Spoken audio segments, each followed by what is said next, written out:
Asanteni sana. Tumepata vile tutafanya ushuda. Tutaendelea kwa haraka vilivyo. Alafu tunaenda kwa neno la Mungu. Tutaanza hivi.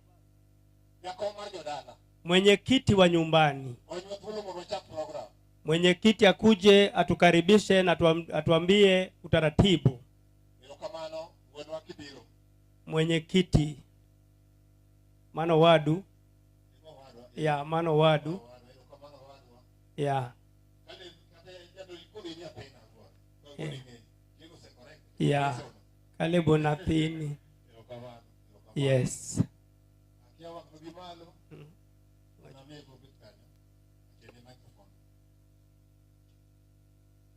Ikri kawa chiko kanyo tuwazie friends. Mzee akimaliza tunaenda kwa friends. After friends tunaenda kwa neighbors.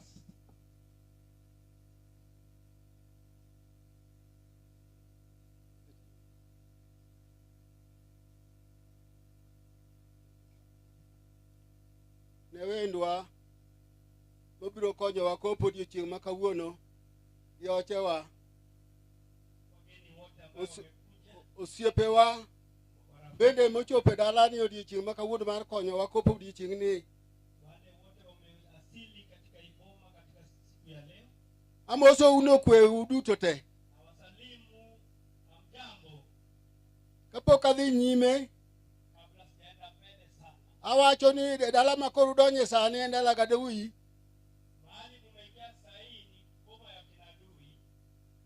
Ma an nachung' mbele u kar kae ni kaka wadgi maduong' makoni e dala ni.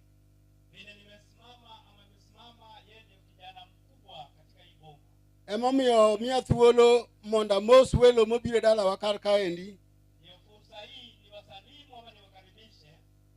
Omiyo ka anyalo wacho ni kaneno u kamaendi chopedo u odiochieng' makawuono. Amor kendo arwako ugi mor duto ma e dala ni. Koro mi akwayo ng'ata ng'ata mosebiro dala kar kae ni kik bed gi luoro moro. Warwako u kaka jodala ma jokogalo. Omiyo koko moro amora kata wach marach madibedie akwayo jolemo mondo telnwa.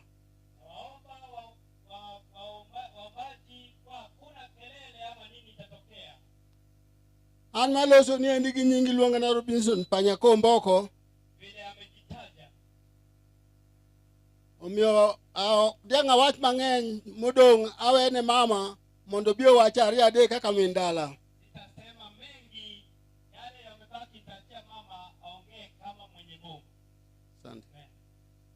Aya jaduong' ute. Mama mo wacho ni wacho matin to kendo.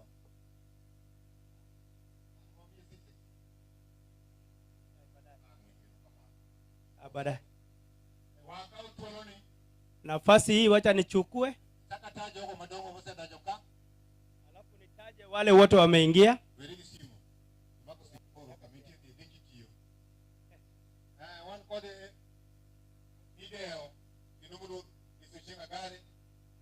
Tuko na Mheshimiwa Ochieng' Agare ameasili. Gideon Onyango pia ako ndani. Committee member Kisumu County. Tuko na Daktari Nyaoro ameingia. Mzee wetu ama elder wa Kolua.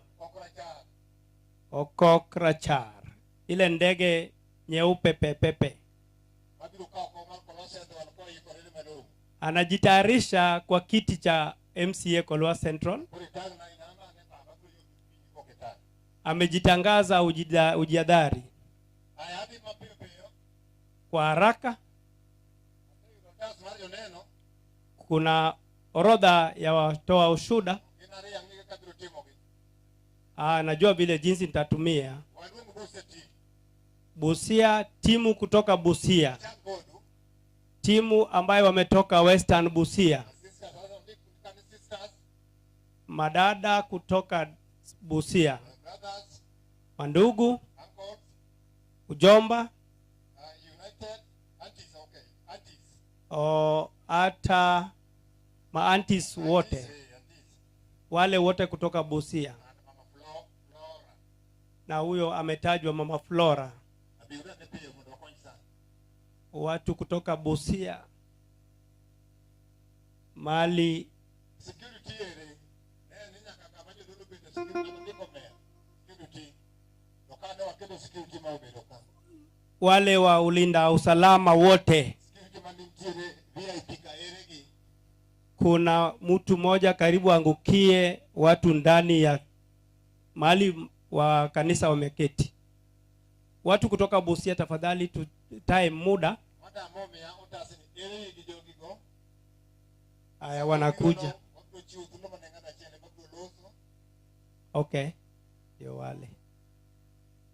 Pandeni juu, kuna vile kujeni, yule tundi atabaki chini. Kujeni tu hivi, kujeni. Hata hii ngazi si ndefu sana. Okay, wazee wawili peane, kujeni juu.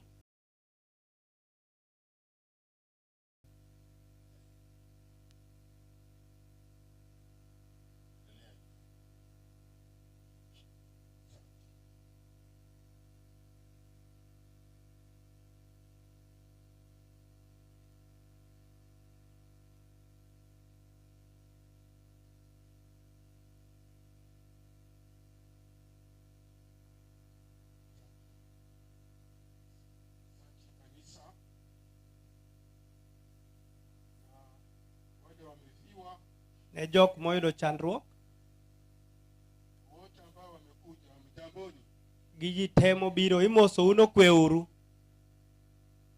Sisi ndio wazazi wa msichana. Kaka gichung' kane gine maginyuolo nyako monindo. Huyu msichana wetu kwa kiharaka, lakini sisi tunashukuru Mungu. Ne wawinjo Msichana baba yake ambaye anafuata baba yake, yeye ndiye alileta sanduku ambacho tusika naye juzi. baba gi maluwore kod wuon gi ene manokelo sanduku moiko baba jaduong' no machiegni ka. Alikuwa mzima, alikuwa mchanganyufu. So sisi tunasema tu poleni kwa mama. Ne en ng'ama ngima kendo motegno sama nokelo wach sanduku dala, to kuom mano tho kawe kigalafu wagonu mos kendo mos mang'eny. Thank you.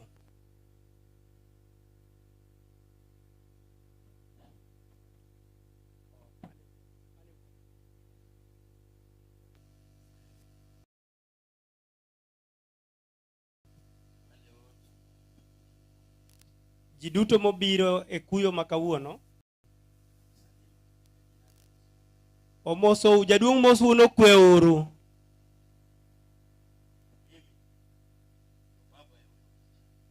Mochung'ni e wuon the late.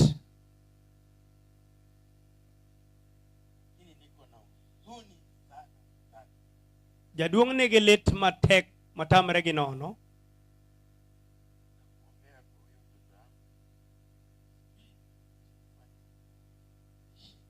Kata kaka dang' ochako tame.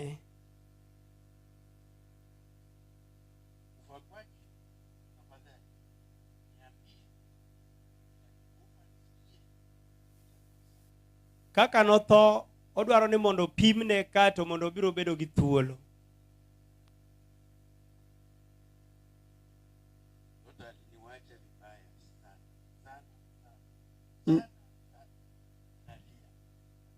Jaduong' winjo malit kaka nyare odhi, owinjo matek.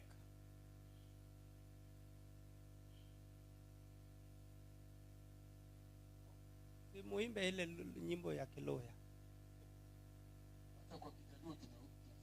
Ya Busia ni Kijaluo pia.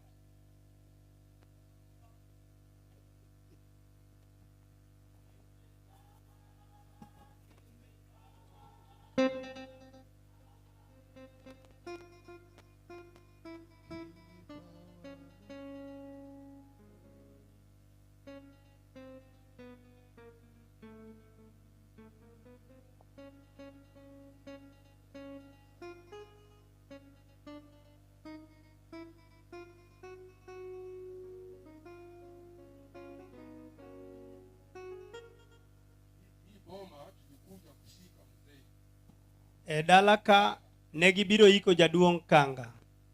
Sawa. Mimi kwa majina naitwa John Osoro, Kako wacho no mane nyinge. baba ya msichana. En wuon nyako, achiel kuom wuon nyako. Huyo anaitwa Livingston Nikombe, ndio baba mdogo ambayo msichana amekufa. Kako wacho no mae wuoro matin manyare onindo.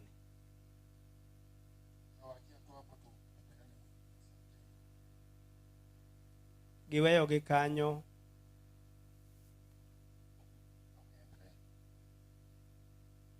Tumsifu Yesu Kristo. Daima na milele. Kwa majina mimi naitwa Rose Shirenya, nikiwa anti wa marehemu. Nikisimama hapa tumetaka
Madada za mwenda.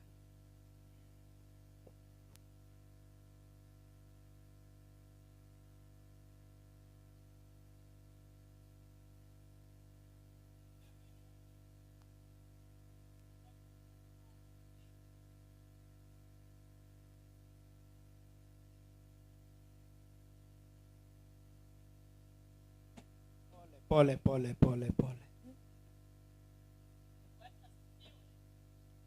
Amen. Amen. kwa majina nitasema jina imeguswa nayo kwa hivyo. Lawrence amekuwa kama mama yangu, na Jini amekuwa kama baba yangu. Hata Jini simuiti shemeji, namuita baba. Wameanza kujifunza nikiwa na miaka 13. Kwa majina mimi naitwa Baby. Hiyo ndio jina linajulikana hapa. Nikisema ingine watu watanitambua. Mimi ndio kijijaliwa na Florence. Nilihuzunika sana dadangu kupotea. On Tuesday tuliongea naye mpaka saa 6 usiku. Akiniambia nimenunua nini. Tukaongea kweli mambo zetu. Tukajitenga. Thursday nikasikia Florence ameenda. Sikusikia vizuri. Sasa hivi niko na huzuni kubwa sana. Sababu mamangu ni mama mwenye ameisha nguvu, na Florence ndiye alikuwa amesimama kwa bometu kama mama. Ninasikia uzito sana kwa moyo wangu. Lakini Mungu huyu wa mbinguni ailaze roho yake mahali pema anapokuwa na wema. Olet. Pole.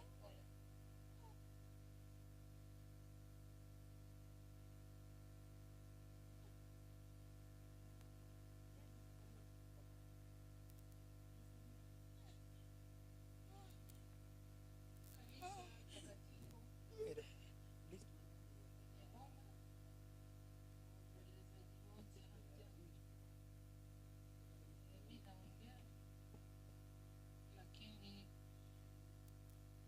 tunashare jina na marehemu. Mimi pia naitwa mtoto kutoka kwa baba mdogo. Wenzangu watasema tu moja.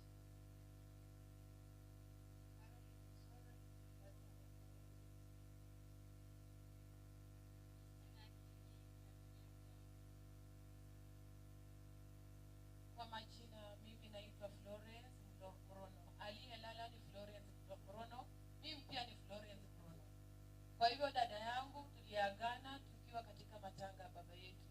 Wageni wake walipokuja alituambia, dada zangu mnipikie vizuri, semeji zangu wanakuja, msipopika vizuri watanitukana. Kumbe ndiye alikuwa anatuaga. Niliposikia ripoti ya kwamba ameaga, sikuamini. Nimeona mrono ndio nikaamini. Hakika tumeacha na huzuni. Mungu ailaze roho yake mahali pema alipompanga.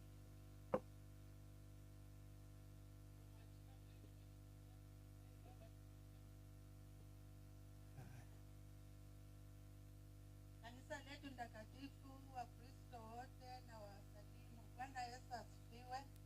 Asifiwe tena. Kwa majina ni Tukosa Esonga, nimeokoka na mpenda Yesu Kristo kama mwokozi wangu. Mimi nasema mwenye amelala ni semeji wangu. Kwa upande mwingine, Mama Mary ni Mkristo wangu. Mama Mary pole, ukoo ya Wajaluo poleni ni ngumu. Kwa hivyo dada Flora ameonyesha kila mmoja akuwe tayari. Kifo yake ni ya uchungu. Poleni. Bwana Yesu asifiwe.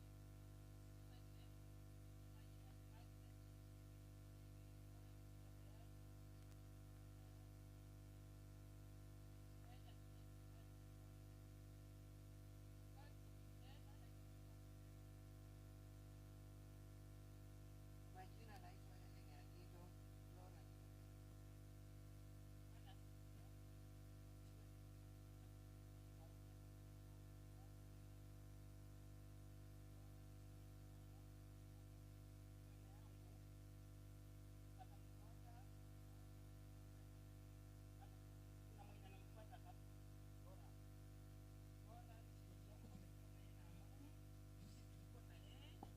Mshangao.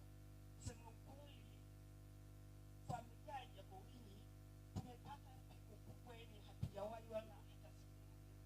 Hiyo boma ni kijiji, familia, watoto wenye wamewachwa kwenye boma, tutafanyia kazi nao pamoja kwa ushirikiano mmoja. Na boma pia mwashike kama watoto wa boma. Mmewachwa na huyu mama, huyu Flora, tulikuwa tunasaidiana na yeye. Kusema ukweli tulipigo. Na Mungu amweke mahali pema. Flora Besi.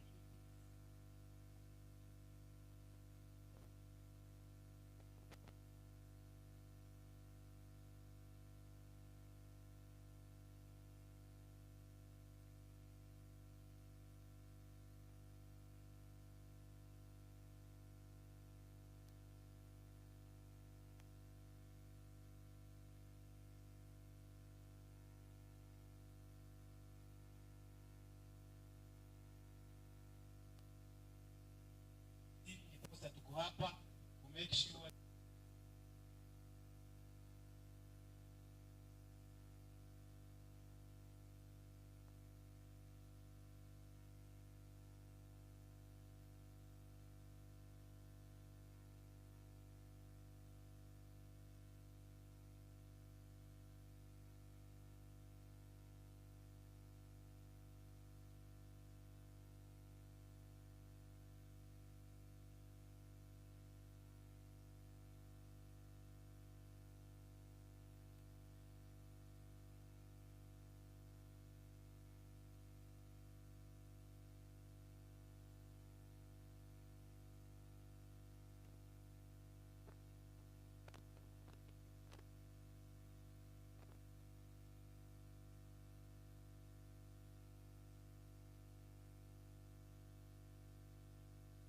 kitu yenye sisi tunasema mkapate kushika wale watoto ambao wako katika hii nyumba mkono, kwa sababu hayo ndiyo mazao yenye huyu mama amefanya hapa. Wananisikia? Mubarikiwe sana, asanteni.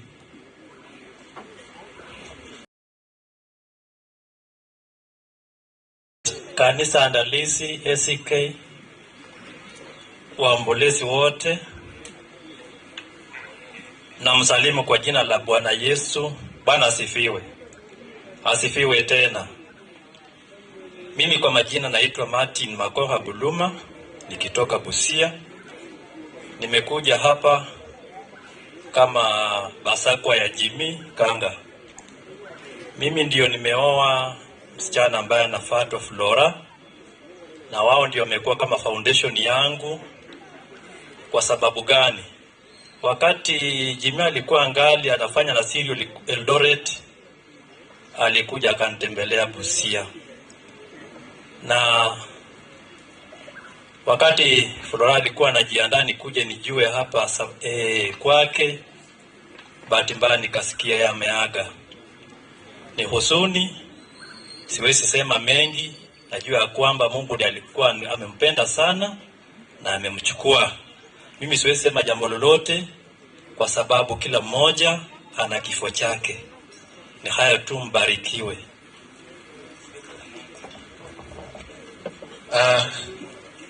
Uncles. Amjambo. Kwa majina naitwa Brian Gordon Ekesa. Mwenye amelala ni aunti yangu. Na sisi tulikuwa tu wazungu wawili kwa hiyo boma. Nimebaki mzungu mmoja. Simuona. Na niko na huzuni kubwa kwa kupoteza aunti yangu ambaye alikuwa mtu wa karibu kwangu kabisa. Na nimetaka kusisitiza kwa makazi zangu wenye wamebaki, Johnny, Eriki, Julia na wengine, tafadhali tushirikiane ndiposa mpate kwenda mbele. Mtu mwenye alikuwa anatunganisha sana alikuwa Aunty Murongo, na Mpawiyo ameenda. Tafadhali nahitaji ushirikiano wenu kwa hali na mali. Tafadhali nasisitiza sana. Na familia, mshika hawa watoto. Unajua watu wanaongeanga kwa matanga, mtu anasema atashika mtoto, mwishowe mtu akikuja hata kuomba shilingi 50. Tafadhali nasisitiza. Familia, mshike hawa watoto ndiposa wapate kusaidika. Asanteni.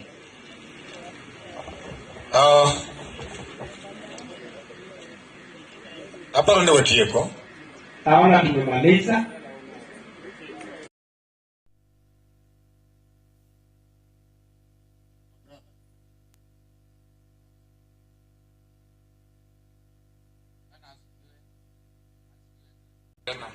Kwa majina naitwa Clinton Opat, mimi nikiwa kitenda mimba wa Kinamro. Bwana Yesu asifiwe. Kwa majina ni Pastor Java, nimeokoka. Yesu ni Bwana. Na ninashukuru Mungu kufika mahali hapa kusindikiza ambaye ni dada yangu. Aliyelala ni my cousin na amekuwa mtu wa baraka katika familia yetu. So ametuacha. Lile pengo ambalo ameliacha atakaye ziba ni Mungu. So tumwachilie kwa amani, wakati wake umefika, na ninajua siku ya mwisho parapanda itakapolia atafufuliwa. So tumwachilie kwa amani. Tubarikiwe sana. Hamjambo. Kwa majina naitwa George Wabwire, na aliyeaga ni kazini yangu. Babake ndio mkubwa, ndio wa kwanza, babangu ndio last born in that family. Kwa hakika mengi amesema na sitarudia tena. Mimi nasema tu jambo moja, amekuwa mtu wa kiungo kikubwa katika jamii yetu, kuunganisha jamii yetu pamoja. Labda nitapoona report ya postmortem like what happened, then my heart will be settled. But as at now, tumeumia sana. Asanteni. Kwa majina ni Patrick Ekombe Bahati. Marehemu ni kazini yangu. Asanteni. Hamjambo. Hamjambo nyote. Kwa majina naitwa Peter Lucas Opati. Huyu amefariki ndiye anapata mimi kwa mgongo. Alikuwa dada yangu, nilikuwa napenda yeye sana. Wakati nilisikia ripoti, nikapigiwa simu saa 2 ya asubuhi. Chukua tukakuja mpaka hapa Kisumu. Na nikaoneshwa pahali penye alikuwa ameanguka pale kwa nyumba. Nikatoka hapo nikaenda mpaka moja. Nikapata dada yangu amelala. Nikashtuka sababu tulikuwa na muda kidogo tumekuwa na yeye Eldoret. Kwa wiki moja ilikuwa imekwisha. Sikujua kitu kama hii inaweza fanyika na kwake. Nikakuja nikakaa, nikauliza semeji yangu ilikuwa na muda gani. Semeji yangu akanieleza alitoka nje, akafua nguo, akasomba maji, akapeleka kwa nyumba. Baada ya kutoka kwa nyumba, kwenda kuoga, ndio baadaye ikatokea. Sasa shemeji yangu hakuwa na habari, sababu yeye pia ni mgonjwa, hakujua ni kitu gani inaendelea nje. Hao kitambo atoke nje, wakasikia anasema pressure. Sasa hapo ndio walinielezea, nikasema hapana, ama mtu alimgonga, sababu taa ilikuwa imepotea. Ilikuwa sababu ni usiku na stima ilikuwa imepotea area hii. Na alikuwa ameamka saa 10, sababu nilikuwa nasikia anaamka saa 10 ya usiku. Saa 11 ndio mtu ya boda anakuja. Kwanza mtu ya boda ndiye alifanya akajulikana, ameanguka pale nje. Sababu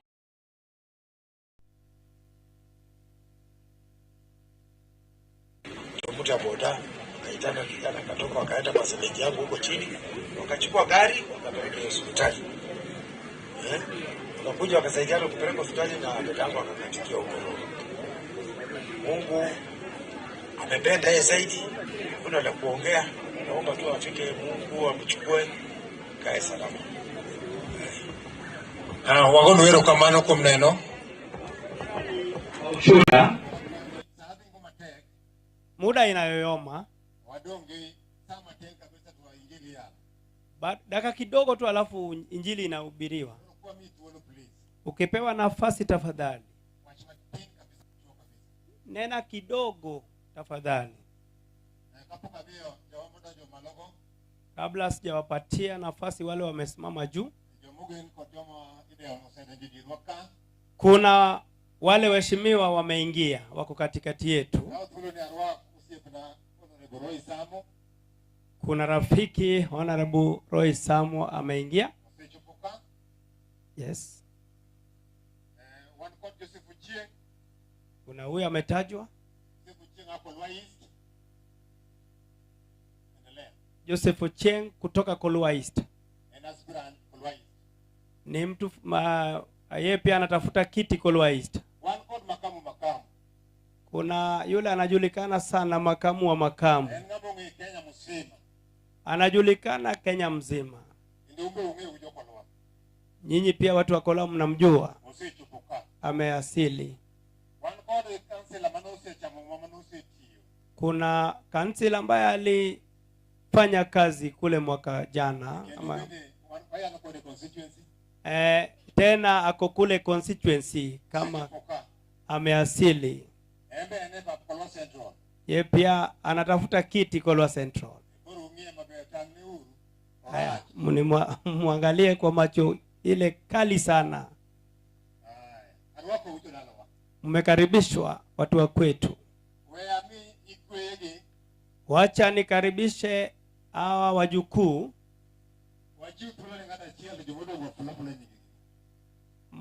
Mtu moja alafu mama anamaliza.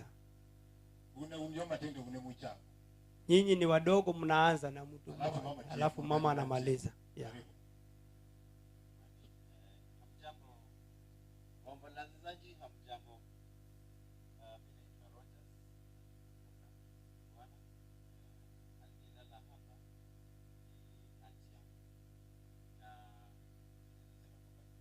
Kwamba tumempoteza mtu ambaye ni replaceable kwa sababu amewasaidia watu wengi including mimi. Huyo mama amelala hapa, amenilipia school fees na amenisomesha niwe mtoto mdogo, amenivalisha. Mimi hata sikuwa najua kuvaa nguo. Nimeishi kwa nyumba yake na baba Julie pale Eldoret. Tumelelewa na kina Julie the same place. In fact ilikuwa vigumu mtu kurealize na kugawanyisha between mimi na watoto wake kina Eriki and the rest. So kile nasema tu ni Mungu amempenda zaidi kwa sababu ya muda, lakini sisi wenye tumebaki tafadhali mtuombe ili ya kwamba Mungu atusaidie hapo pengine na asaidie huyu mama, kwa sababu ile pengo ambalo limebaki ni gumu hata kwa baba Julie na watoto wake. Mungu awabariki. Erokamano. Jo mino atimo negi recognition ko.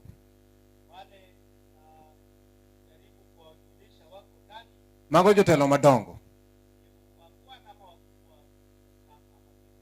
Jo ma jo siasa mabende dwaro kombe. Kamutingo Michael Ngele gini. Kamutingo Joseph Ochieng. Councillor Paul. Jochama nika. Abiro peyo jochama nika. Kikidhi makineno jochama an kodu. Waka tula ruak Reverend Isaac Nyamori wan go ka AIC Church. Arua kigiteko mang'eny kod mi ka imari osiepna. Asante sana. Waka tula mi mama dayo maduong' mondo otiek kare. Ene. Kombe makae gi jodala ae uru kombe gi e. Jopati ubed bathe koni kombe gi wene uru welo jodala wa. Kombe makae gi e. Nitie jomwa keto kanyo marwako ji e kombe go please. Ae ure kombe makono go. Asas. Kombe go tin kabisa. Jakom Kolwa Central Ward, take action on that. Kombe go wa preserve the wendwa. Aneno mheshimiwa Oraro sechopo. MCA Kolwa Central Ward. Endelea.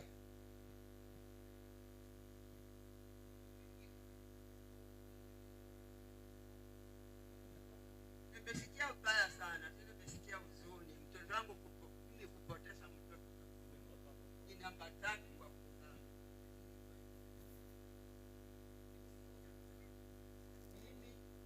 Mungu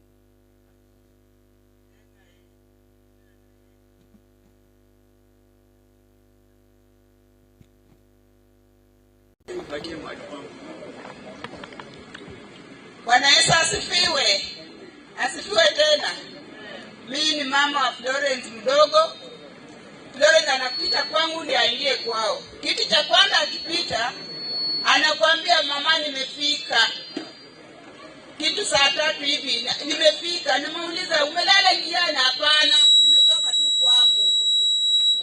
Mimi nawachilia mtoto wangu aende akae mali Mungu alimwezesha. Asanteni. Bwana Yesu asifiwe. Kwa majina naitwa Phyllis Mutoka. Lawrence ni mtoto wangu. Bwana Yesu asifiwe. Lawrence mwenye amelala ametuacha ni mtoto wangu. Kwa majina Rose Osore, barikiwe, nimeokoka kwa kanisa la Baptist, barikiwe na hayo. Tumsifu Yesu Kristo. Lawrence ni mtoto wangu, wanangu ndiye anafuata baba yake. Kwa majina ni Rita Nabuya Oru. Okuorwe matine. Hello. Akwayo ni kawa uwe zaidi to interfere gi microphone. Ouru mos ka joma ni ele. Nyima edo kende mago kanye ni Phyllis Matoka. Yakane jichakulo nyima. Aya kani tieko. Yawakose kiko mabari kaniko temo pia kabisa. Wamemaliza tena wamefanya kwa haraka. Wakati unarudi deputy chair Kisumu East.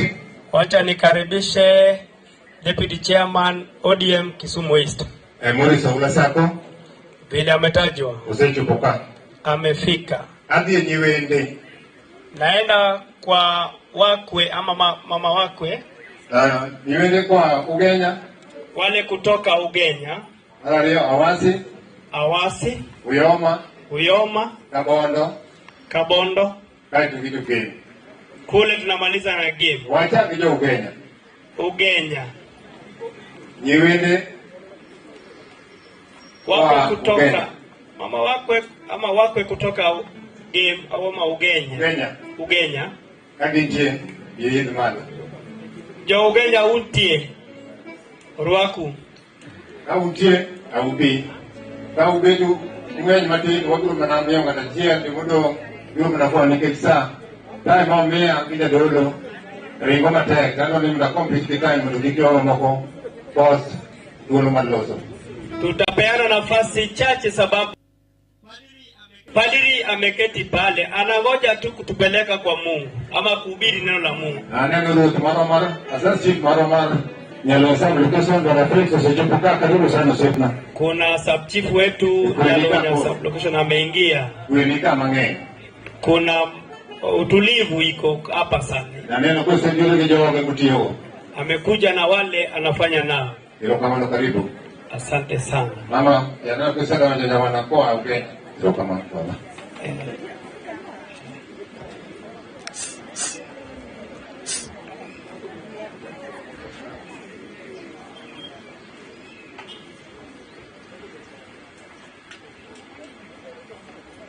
To ni kanisa jodala kaachiel gi nyawanda modong'. Osiepe duto, agoyo ng'ero kamano maduong' kuom nafasi na umiyani. Nimeshukuru sana kwa nafasi ambayo umenipatia. Anikachunga anawuok Ugenya. Nikisimama hapa nimetoka Ugenya. Nyara echiwoi maduong' e dalani. Msichana wangu ndio ameoleka hapa na kijana wa kwanza katika Iboma. Nyawanda ni mke mwenzangu huyu ne wang'ere kode chon to wechene ne tin ga. Tulijuana kitambo na kuna maneno chache. Koro ok wasebet kode ahinya lakini kanyo pok otho. Hatujakaa naye sana lakini kabla kifo nagochone to bang' wiki achiel kawinjo notho. Nilipigia yeye rununu baada ya wiki moja amekufa. Wakwani ubede mos please Oi. Hello Jablu, Oguduma Blue. Wakwani ya wabedu odali ko ji duorowa. Ka kwa biro mar chalo chiro makibuye. Wabiro winjo wach miwacho ka rwada ogi weche madiya. En koma kuogo chu. Koro weche mane wawacho kode. Aduoko ni nyawanda modong' maditwero kamano. Nyose chako shuguli go aduoko nyero kamano maduong'. To nicho kano. Kedu kod hera ma un kod no mancha unusa ja Ugenya. To hera no mondo dhi mbele. To gima kwayo usemi nyara dalane. Gima kwayo usemi nyara dalane. Aparo ni jodala ni winyo maler. Uye mondo umak bade. Kiruwe mondo bedi dalane. To uye nuketo nyithinde go skul. To daga dala. Anaonge kod wach. Ano kiane wana malokore. Ndiko sewuok gi ot. En kod teko kamutede. An koro en wendi dalana. Ero uru kamano.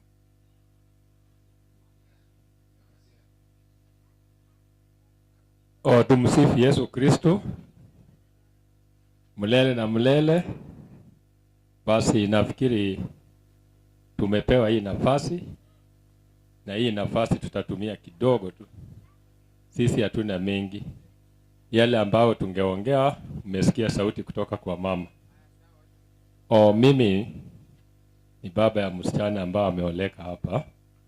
Msichana ya kijana mkubwa kwa hii boma. Tumetoka kule Ugenya na tumekuja ili hata sisi naye pia tulete risala za rambirambi zetu. Kwa hivyo sina mengi. Huyu mama ambao amelala tulijuana naye karibu miaka 4 nyuma.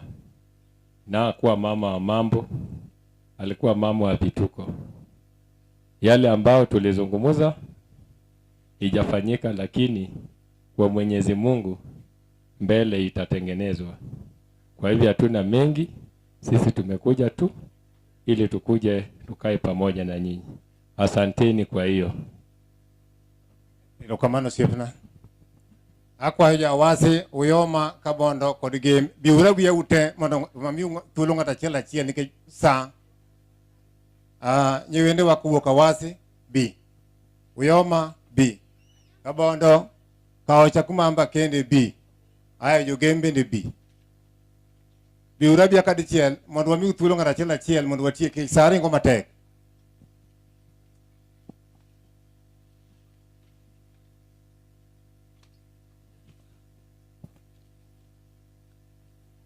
Waka thuolo ni rwake MCA mar ward ni Mheshimiwa Calvin Soraro. Aneno kwa sechopo ka. An kod Robert Ouko aspirant Kola Central bo sechopo ka. Arwako bedru thuolo e nyaseni. Ajawa malungo ka untie to akwayo ni mondo uidh malo ka. Arena kwa riembe pio pio maber wala osa maber kabisa. Aja awasi uyoma kabondo gi game.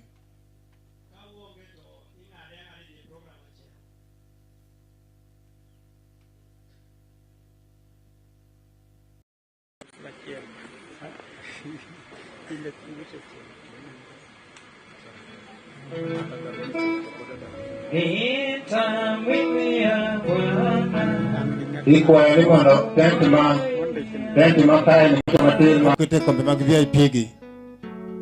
Welo biro mang'eny. To akwayo ni joma moko mapok ochamo muma ma kod kaduero ubede kombe ma marochere gi. Aheru wahera un jodala wa kombe gobe mana sawa tu. Kama ne watengo ne joma wabunge, governors, senators mabiro bet ka. Koro ing'eni ka wendo biro kor gichung' to ok nere maber. Koro kwa pangi chon to ber.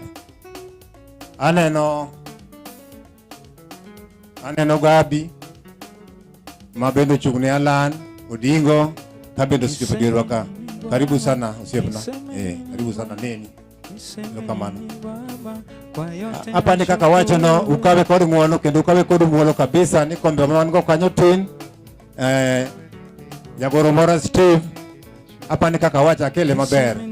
Ok no wachayo u bati kombe go tin to wendo biro madongo set ngi welo madongo kabisa mabiro kanyo. Koro ubede kombe mabat jo party kaeni. Umna jo unjo chama jo mose chama mumago kata former councillors mago to jo wako bedo weda kanyo mago joma dongo. Umbe udonga donga bat koro ka uduero wakanyi biro yombo kata biro yombi. Koro ong'ele ubiro bet koni. In berni in VIP to koro in ka ino uogi hero kamano sief na karibu. Magi chako gijo mage kabondo kaocha hero kamano karibu.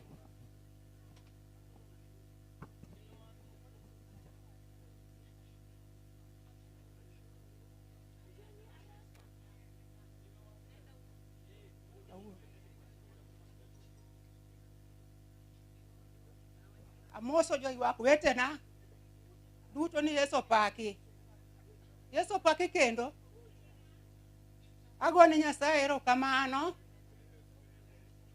Wan joka bondo kuma Julia utedi kawuoyo kaman mama mokwok iluongo ni Helena Nyango manyar wagwe mohero Ruoth Yesu kaka jawarne. Nyicha seringo mabiro ka amoso jaduong'. Kawuono abiro kendo mondo ane nyawanda. Wagone Nyasaye erokamano momiyowa thuolo mondo wabi wane mos malich ma ji oyuoreni. Ka wan ka nyawana sie nitie. An nyawana mar ariyo. Nyawana mokwongo bende nitie. Nyawana machogo bende nitie. Jaduong' bende wan go. Aparo ni anyalo weka mano mondo awene nyawana ma hie mondo wuo.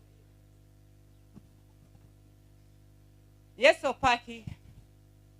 Ambele agone Nyasaye erokamano kako kelo nyaka Kisumu koni mondo agone wako nyawandwa maber. Wanwa kakelo dudi. Mano en kabondo. An abiro ni nyara mal Julie. Julie wabiro yuago Julie giwoda majora. Mama monindo ni en mama mang'eyo. Nobiro mo hospital sabana mama natuo. Kwa hivyo en ng'ama ng'eyo. Kawa woto kama akelo rambi mar bab won parwa no konyal biro because of del ne chande kabisa. Then wagone Nyasaye erokamano. At the same time bende wago mos ne Jobusia, wagone mos the Kangas family, wagone mos the Ogwang's family, especially Julie mange kaka entie sani Nyasaye moserite. Nyawana na beda motegno ange Nyasaye bro riti. Kae wante bene gijaduong ene moduong wanilo ngoni Kambiso's family ene meduong dala ilonge ni obro wacho nyinge mae mo wacho ni be obro wacho nyinge mago duto wawene Nyasaye olit lakini duto ene Nyasaye. Erokamano.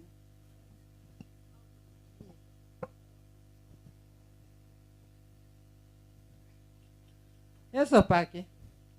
Chunya ogo erokamano ahinya ne Nyasaye man malo chutho kuom tichne motiyo e dalani. Okawo gire. Ka Yesu ne wuotho kadhi Jerusalem, to wacho ni mondo gony kanyo, to kipenje ni utere kanyo to wach ni wuon gi dware. Wuon nyawanda ne dware. Emomiyo Nyasaye mwakete die dalani ni mondo tim kamano.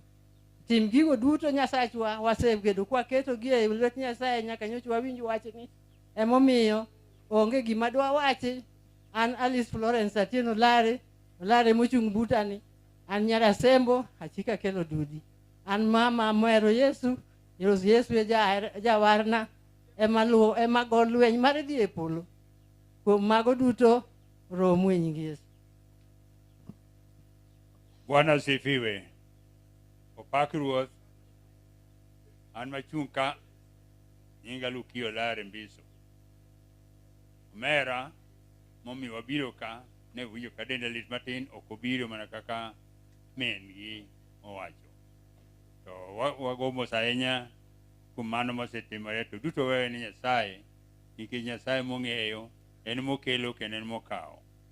Wakwamo ahinya ka ok kamano to mage manok mwan go ma no biro go kaka nyiwende.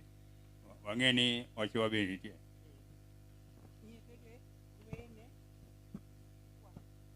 Okay. Wan gi joka kelo mokela wuoth. Unyalo chung' kumuntie mondo fwa. Joka kelo as a whole.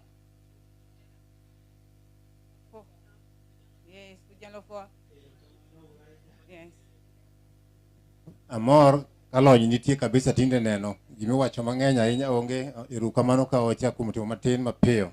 Nyasaye mad gwedhu.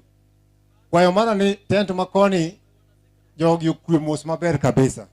To tent mabathe koni kadhi piny kama to koko ng'enye. To wane church, wane kanisa. Please, miye kanisa luor, wane kanisa. Wakwayi gi muolo kendo waheri, miye kanisa luor. So sama ji chung nikech wane church. Ko kamano, wakaw thuolo ni arwak osiepwa, wendo madongo mosebiro ka. Onyango Tosa Manyata B, aspirant. Collins Odhiambo director, MDG party. Mano demokrasia maber ahinya. Osiep no dhiza mor kodi ahinya. Kidiga ogai kolwa tron. Doro Market Milimani Ward. Yawa ahero kenda mor kodu. Nyasaye mad gwedhu. Adhi kuom jo Uyoma. Jo Uyoma gi game Awasi. Uyoma game Awasi. Ka uonge to adhi okang' machielo. To ka untie to biuru. Chaka ne gi jo Awasi. Jo Awasi untie. Awasi. Jo Uyoma. Game. Apology, correct. Kani kor wakadha.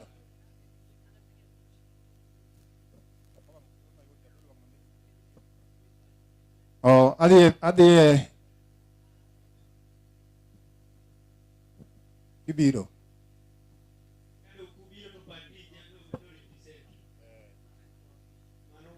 They represent tu Uyoma.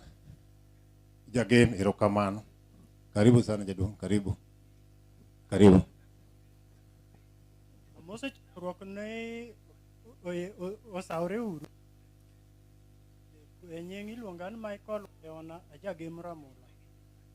Kae tabiro an kaka nyawano, nyathina okendie dala kae. Mae en owadwa. Koro jok mokela wuoth to pod ni Swandha kucha. Koro kaka uluongo onge kaka nyal weyo. Ero uru kamano. Amoso chokruok duto nokwe. Kakuse winjo wawuok game Ramola kamoro manyocha bende ipame ji cha. Awachopo ka kuwinjo nyarwa ni e dala kae. To watimo mana mos. An iluonga ni Jojo Mondi Wayona. An e wuoyi mar ariyo maluwo owadwa no. Koro nyako man kata en nyare. Ero uru kamano. Erokamano kuom timo piyo maber jodala wa mor kodwa ahinya. Aluongo jo Uyoma. Uyoma kuonge to japadi nitie ka represent. Samo to biro gine. Awasi. Yawasi. Gionge. Salome biro bi.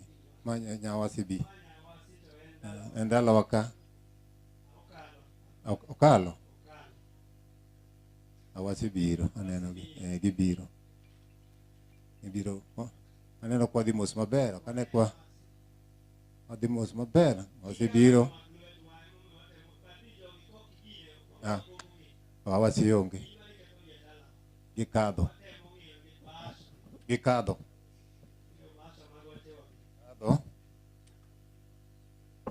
Irkada di family mar joka Kanga. Nyekene led by Grace Ogalo. Asema na ido kuro kendo wadhi adhiya.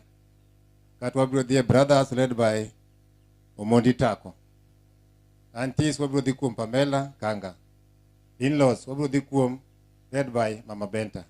Kaito wabiro tigo gi Honorable Setho Chieng Kanga.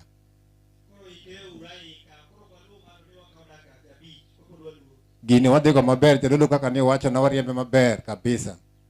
Wadhi tieko kata mari mi wacha pokoro. Odero, chwa dewer mora chiel mondo jowagi otugo tieni ga parito. Jo malungo go. Chwa dewer mora chiel osiep na wer magolo machodo loya mondo jowagi ochungo malo mondo ging'e ni Yesu nitie, Yesu nyalo. Kwa ito joka Kanga mondo bi otime neno. Inwadhigo maber piyo piyo. Jochama untie. Umor. Jochung' ni ka bedu mana gi kwe antie ka. Okubiya marach, Nyasaye be nitie neno. Erokamano.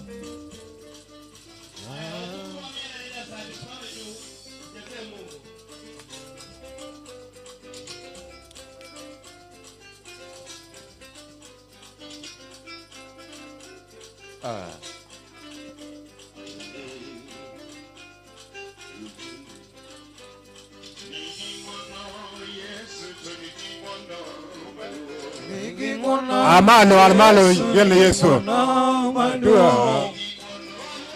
Pam Yesu. Hallelujah. Yesu nigingwana madua. Hallelujah. Amen. Nigingwana Yesu nigingwana madua. Aula seko, aula gai mamilambo. Yesu nigingwana madua. Aya, Kanisa Peace Nyalenda.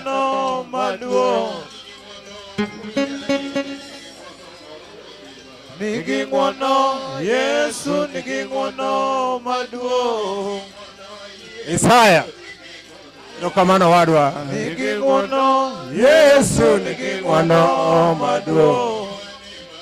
Mama Kanisa Peace. Ni wanema Yesu ni wanema kubwa. Ni wanema Yesu ni wanema kubwa. Unokoi Secretary General. Ni wanema Yesu ni wanema kubwa. Moi Nyalenda Chairman. Kanisa PC. Nigingwana Yesu nigingwana manuo. Yesu. Amni Yesu.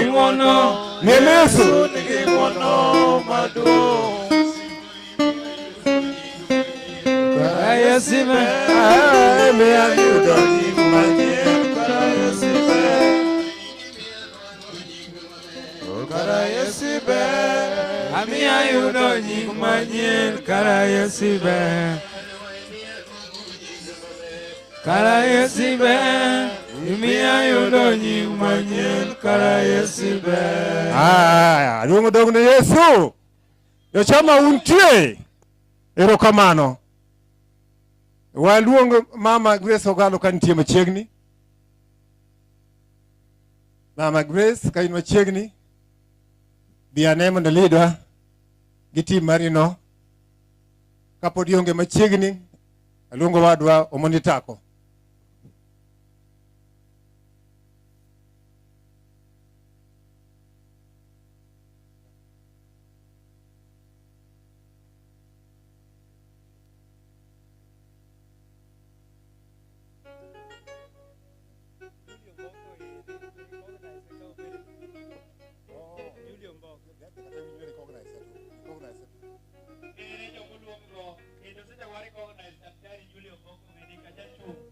Nyekene led by Grace Ogalo kanitie. Podi. Omoni Tako kanitie, please. Kama ama Pododech. Where are you? In Kure wadwa. Ben machiegni dier. Pam to ngisani Pododech. Poda pia kad magi.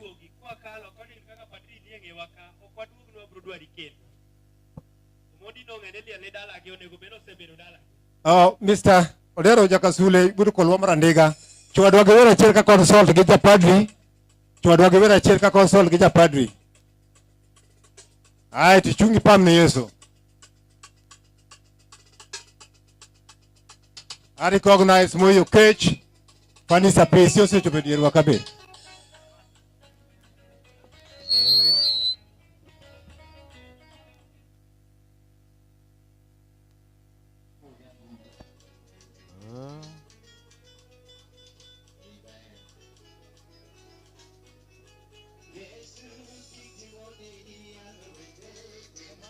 Yesu.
Yes. Hey, Jotama, gini uloso pongcho.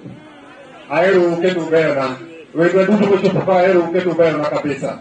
Wadu wa Omoni Tako, wana lungi mokuanga, kaka lungi mbare, lungi mbare poka nini. We muda zi, mama mwaduro kabisa, mami ndalaka, Mama ina mituolo.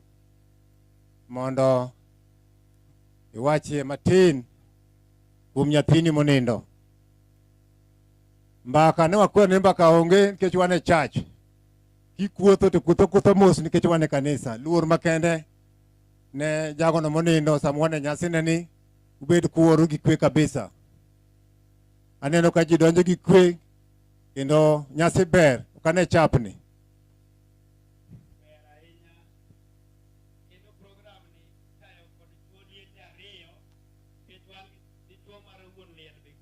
LBK. Kise iko dichumo se iko fwane kama Hallelujah. Dichumo siko chiego pokama. Wan wasiko mondo wakoro wane momiyo no yero no tagi ni kichwa ng'e lit mariko dhako. Hallelujah. Amen. Koro wan ka tuo liete. Waburo advice omera kaka ubro dak nyaka chope time of transition koro bede weche mag oduoge network.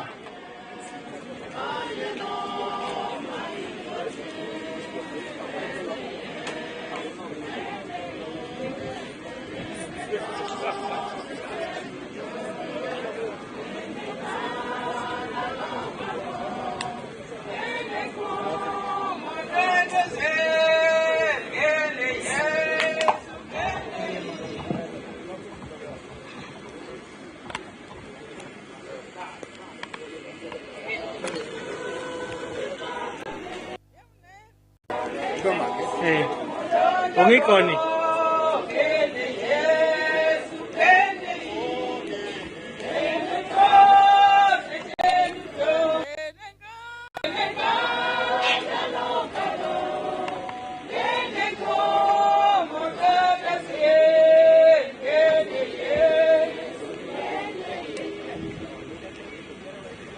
Dolo maga motivo pode ser como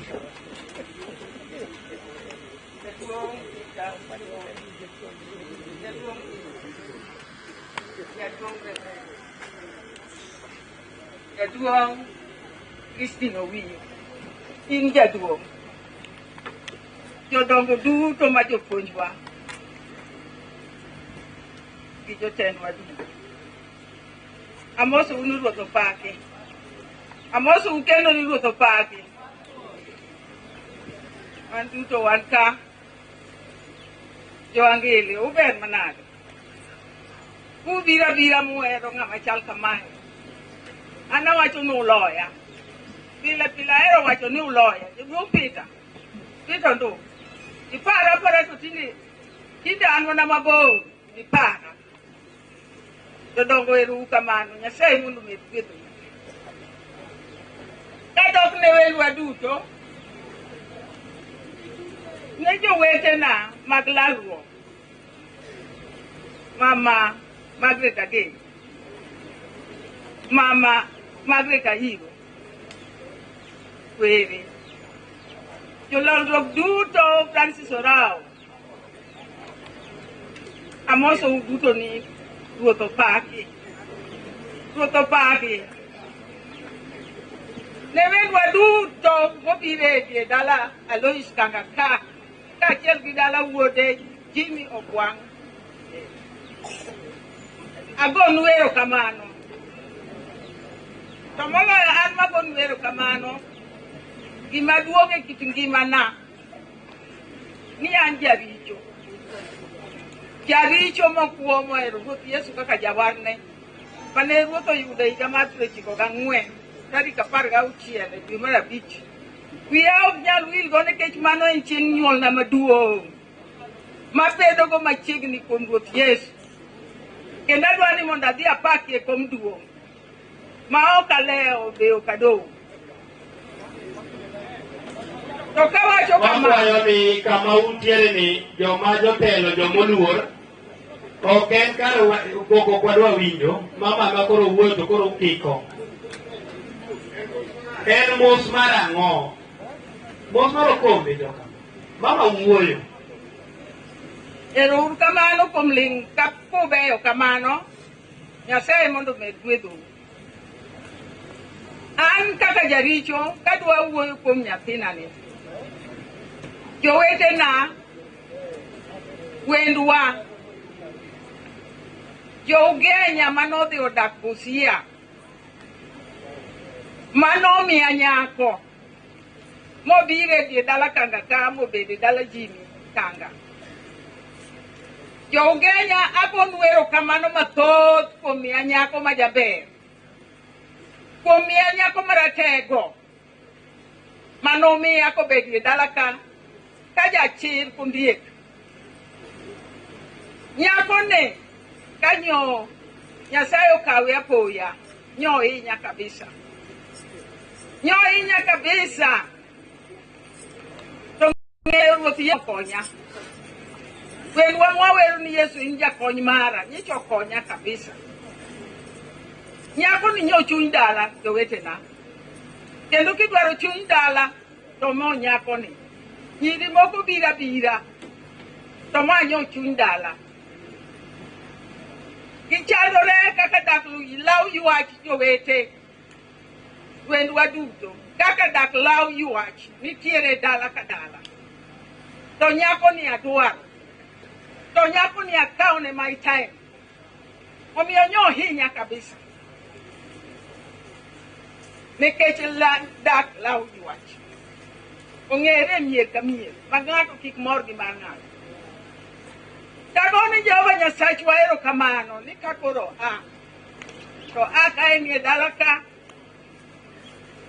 Kendo makoro nyo chunya mor. Kanyako ni e dala ka. Ero kamano ne min Julie, to ero kamano ne wuon Julie. Nyicha ogidak marach ahinya. To nyicha wasiko wa consult each other. Kawachi nitie kata kodhi Kenya. To kelo na wach. Kata kawachi tek, to kelo na wach. Kata kaber, to kelo na wach. Imanya luor godo to jowetena. Nyathino ko aywago. Wuon mare manyicho to achien. Ito ero kamano emogona. Nokona ni mama ero kamano. Mama na bedo goni ero kamano. To kaling matin ni to, olango. Omiyo nya winjo buok ahinya jowetena. Ni kadiri ni ero, goni ero kamano. Ogona ero kamano kinde ka kinde. To lala poya nono. To mane kaka Jehova Nyasaye dwaro nikech owacho ni wan welo gi jowuoth e piny mamwalo. Onge ng'ama siko. An ni ema nyicha ywago to jaode ni. Ema nyoka nduru ywaka to ji ong'e no to. To kaka an ni moseyware makata kanisa samoro ok dhi. Nikech omoko kalus. To Nyasaye kaka pache bor moingo wa. Onge gima ne wanyalo wacho. Okao Florence aucha nono.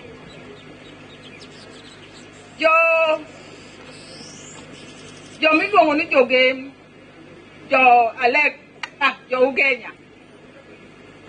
Jo Ugenya makoro miyo wanyako man ka. Makoro ikwano ni chi dala ni maduong'. Jo Ugenya agonu erokamano mathoth. Agonu erokamano mathoth Nyasaye mondo ogwedhu nikech nyicho winjo kwayo na. Uwinjo dwaro na. Mumiyo na nyako betie dala ka. Kendo umiyo na go dala. Jo Ugenya erokamano. Gimuwacho. Kagima kama. Jo Ugenya uwinjo. Kagima kama. Nyasaye biro konyowa. Makik wabed jomiriambo. To watim kaka nyicha wawinjore kodu. Ang'eyo ni Nyasaye biro konyowa kendo watimo maber. Kao kamano. To an gosiepna ahinya kae Yesu. Mama Sia. Diwache wach moro. Kakadho kuom jodolo, welo duto, jowete mag lalruok, jokwaya, amosou ni Ruoth Yesu paki.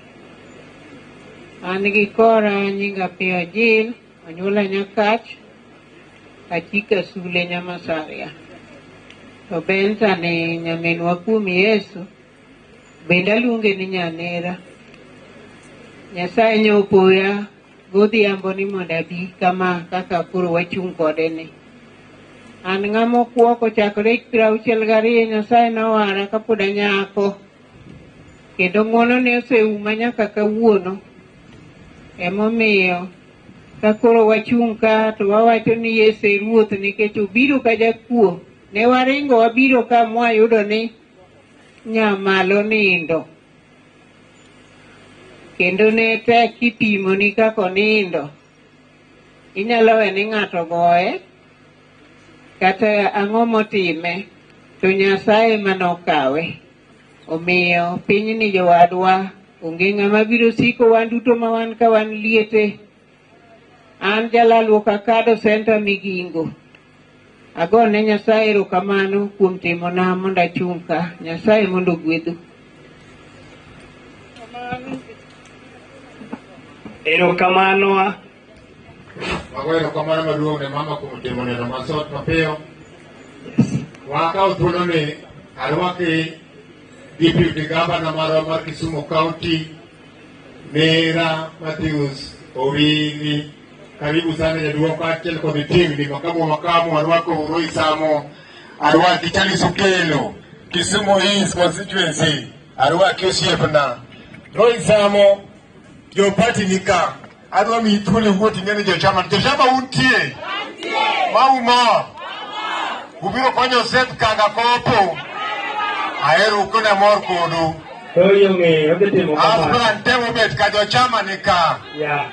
Aber kosatio maraj. Mheshimiwa Roy Samo. Aneno ka in gi taya miringi dhi kamoro. Biya mi thuolo ni igwel.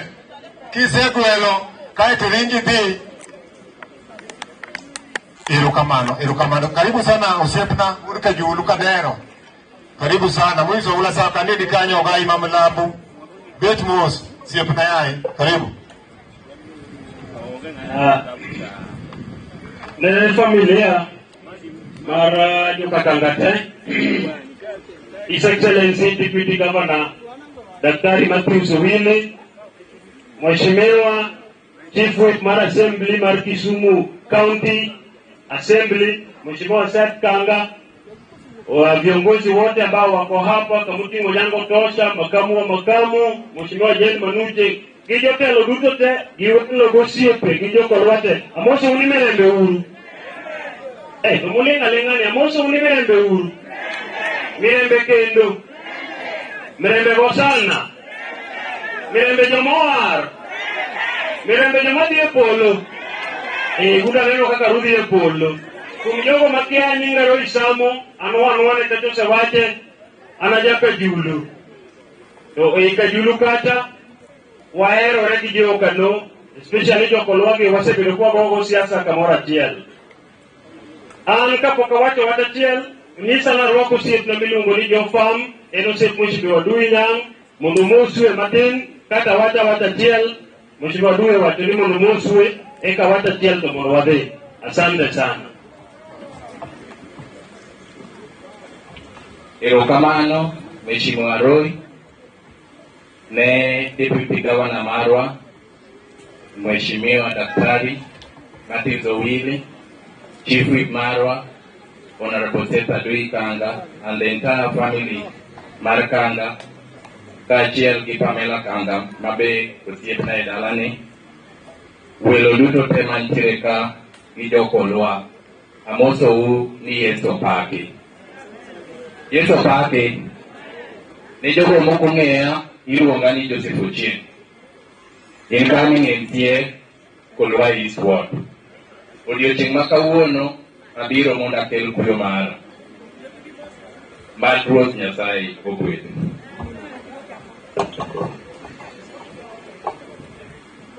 Ng'ara koro mag video maber nitie weche madwa wacho. Bwana Yesu asifiwe. An kaka Roy Samo, jaka julu, namba ya siasa, Mheshimiwa Seth mjumbe mara koro jori kama. Mijumbe ni watio kwa kawanti assembly jori kama uora. Mijumbe ni watio kwa kawani assembly, ino nandi pili speaker mare, nane noka kodhi, toporane noka kodhi katel third assembly ni Mheshimiwa Seth Kanga. Seth yemona wacho yogi ka winjo, ilaro komar mijumbe Kisumu East, jaduong' grafi ni malo maber. Kara kamano ambe nyaka nyachak wuoyo, amba laro komar Kisumu East walare kodi, aba winjo ka grafo sate malo, makeno se ingia kene se inga jaduong', to neke chino siepna, nyaka wapim piny gi jopati, koso kamano. Kawase pimo piny gi jopati, to wawinjo kaka weche dhi. Nekech wan e chama mar ODM. E ODM kaindi, wadwa ni Kenya sawa yie to wang'ni. Wakelie kom mar mijumbe Kisumu East, oduogi e dala ne Woodlaw. Maka Mheshimiwa Seth pono yude, kaka nene gi maber do jaduong'. To wan bende, wawinjo maber, nekech kajulu gi kano, go siasa kamoro achiel. Owuora ka pono ba ini kitino siep na ito kanyalo weyi nono. Abro wuo gi Diji, mondo Diji oketi kamoro kech mano siepwa. Bwana Yesu asifiwe. The party kijoko lwadu te, His Excellency, the Deputy Governor Musikwa, Dr. Matthews, Owili Gobiroka. Ungeo kaka siasa chal, jidwara tiela ria de kubro wachunu, wadwara kom mar governor. Jaduonga poni bedo, nikech Nyasaye mongo gini kaka chal. Kiparo ji duto te county, dipari ka julu be nikech wan wadong marach jaduong. Koro mano kama kuwa yie, nitie gima kwayo ka julu, to ka julu, okenena pap, ka julu ena dhano donge. Dana chiel kuom joka julu, tiene namba se kwa mara kanyo jaduong ke yoda to kitui wil koda. To ngama ber kuongo kwayo mare. Koran mana tipo kanji turwa, ana biro mana golo kuya marama kende, hadi eliel machielo kende tiga. Mheshimiwa Seth Kanga, asante sana kwa kutukaribisha. Jaduonga baba na oto, ni biro several days mi day. Itaki kelo na mwandu mang'eny, moko pod wachamo nyaka sani. Un gi wili bendo biro mokelo na mwandu mobiro chieng'no. Emomiyo kata kapako joga to ka neno wili tineno ka dok piny matin. Nikech nitie kaka dodhi koda maber. Nyasaye mondo gwedhu, asanteni sana. Erokamano mheshimiwa Marwaki. Kono alora onge kodi gi bura, wasiti kwa kitimo jopati, onge kod wach. Bura onge kuoma. Wakaw thuolo ni Arwaki ma ikono dongo riwa. Wan kode ka thuolo masani, wan kod former MCA kendo jakom mar mine Kisumu East, Madam Jenny Manuche. Arwaki. Erokamano. Jalukelo, karibu sana. Hapa ni wachiegni mnatieko samo miai onudaka prameyo kadwa kata sakara mati. Waluongo mama Judith Riwa entie machiegni. Monatieki jodala. Wale waelewi lugha yetu ya Kijaluo, please kaa karibu na yule atakusaidia. Kaa tu karibu na yule atakusaidia. Yeah. Lindani ndekatile ndono. Ibiro mimi sana lendo. Jawasi kaunti kause biro samone ulengo ruka penjawasi kaunka. Jawyo makause biro. Ewa wengu tolongo nikesa podano kanti mabera matin. Kaunti yetu bi. Ukakoro onge. To hapa vile watu kutoka wasi wapi wote wametajwa na hata Umondi hakuonekana na muda imeenda. No selungi mang'eny wotako welos wase the next step Oselungi zaidi to mane dala u. Kodi biru by force. Ibiru pole kimi.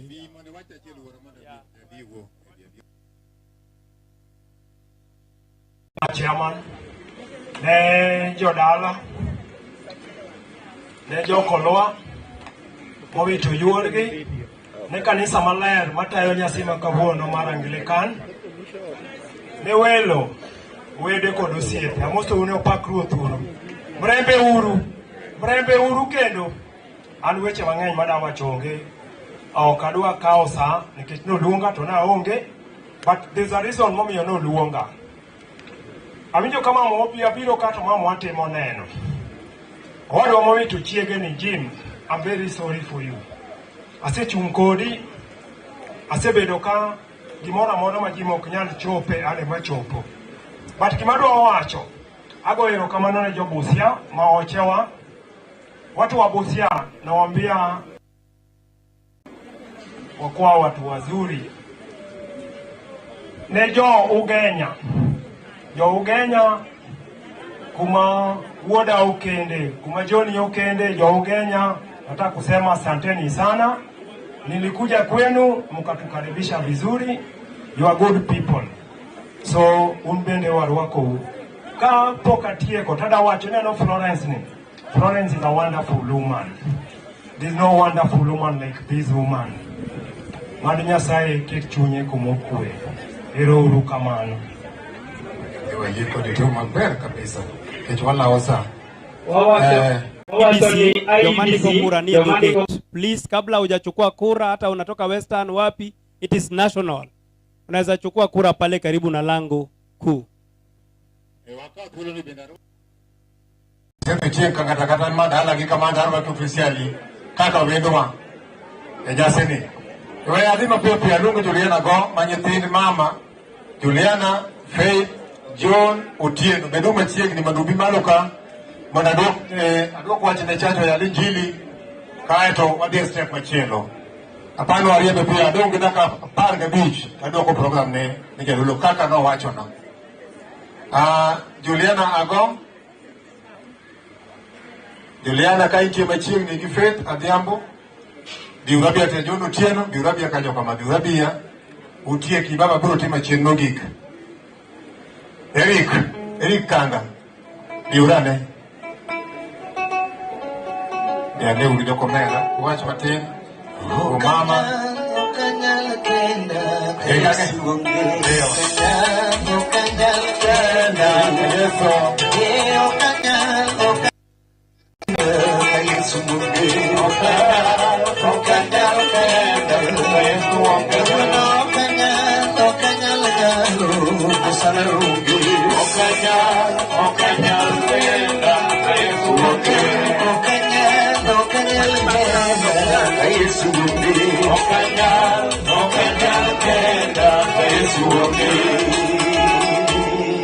Ero kamano ne Nyasaye kuom kelo malo ka utim neno ma amachako ng'e usepangoru kendo koro tim durada mbele. Karibu. Habari zenyu ninyi wote. Kwa majina naitwa mimi ni kijana ya Jim, mimi ni mtoto ya Florence. Mkisikia Kibuye wanaita Mama John ndio mimi. Nimepoteza mama yangu na mama yangu ndio kila kitu ya. Yeye amekuwa akisimamia kila kitu, but for now ni ile kujikaza tu. Naomba Mungu na naomba kanisa na familia ya Maiguka yangu Kanga. Thank you kwa usaidizi yenye umetusaidia. Na next MP Adui Nyaga, na kushukuru sana Father. Mungu akubariki kwa hiyo support yenye umetupatia, na my aunt wote, Aunt Pamela, God bless you kwa hiyo support yenye umenipatia mimi aswa mtoto ya team. Thank you. Na thank you my wife pia taongea sasa. Kanisa, wajomba wangu wote ambao wametoka Busia, waheshimiwa ambao walio hapa wote, na wageni wote ambao wamekuja kutusaidia kuomboleza mama yetu, na wasalimu katika jina la Yesu. Amjamboni. Amjambo tena. Mimi nikisimama hapa kwa majina yangu naitwa Faith Josephine Adhiambo. Mimi ndio kifungua mimba ya Florence.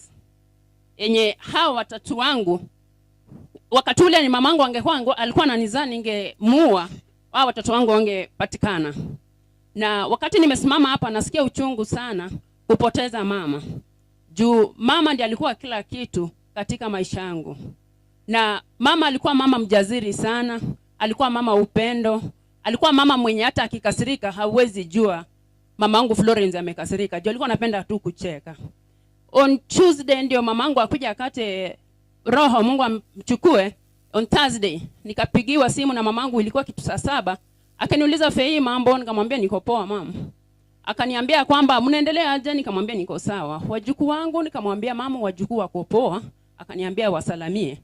Akaniambia nitakuja tena Eldoret nikuje nikutembelee. Nikamwambia karibu tena mama.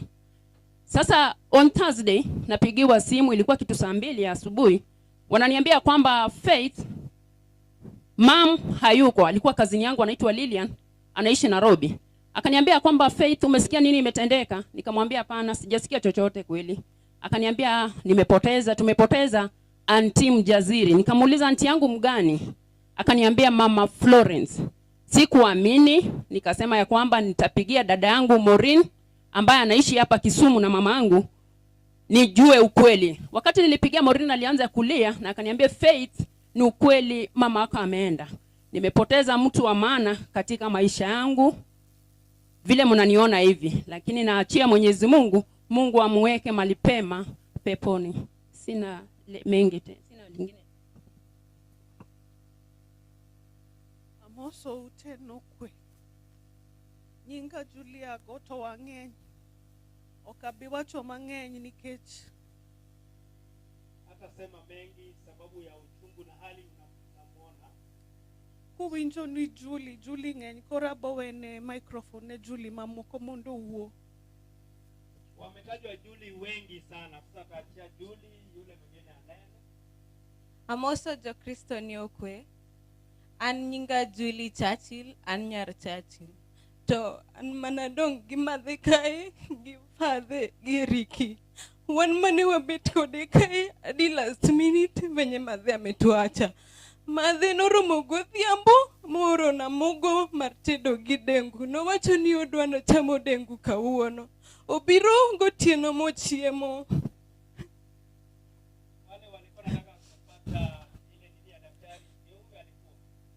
Obiro gotieno mochamo dengu mawegi ka giwuoyo gi fathe ka gigoyo mbaka. Kendo nogombo loso odeni kapok otho. And I thank God sana anti pamo oloso odni. Taka uko donje kongima anti ne dwaro mondo donje ot mogero kende. Katuneno kae materials teni kae. To chieng' no gotieno ne giwuoyo gi fathe ka kodwa gero odeni. It's so sad okodonje odeno. Koro karomo gokinyi wawinjo ka fathe go koko oko ni mondo ng'ato kony ng'at moro onindo oko kae. Wan waparo ni en ng'at makalo e ndara. Koro kwaringo oko wayudo ni madhe olwar piny. Ojaluoko ga lewni kodhi Kibuye, lepe mag Kibuye. Koro kwang'iyo piny wan gi Riki wayudo ni madhe olwar piny kanyo to ochur okonyal wuoyo. Koro fathe penje ni ang'o motimi? Ng'ato goyi owacho ni nini mekufanya. To gotieno nokowacho ni owinjo tuo mora mora. Koro anawuok aringo taluongo jirani wane taringa dhi aluongo Nyieke Grace gi Mintina gibi gikonywa nikech wan nokwang'eyo gimwanyalo timo. To Eriko ringo dhi oluongo Uncle Seth Aduinyang. Giringo gibiro nikech Aduinyang kowinjo ni ng'ato ni kae matuo oparo ni en Uncle James Ogwang. Nikech ene motuo ene ma ji ong'eyo ga e dala kae ni otuo. Ma kaka Auntie Florence otho wan nokwang'eyo. Koro giringo gibiro gitere hospital. Wan wang'e ni en mana gimoro matin. Dakika matin igoyonwa simu dala ni otho. Onge madawach mang'eny to Nyasaye ma omonwa tene mokao. Vile amesema alikuwepo, alizirai hapa nje kama nafua manguo. Ndipo walitana akapeleka hospitali, hapo ndio karaka. Hakuna jambo mengi. Anukajumachunga nilongo ni Julia Masi.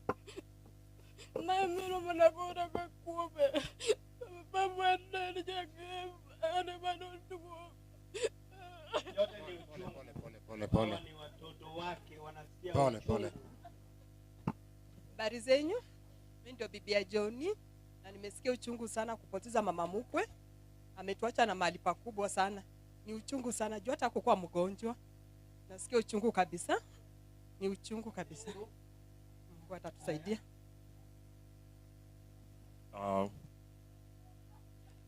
Ne kanisa, all distinguished guests, osiepe, kodwede, amoso unyokwe. An kachung' kae iluonga ni Eric Woodley Kanga. Ane chogo ma nyamalo. En wach malit ahinya.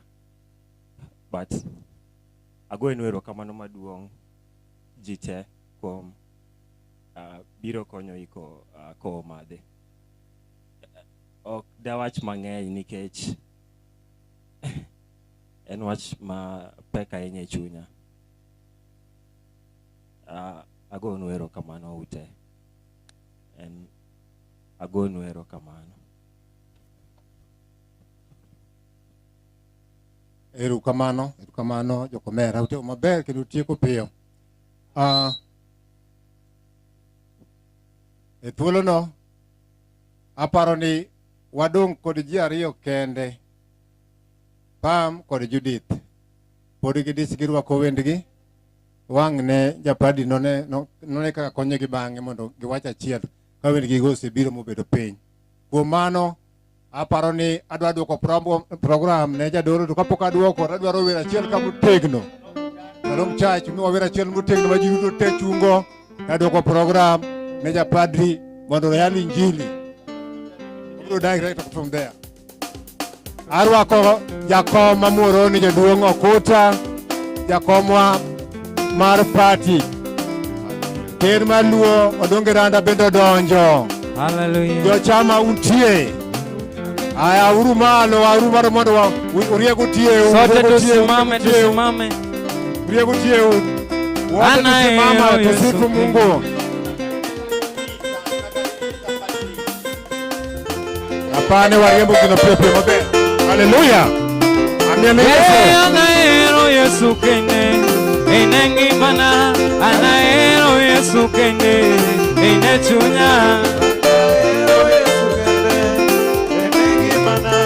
Sote tusimame tumchezie Bwana kidogo. Wacha anaero Yesu kene.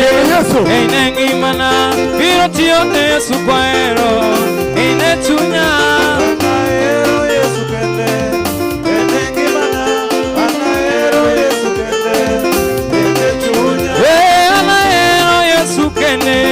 Enengimana anaero Yesu kene enechunya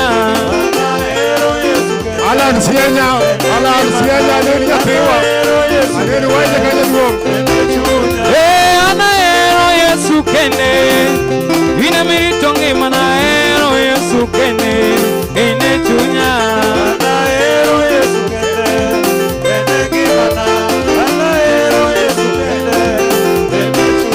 Kokodanga malayo ngesuna Kokodanga malayo ngesuna Ikmeti madongo Yesu ine mi berna Ikmeti madongo Yesu ine mi berna Jangwono malayo ngesuna Jangwono malayo ngesuna Ikmeti madongo Yesu ine mi berna Ikmeti madongo Yesu ine mi berna Jangwana malayo Yesuna Jangwana malayo Yesuna Ikmeti madongo sana ine mi berna Ikmeti madongo sana ine mi berna Jangwana malayo Yesuna Jangwana malayo Yesuna Ikmeti madongo Yesu ine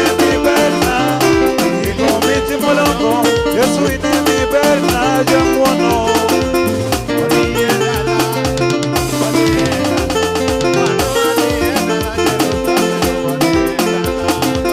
Waziedala Waziedala Jerusalem Waziedala Waziedala Jerusalem Akamu makamu siempre hay uruguaya. Haya.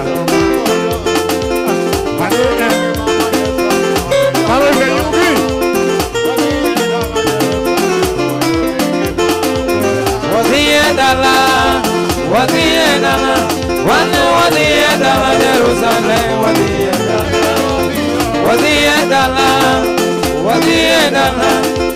Wadiedala Jerusalem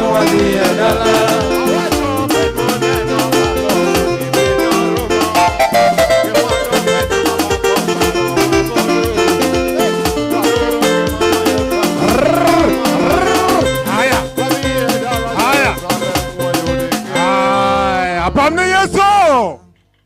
Erokamano ne Jehova. Wataye maber watieko maber. Wang dina duok kendo seche moko to gisani. Aduoko ne jadolo. Ne jogo mokiaya kata mong'eya nyinga Alex Ayeta. Aja sasa mathiri ng'inyi. Ayale constituency mar Kisumu East kaka organizing secretary. Awacha yweyo. Yes, amen. Bwana sifiwe. Ruodho donjo koso kodonjo. In mana kimie limtio ng'ongo.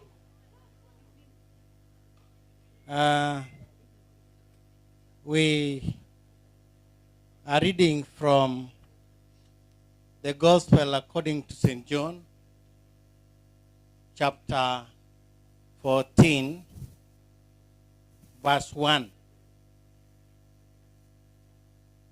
The Gospel according to St. John,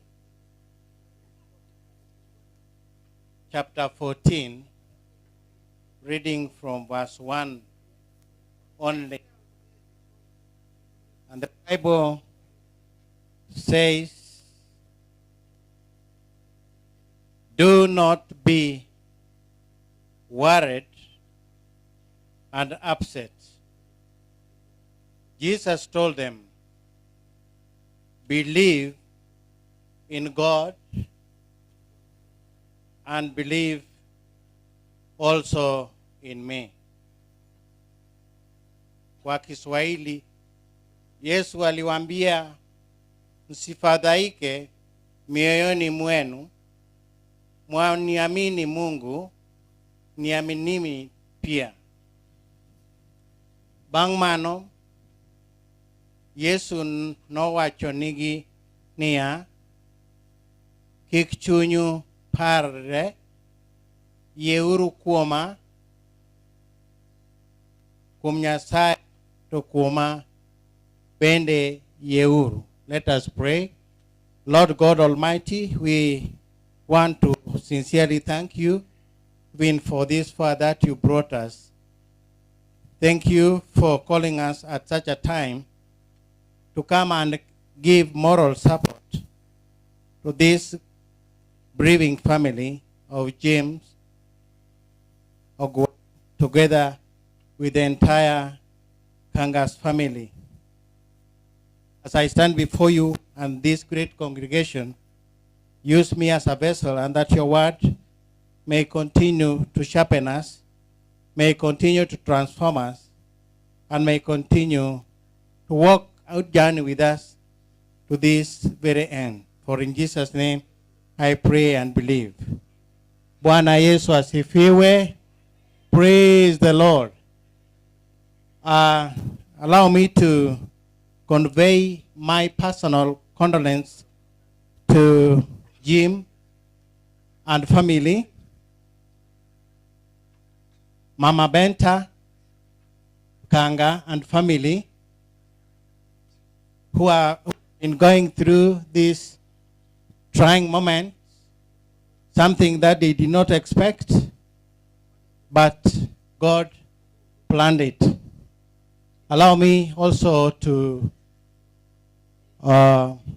greet all of our dignitaries, our Deputy Governor, our Kir, Jadung Odongiranda, and all the protocol observed. Nyasai mondo ojiu Jim together with the entire family mar joka Jadung Manosinindo Kanga. Kendo wang'eyo ni as we continue to trust in him, we will continue to walk with us. The concept of death for a long time, death is one that not only even purest forms of sacrifice have been able to explain. To scientists, one is dead when key organs stop function. For believers, I believe all of us who are here, it is when one soul returns back to the Creator. And according to many, death is one thing that has successfully commonized human race, with no one left behind when the big day finally comes. The sad news of our sister Florence has left many with a lot of grieving pain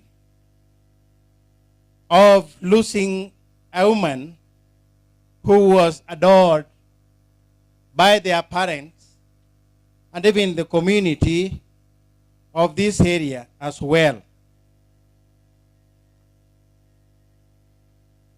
We continue to mourn this lady, this great lady today, and it is an evidence for us as well, the kind and the nature of death which she underwent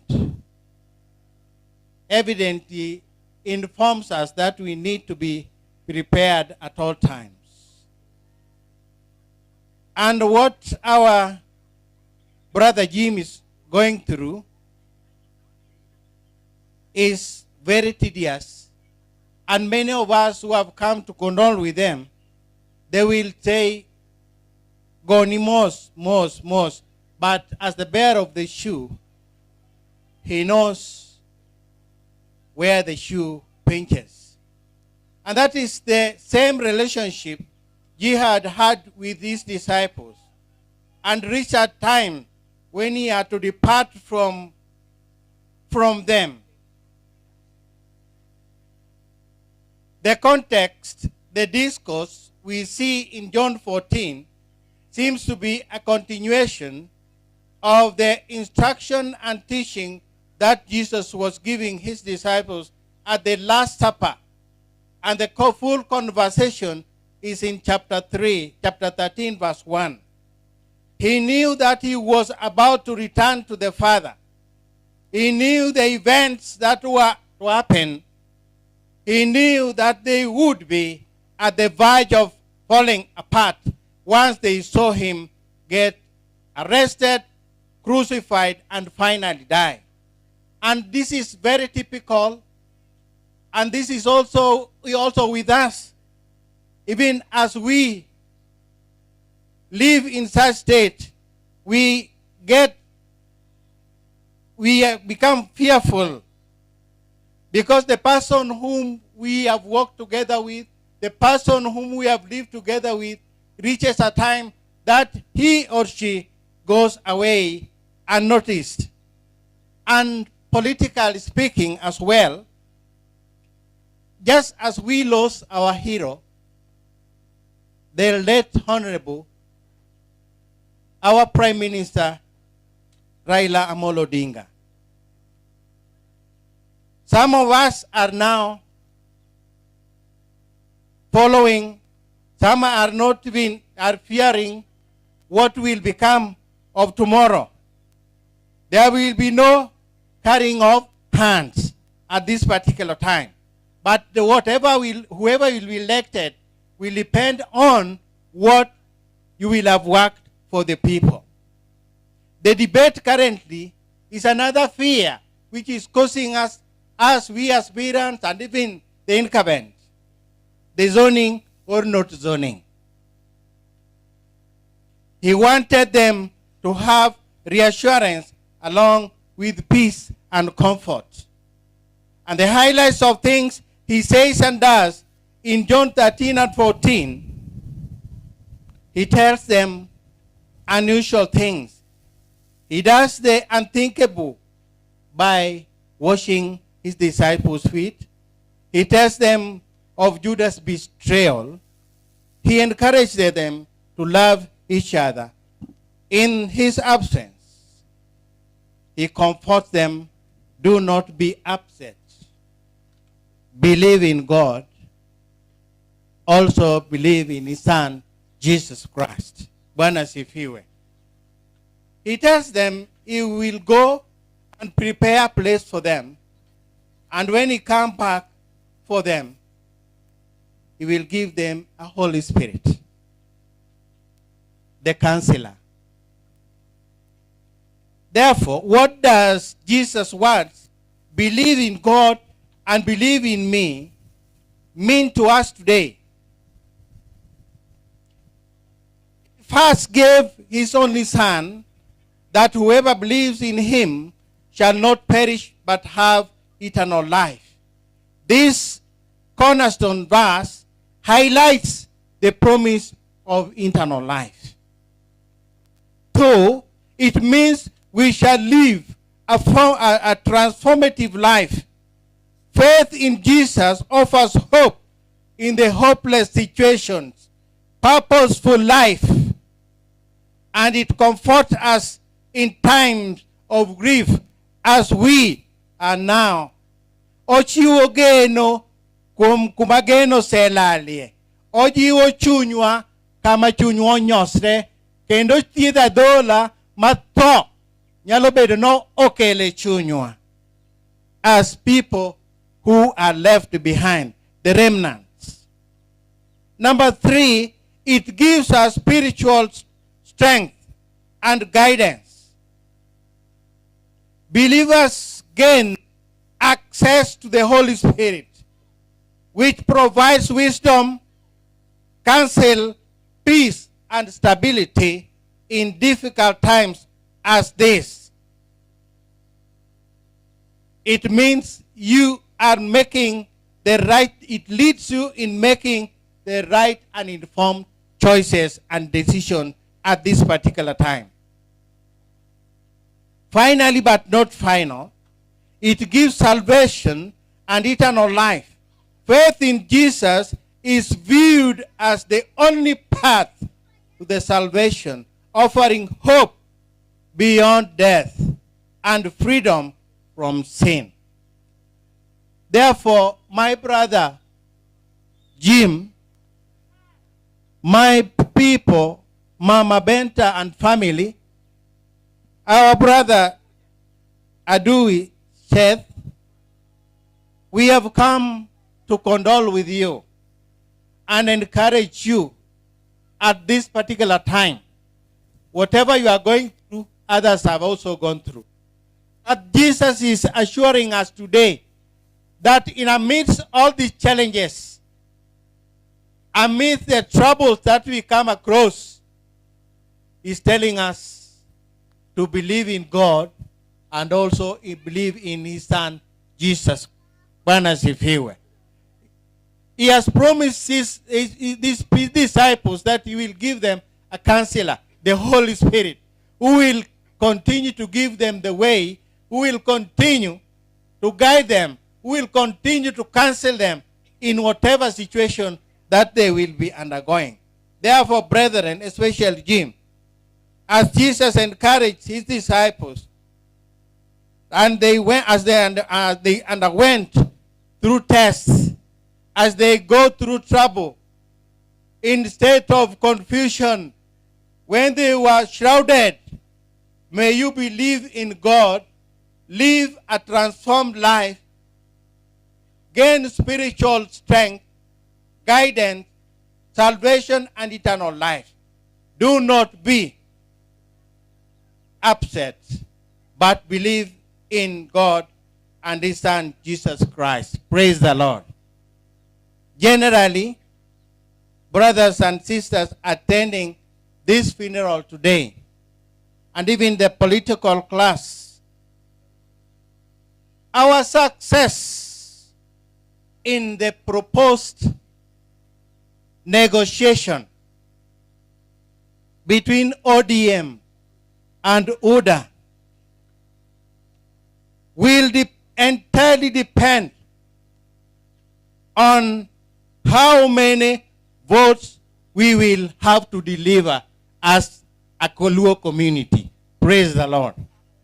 That is what, when you sit at a table to negotiate, how many votes will you have brought so that you qualify for the seats and even the offices that we are yearning for at this particular time. 2, it will depend on credibility of our coming nominations. And finally, it will depend on how vigorously at this particular time we work on the voter registration, how we rally the young and even the old who have not actually acquired identity card, and even those who have not gotten voter registration, because we should no longer live in Giniwaseka. Praise the Lord. Bwana sifiwe. Ginika oge kura. Heyonge kura tiki wala. Those who have not taken voter registration, even IDs, it is an opportune time that you need to take those identity cards so that when we go down for negotiation, we are sure that these are the number we are going to deliver, and that will help us to manage this negotiation well. Otherwise, believe in God and also in His Son Jesus Christ.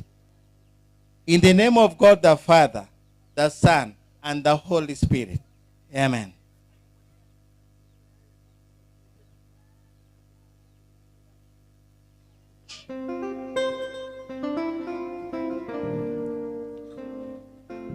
Erokamano kuom Injili mwawinjo kendo mapiyo kendo wayudo konyruok mang'eny.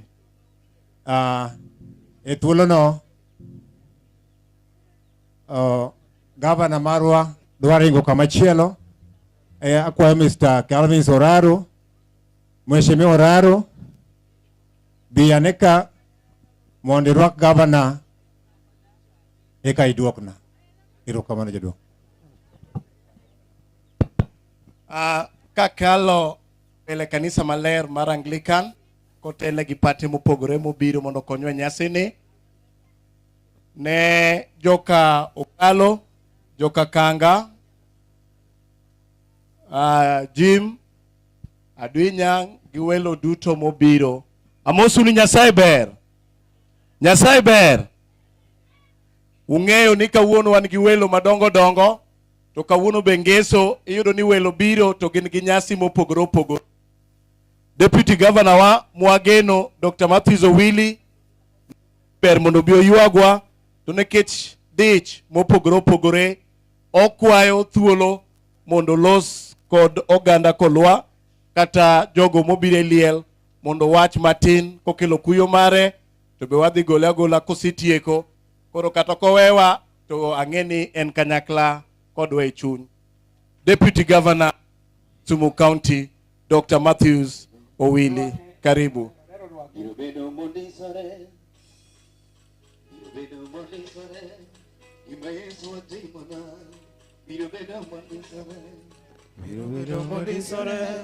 biro bedo motielore, gima Yesu timona, biro bedo motielore.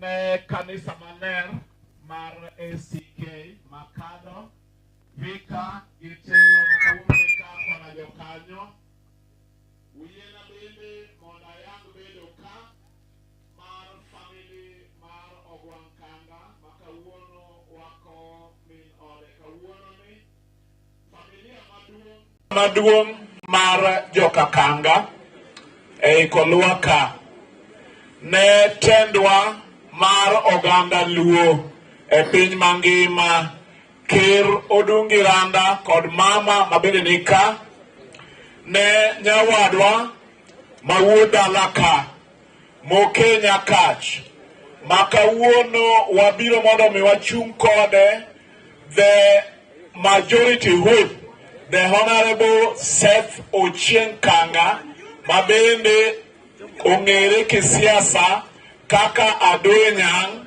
kendo mjumbe mabiro manyien marang'o Kisumu East.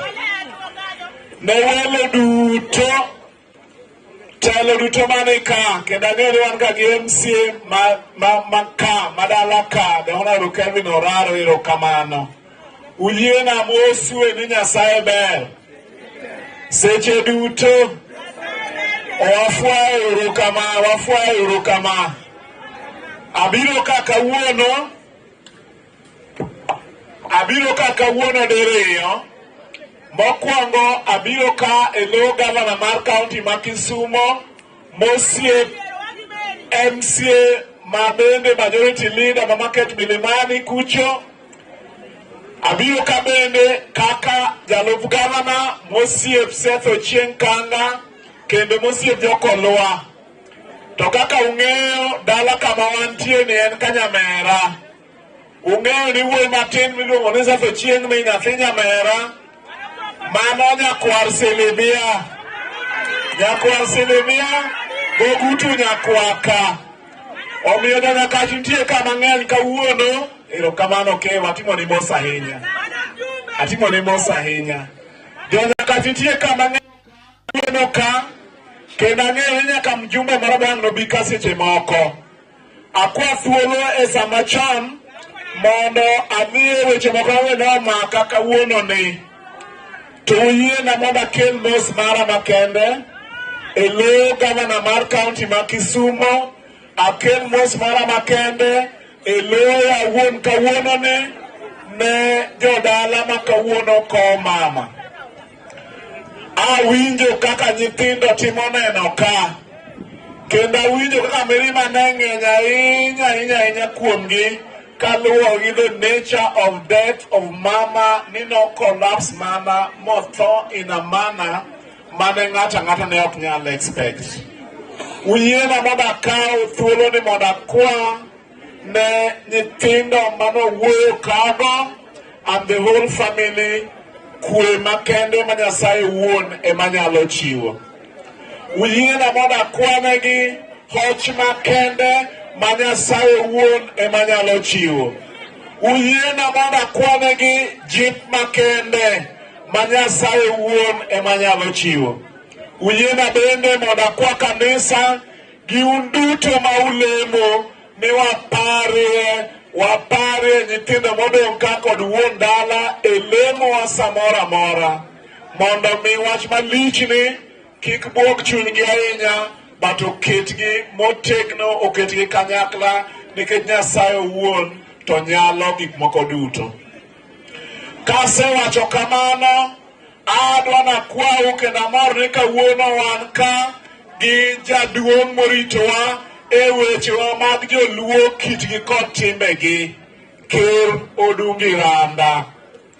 Weche masani nenore e piny mangima, e pinywa mar Kenya, ok en gima ber, nikech chalo ka gima ogandawa wagore kendwa wawegi.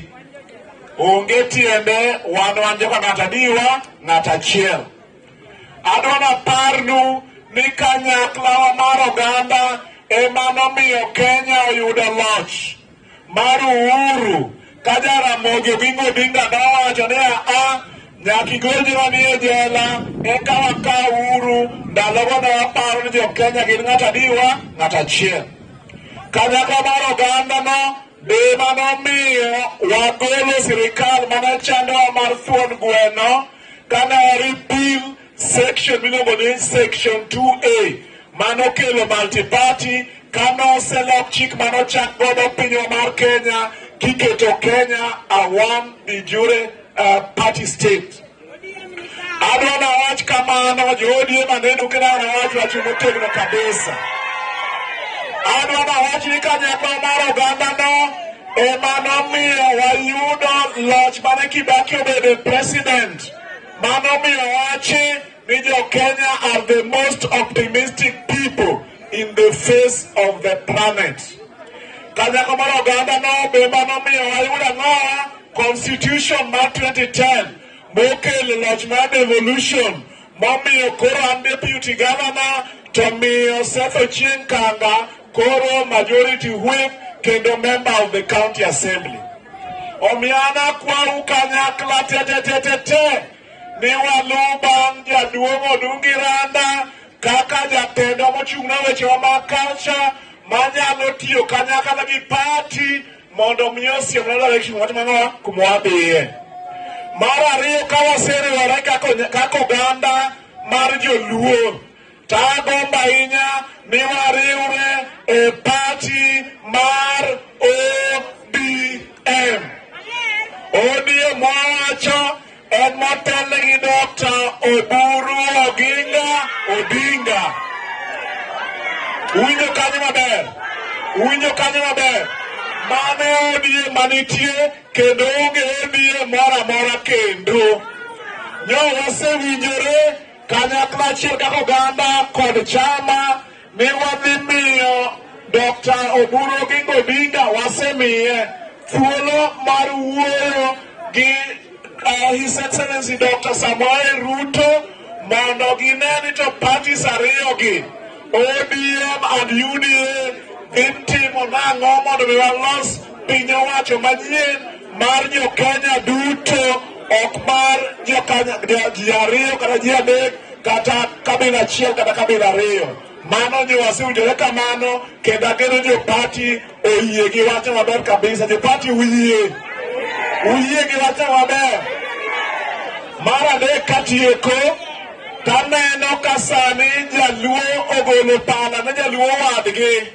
Adwa na wacho jaluo ena jaluo. Kotiyo e sirikal mar UDA en jaluo. Ka en koni en ang'owa en jaluo.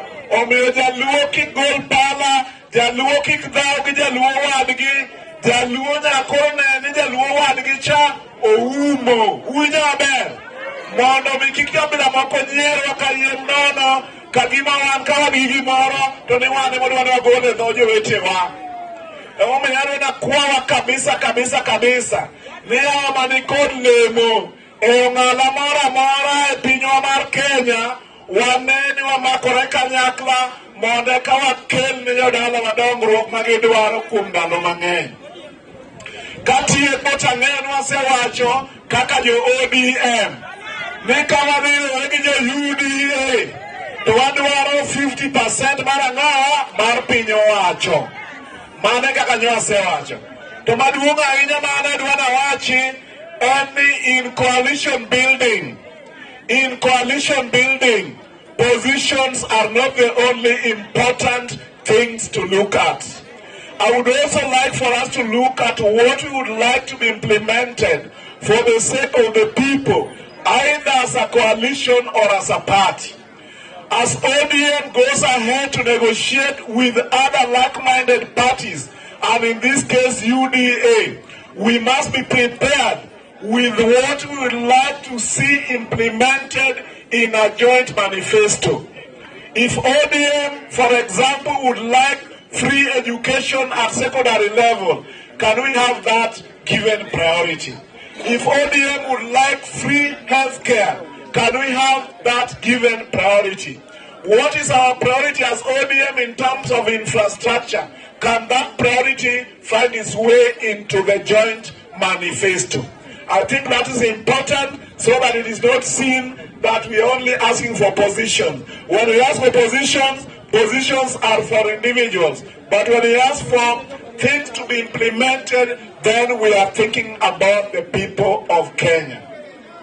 Adwa ni kora tieki, tang'eyo ni kawuono wang'arameno bed ka okewa. Omiyo abro wuoyo ni 20,000 mar Arambe wang' ni golna, to jo party bende abro wuoyo ni 10,000 kanyo. Tadwa na kwau katieko jokolwa mantie koting'ane badgi malo, jo Kisumu mantie koting'ane badgi malo. Adwa na wachi gimoro achiel kuom Seth Ochieng Kanga. Seth Ochieng Kanga wasetiyo koro kuom ndalo mogwarore, omiyo awacho nang'eyi. Awinjo gik mwawacho in terms of what he wants to implement in Kisumu East constituency. Owacho na kendo ang'eyo adiera ni Kisumu East ka uonge gik mang'eny ahinya. King'iyo weche mag education, you do not have any school monyalo ni a county school. Undo koso onge. Owacho ni Kisumu East ka ni uonge gimiluongo ni medical training college. Koso nyo segero mondo nyoro kakia. Owacho ni Kisumu ka nitie weche mang'eny ahinya mondo bed ni iloso gi piny owacho mamalo through parliament ma ok odhi kare. Omiyo kaponi en adiera ni gik mowacho te onge, to un kod thuolo maber mar yiero wuoyi moyie, moseng'eyo, mose prioritize gik mudwaro mondo utim. Emomiyo an awacho kawuono ni nyathini wan wagene gi Nyakach kucho, wan adieri ber. Nyathini nohere gi kwargi, wan adieri ber. Nyathini nogwethi gi kwargi, emomiyo kata mana telo moseyudogi king'iyo ngima mare to be wacho ni yawa be mae adui mana wang'eyo cha. Omiyo wacho ni ulamne wuoyi matin ni, uywene yo mondo omiyo odhi okaw tich mwawacho no, kendo ok waluor wacho kamano nikech Kisumu County ka ich machalre. Uyie gi wacho jo party. Uje gima senyo kolwa. Awang ni wile uru mondo muteme woi matini teste telo manyien ka kamano to Nyasaye wuon ma wuon oganda ritu. An bende kocho higa mar 2027 kanyo be koro winje maber. Onge ng'ama imiyo tich mokia timo. Jomochung' madwaro gavana go te an ema an gi experience mar bedo gavana. Onge de master mani dala tikawo japuonj e klas itero mondo obed ang'o headmaster. Ikawo mana jalupne. To machielo en ni ng'ama osekwayo maber ema mano chak. Ok inyal kawo chak mana sekwayo maber ka koro chak osebiro in ikawo chak mondo itim ang'o imi ng'ato. Omiyo abiro biro mondo wago mbakano ka sa ochopo to upara nikech kapo ni en experience ema odwaro mar bedo gavana to ng'ato achiel man gi experience ng'olony mago duto te en mana Ochieng' Owili ma wuod Nyakach. Mad Nyasaye ket chuny mama kama ber. Erokamano.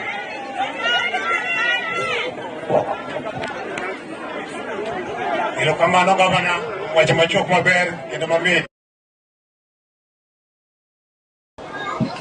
Watieko kanyo, aluongo Pamela Kanga or Judith Riwa. Wadadhi Arambe. Nyiminegi Diuru. Come led by Wadwaro nyiminegi Diuru. Wadwaro nyiri matadiyo.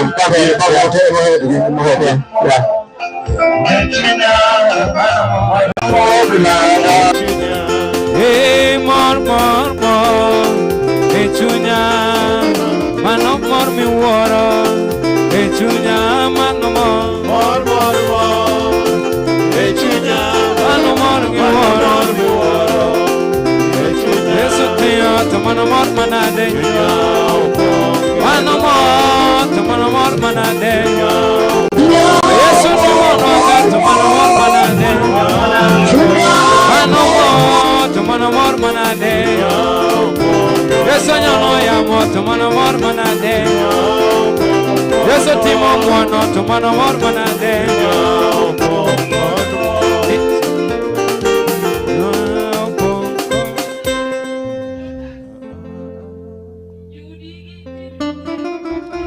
niseme nini Bwana, niseme nini Baba, niseme nini kwa yote nashukuru. Wadwaro Judy.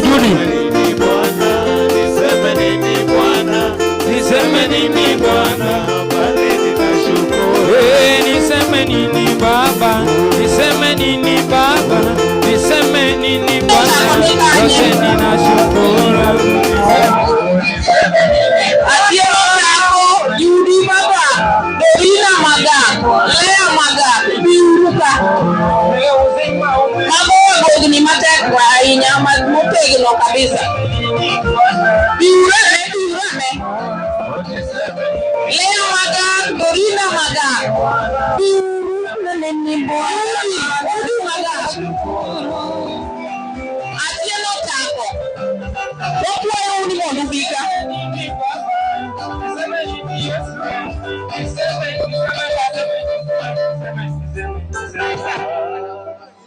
Praise the Lord. Ruoth paki.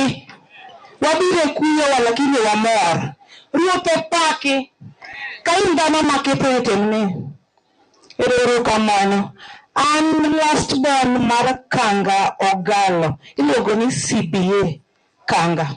Iluongo ni Sylvia Adero Kanga. Gimotimo kawuono ni en celebration. Ng'amotho kolwar pinji adino bet Russia kacha higni 10 kapod tuore. Maendi celebration. Ng'amodhi polo direct. We celebrate the Florence Moreno Ogwang. Koro kubiro ka wamori mapele piach odonjo. Odonjo koso ok odonjo. Erokamano.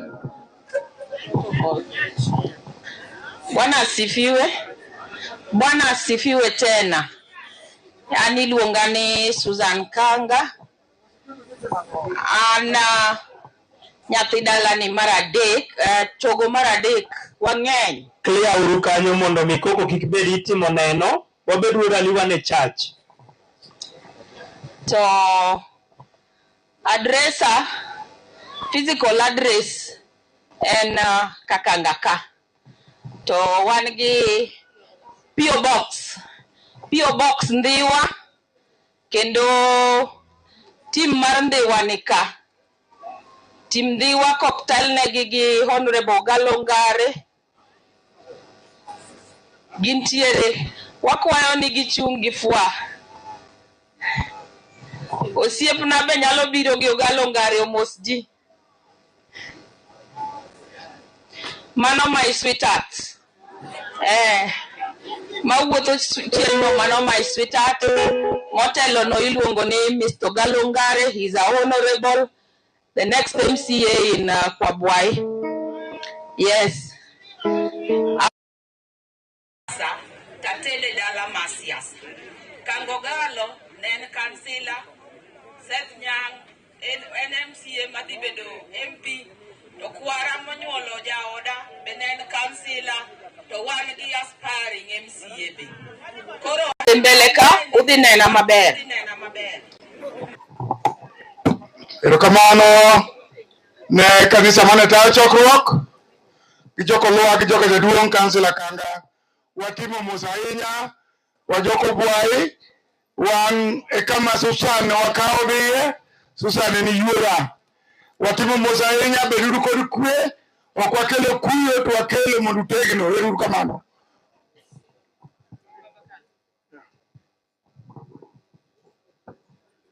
Ani iluonga ni Alongare. Wakelo kuyo makende mar Mama Florence. To en gima nitiere nyaka wabed ka wang'eyo ni wan dhano watho, onge gima dang' watim. Kosetho nyaka wa celebrate mana kaka wan kani. Aromos makende. Erokamano ne jodhiwa te ging'eny Vasco plus private. Koro agonu erokamano osiepena mobiro bende wago erokamano. Kaka wawacho, we are celebrating the life of Florence. Sani endi ni mana kindi gi Nyasaye. Kilwar depending on what is next. We are celebrating as we celebrate life, because it is upon you and God. God is good all the time. Ne kanisa maler matayo chokruok mar Anglican. Ne wede kosiepe mobiro konyo kowo Florence. Wagonu ni erokamano kuom chopo dalawa ka.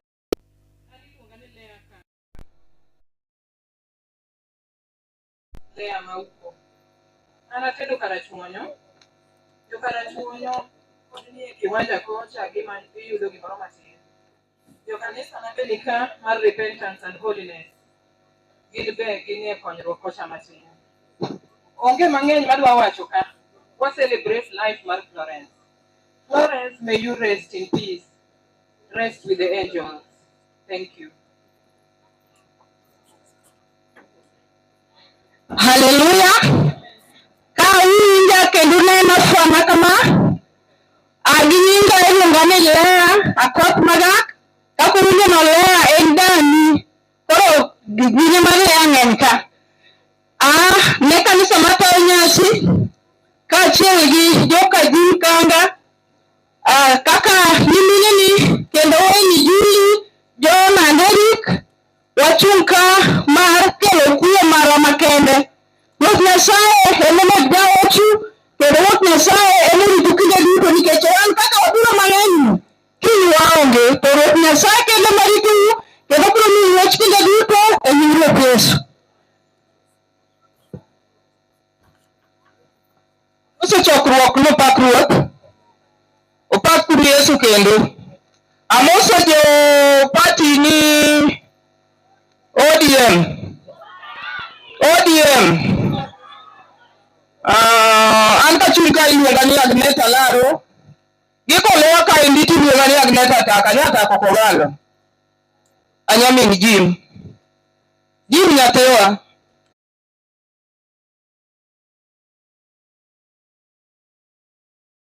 Wani neno kaka wabiro kane, kaka wang'eny.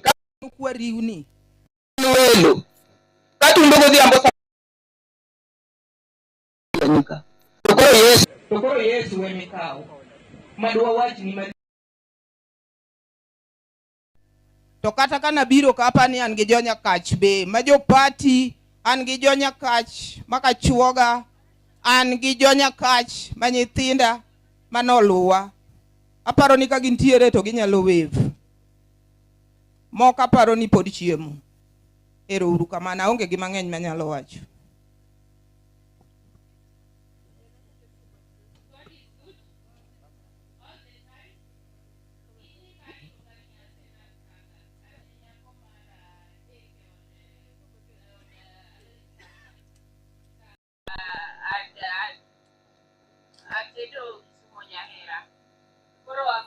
Kamano jiduto mobiro konyowa ne kanisa mar Anglican magonwero kamano kodwa patriki jopuonje duto biro kanisa gijo ODM mantie magonwero kamano gijo kodwa duto mochopo konyowa kowo shemejiwa Florence magonwero kamano duto ero kamano. Hallelujah.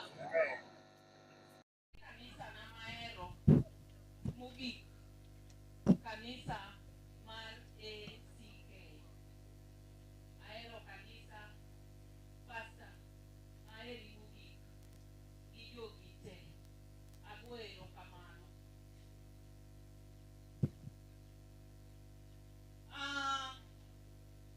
Yoga ma jo ODM. Yoga ma jo ODM. Hey, the chama. Your chama. Good.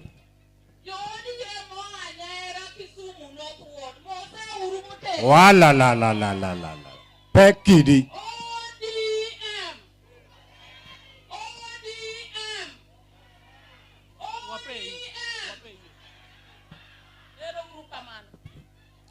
Ero uru kamano jo ODM. Ayie kodu. Useo jatendu. Adwa ni jogi ong'e ni siasa ni dala ni. Kendo siasa oidho ndege mochope dala mar Nyahera. Ok kamano.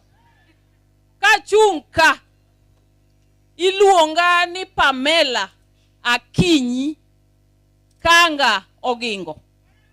Nying mogik no. Nying ma oidho ndege mochopo nyaka Nyahera. An gi joga ka ok adwa ketho sa useng'e na ja siasa mano en gima automatic. An gi jok mowuok Nyahera, an gi pastor na ka, pastor AIC Alara Church. Daher ni pastor na mondo bi omos mana matin anyako manowuok ka. Akwayo ni sama pastor biro jo Alara AIC kowna uru pastor gi wer mondo wer achiel mondo pastor obi mbele ka mano kende an andiko nes bwana okatugi kanisa okawe andiko nes AIC hapa ber na wuok e AIC ka Yes man AIC Nyahera Yes man mana ma kwaya na adwa ni kubiro to kwa kowna uru pastor gi wer Yes man ero uru Yes kamano man ero uru kamano Yes man manane Mona tingi kitingo siepe Kumbara biwe mona dendi Wilaya ewe mona dendi Sama uko pastor no Akwayo pastor Fred ni pastor Buya Na repentance biura biyo umos yo Kristo Inge ni pastor en nga malicha enya pastor kukuongi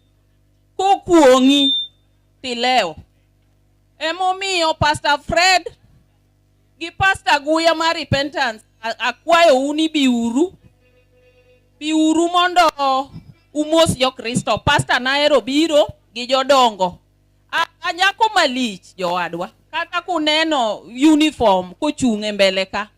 Ngiso unategne kanisa kosariambo. Usechiwo wer.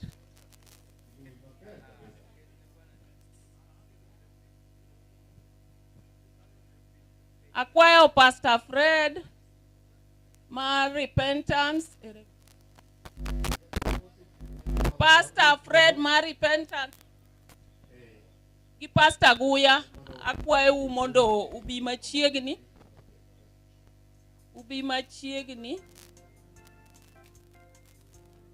Pastor Fred gi Pastor Guya akwayo mondo uchoru machiegni ka. Eruru kamano.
Erokamano ne kwacha, erokamano.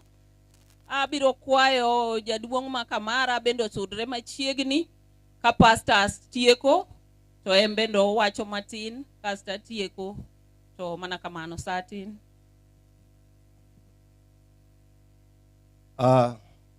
Erokamano kakadho kuom all protocols observed kaka kanisa mar AIC Alara dewaher kelo kuyo marwa makende ne famili mar Jeremia Ogingo kod Pamela Kanga magin part of us e kanisa kucho. Jawamoko ne piny kacha abro kwayo negi fuaya nikech en time. Erokamano uru. Wan ka kod elders ma kanisa ginyalo mana fuayo, gidikon bende wan go.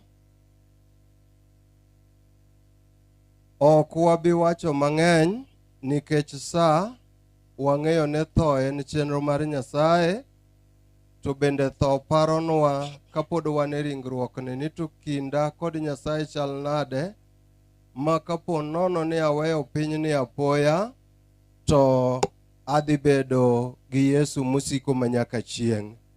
Piny ni ok sikie. Ayubu 14:1 ndalo dhano nok to bende onene chandruok mathoth.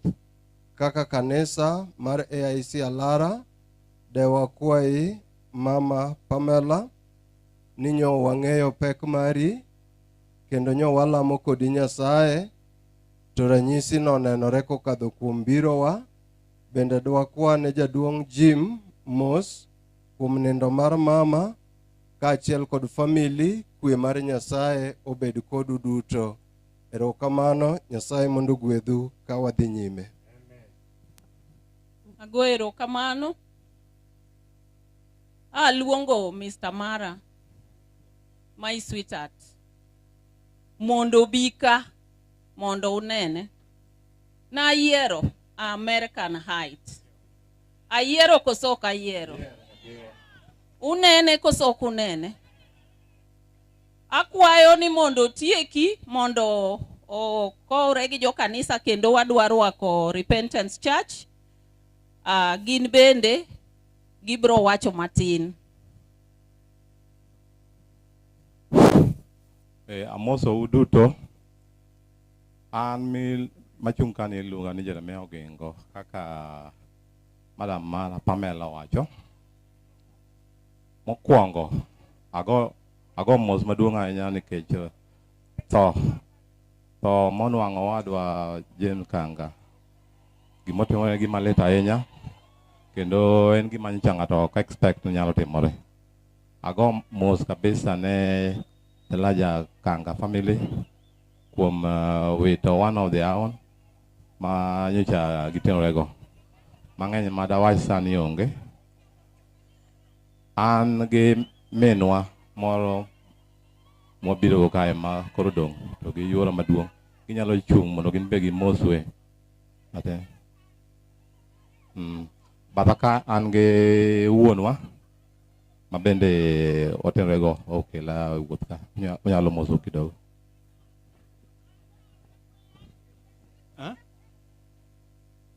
Amoso Ruth Opake. Ruth Opake kendo ane wuon mare modong' sani. Ero kamano. I want to take this opportunity to appreciate everyone in this home. Those who have come to condole with us as Kanga family. And I recognize our care Odungi Randa. And I also welcome my super mama, Honorable Rosa Akinyi Buyu. And as I conclude, I want to appreciate everyone for taking their time to be in this home to witness this occasion. And for those who assisted us and contributed money or the spiritual aspiration, especially to my pastor. I know Pastor prayed. Pastor, thank you so much.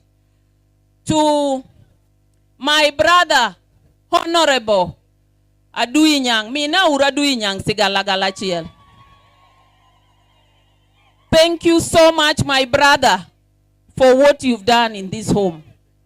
To my brother, James Kanga, I say pole to you. Pole sana, my brother. And I pray that God will keep you and give you courage to pass through this trying moment.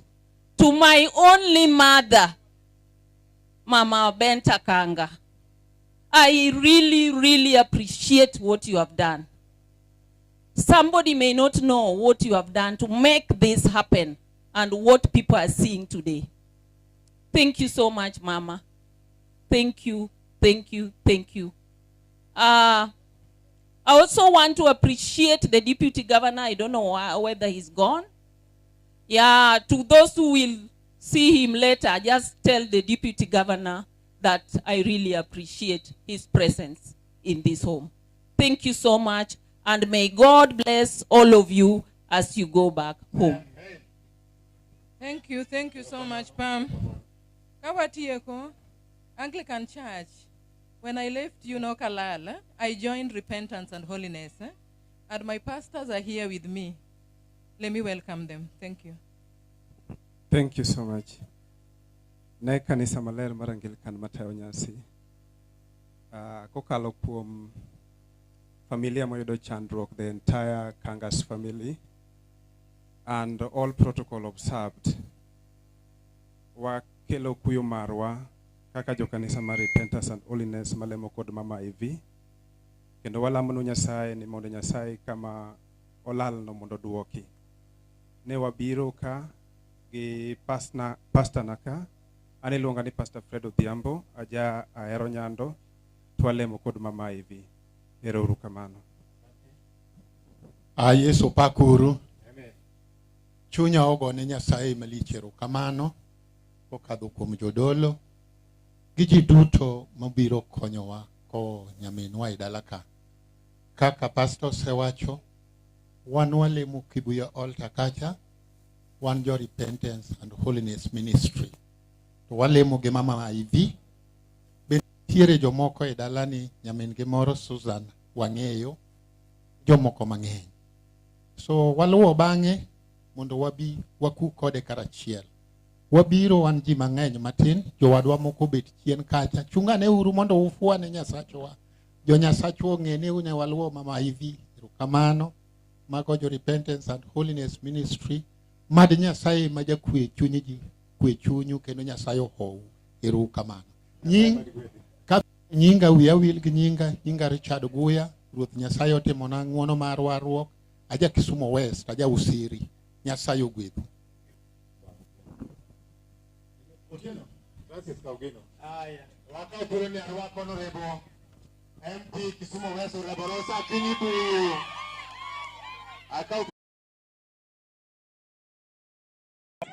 Michael Olwen, bunge wa wananchi Kisumu.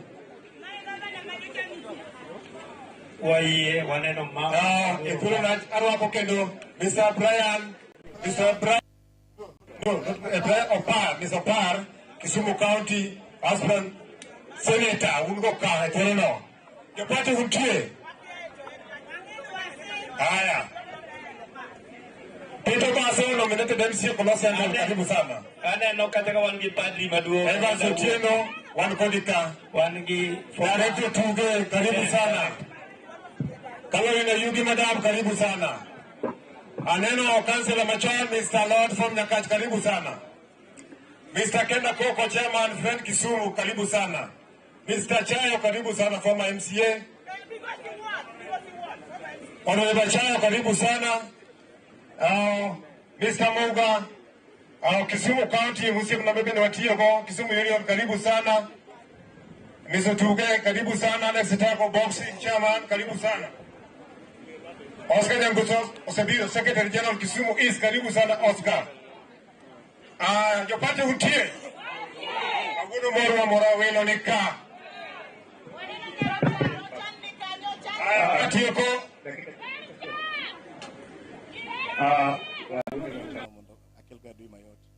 Aparo ni wadhi maber, watieko weche jodala, to samwatieko kaka nyimine the late the nyimine Jim Oloso, adwan waluongo wete Jim, to kwa luongo wete Jim, thuolo ni wabiro luongo Adui Nyang', go wetege obiro loso kaka jadala, then seche moko obiro loso kaka jasiasa. Adui Nyang' inyalo biro Tala Easter Gisaya unyalo biro tena dui kako wadu mondo los matinu mosti. Erokamano, timuru mapio. Erokamano mheshimiwa. Ok adwa kawo sa mang'eny malo ka. Kakalo kuom vika marwa gi jodolo mowuok St. Luke's, Akado Parish, joka Kanga te, owadwa Jim mowito jaode, welo gosiep gi jochama mobira moso ni Bwana osifiwe. Afwana ure kore yamo kama. Erokamano. Aonge weche mang'eny ahinya. Josiasa mobiro ka kaachiel gi jatelo marwa mar oganda Luo, ker kaachiel gi min ode, jaduong' Odongi Randa ma bende watwa dala ka. Josiasa kotelne gi Madam Rosa Kinyi Buyu Duase, mbunge ma Kisumu West Constituency, kendo secretary mar political affairs mar chama mar ODM. Urwako gi koso kurwako gi? Jomorwako josiasa oting'na bargi malo ka. Deputy governor ne nitie ka osedhi. E thuolo ni ok wada wuoyo mang'eny. Wan gi owete Jim ka. Ok gin josiasa ahinya. Wan gi owete Jim kata bro chako gi wuoda ma bende chairman mar chama ka. En chogo maduong' na to kore dala ka. To oduong' na te an chogo maduong'. Oduong' na ta an chogo maduong'.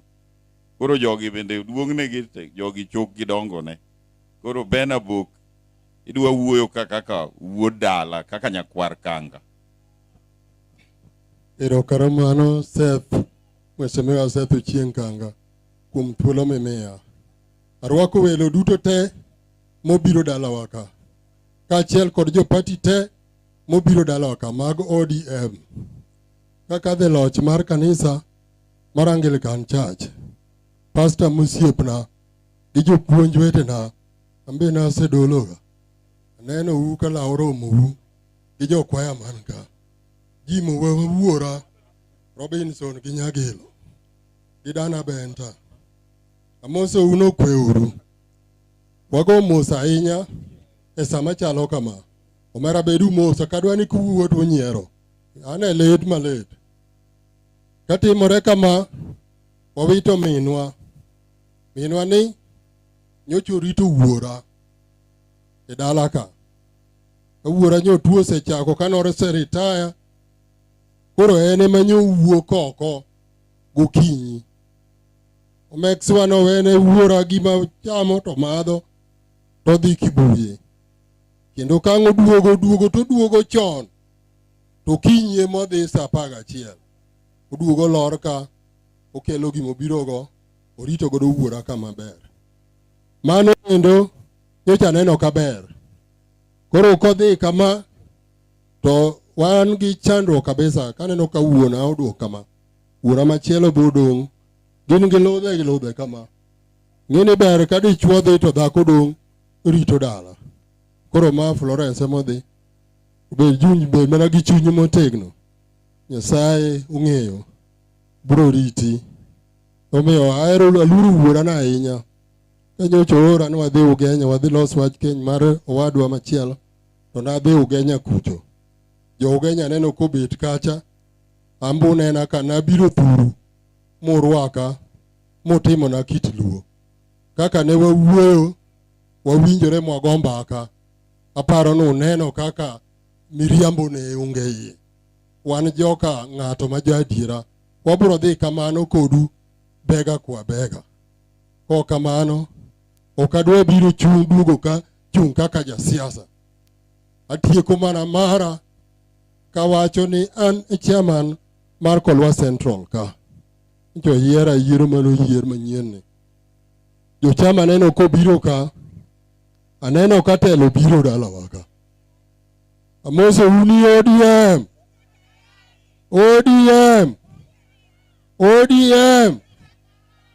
telo biro dala ka nyang, bed mana mos, kaneno donge randa kogo kom piny ka. Mubonge biro dala waka. Rosa kinyi buyo dwasi, chuny dhako ba neno kobiro ka. Erokamano mama. Nyasaye orito maber. Erokamano. Abro mana introduce gi. Wan gi Christopher Ochieng Tala Magak mano wadwa maka wuono maka kocha. Wan gi Michael Okota mano bende wuono maka kocha.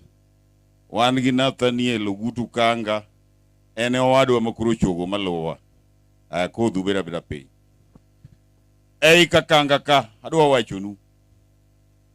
Ne wan jowuoyi 10. To jowuoyi 10 gi ji 7 otho moik dala kacha cha. E higni machien kocha to githo kawuono wapod ngima. Koro sani wadong' jowuoyi 3. Wadong' gi owadwa maduong' firstborn James Ogwang Kanga. Gi an the second lastborn gi modong' no modhino Nathaniel Ogutu. Mane kak wadong'. To Nyasaye ng'ama duong'. Nyasaye oseritowa. To kendo jomo biro kagi. Usiku biro dala waka. Kata kaliel nitie. Kata kaliel onge. Ndalo moko no wach dala waka. Ne yien ma ji mopidho kani. Ne jakaranda ni. Ni ema nego ji dala wakacha. Ma ji gweng' waka de ji otho kabisa higa moro mar ji 80 90s ka. Ma ji no ng'ado yien ni dal e gweng' ka te. Ni yien ni nego ji. To ji mporo dala ka to dogo pidho yien ni. To dala wakacha kidhi to wuonwa noko ng'ado yien ni. Kanga no wacho ni yien puko nego ng'ato wazunge opidho yien ni. Koro jimbe nyaka ne pidh yien ni kawuone ka jaode otho. Kiani koro yien ni ema nego ji. Tan be higni te. Owete ka gimoko ne ni tho ka ni oko. To higni te jodalawa ane ngimana asedaga mana dala ka ji ok ong'ega. Kata machunga Kisumu ka town ni. Awuok kata town so chiko otieno tabiro dala ka. Tasedak dala ka maisha na te. Maka wuok mana matin jumba 3 kata 2 achiel taduogo mana dala ka. Mago dala ka toka tho. Emia nyisou jodala wa gi welo mobire piny ka. Ni Nyasaye emong'e chieng' ma ng'ato bro thoe. Kochopo chieng' ni tho. Jodala okal kata dakika di. Emomiyo Nyasaye emoketo ng'ato. Adwa nyisou story mar Omera ni. Omera ni emosebedo ka tuore ka. Jodalawa. Osebedo ka tuore makata wuoth chande. Makata juma mokale juma ni. Emancho nego be no dhi operation. No nego dhi operation mano obedo booked. To chieng' ma mama ni nindo ne andala ka. Na nindo dala ka. To kochopo sa 10:45 to wuode miluongo ni Eric ni. Obiro dala kucho. To duongo dhot koywak. Tapenje ni Eric, ang'o motimo Jim? Apenje gi Idrisa ni ok Jim. Mama Joni ogore piny. Takono mama Joni ogore piny nade. An ing'ena paro ka chiero pod koso Jim otho. Ke Jim osebedo ka tuore ka. Mose chandre gi tuone ka. Kora biro ka. To kang'iye kaluonge Nyabosia, uluonge Nyabosia to yawo wang'e to ng'iya to chako dogo miyo wang'e. Koro Eric ywak. Nyarwa ma iluongo ni Julie be ywak. To noyudo kodhi Kibuye. Koro waluongore ka yueche ga osebiro ka maka boyo wadwa kocha yueche ga 2 ka. Koro ya apiko matere ga mzee Makangade kacha. Be biro kaga piko chung kacha cha. Koro mzee penjo nang'o motimore. Ni Nyabosia mogore piny. An jodalawa an aneno ka dhano tho for the first time ayura. An pok aneno ka dhano tho. Ong'iya to Eric ywak, mama itimri kodwa nade? To elo wang'e kama to ng'iyo Eric to dogo miyo wang'e. Ma jaoda okelo gari ka motere osiptal, kochopo osiptal to tho. Mane kaka yuorore no tho. to nochalo heart attack nikech ume ne wuok remo. Bende jo osiptal owacho ni en heart attack. Mane gima otimore dalawa ka. Omiyo wan waduoko wero kamano.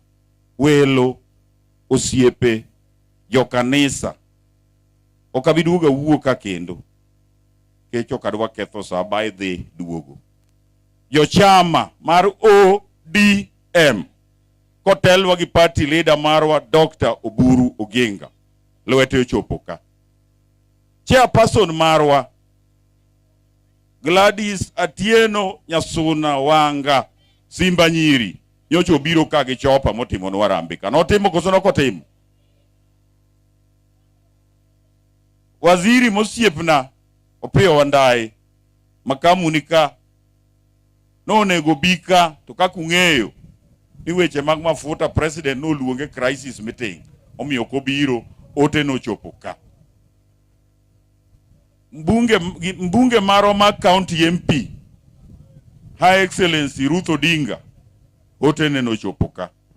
Rosa Buyu MP ma Kisumu West nyocho oro pesa ne arambe kendo kawuono biro koso kobiro.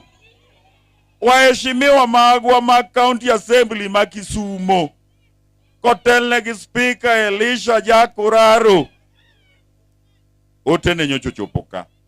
Kerwa marwa maluo tema ne piny mangima in the world ma joluo te ker jaduong' Orungi Randa ote nyocho chopo ka kendo kawuono biro. Jo chama kotelne gi chairman wa maro ma Kisumu East kaachiel gi vice chairman mara ma Kisumu Central jaduong' Achieng' Agare ni ka ibro migi nafas nyogi biro kendo gi chopo ote. Former councillors kotelne gi council Otuge kanyal wacho gi nyingi te nyolwet gi ochopo ka. Former MCAs Achayo gi Isaya Janam nyote gi ochopo ka. Mheshimiwa marwa nyochung' ka be manyotimo master of ceremony Mheshimiwa Kelvin Oraro mowadwa kaachiel gi Mheshimiwa Baso manominated nyocho bet kodwa ka nyaka daka mogik.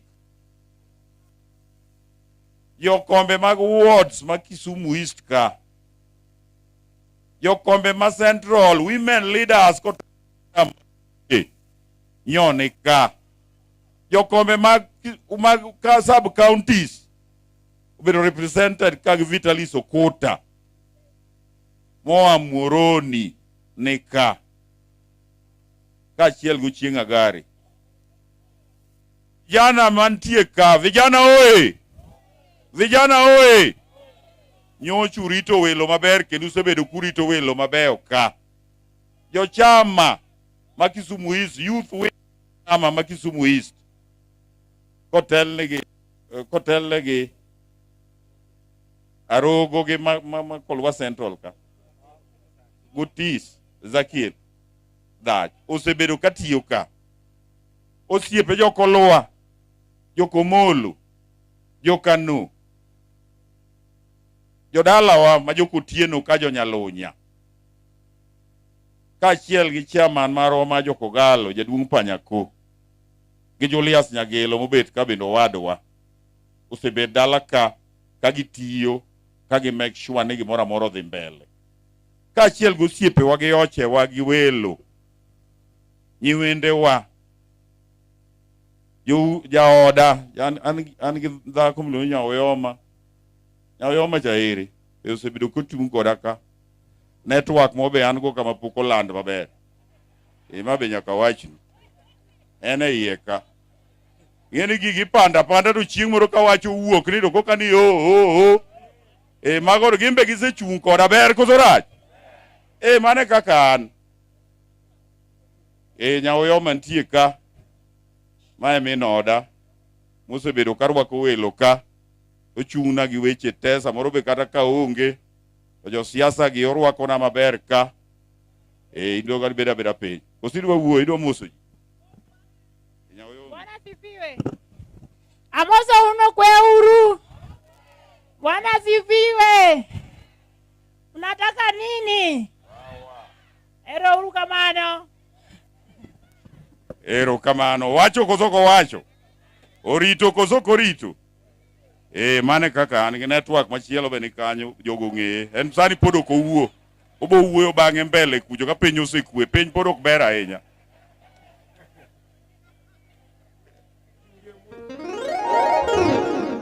Wanasema usimame hapo wakuone. Nyajo ka joma nyonyo moko gine jako pale. Hebu simama wakuone. Ndio huyo.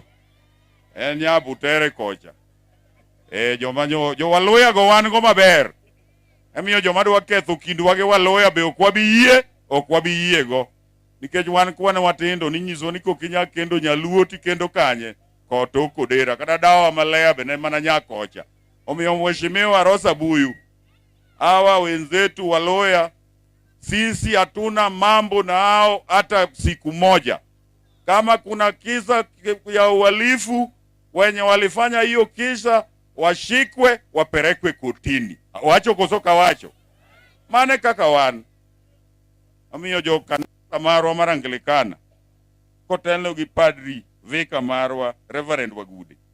Kaachiel gi Bishop Achola. Musiepwa ka, musiko kodwa ka. Mar St. Mishak Fellowship. Gi jodolo te mang'eny. Aneno Pastor Wuoth nika. Musiko ka lemonwa dala kaka wan gi functions. Waduoko nwero kamano kanyal mention ng'ato ka ng'ato jodala. Okanyal mention plus jochung aspirants jocho ODM osiepewa okonyowa ka jodalawa. Jogo mobedo kodwa ka jo ODM manyo bedo ge komiti ka pile. Siasa jodalawa madanga wach. Siasa sebedo ka wacho ka pile. Amiyo wan ka wuono an mana gi kuyo aduoko nwe wuonwa modong'. In watwa kendo ine wuonwa dala ka. Omiyo sika kodwa ker. An be ka weche ni kodi kocha ta sika. Imbe sika kodwa keke jogi. Se biro dala wa ka safar mang'eny ker. Kowete wagi. Wan bende wasikodi. Mheshimiwa Rosa Buyu, makamu. Kawuono kiki wach weche mambanga ka.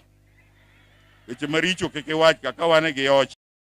Iwach weche moriere maber, weche makelo dongruok, weche makelo riwruok, weche makelo mbola, weche makelo hera. Wacho koso ka wacho. Gima tin go jodalawa, Nyasaye mondo telnu, utimne jomoko bende kaka utimonwa ni. Kik utimnwa mana kende, utimne jomoko be kaka utimonwa ni, tusik mana kodwa Nyasaye.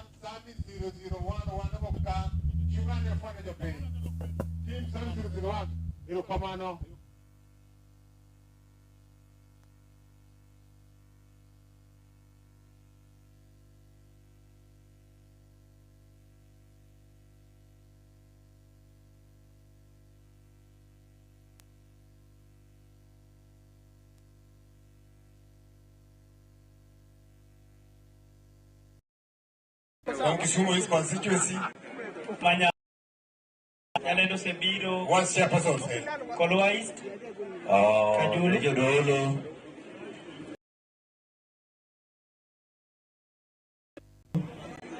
Kaachiel kod jaduong' gi joduto amosou ni ODM.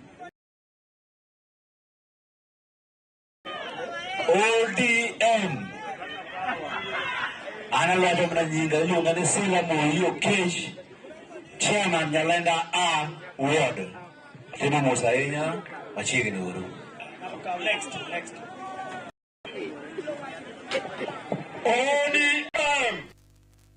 ODM. Kijinga gai mungani Joseph Aguyo kawo Kisumu North Ward. Anaja kwa matin maluo Pamela Kanga mwabiro yuwagoni. ODM Kisumu North chungane malo. Kamano. ODM.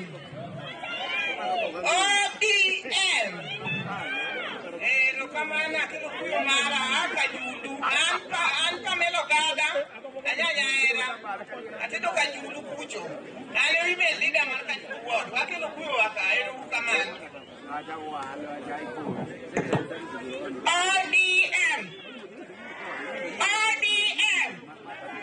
Wamama hai. Tina Christine Omolo, Kisumu North Ward.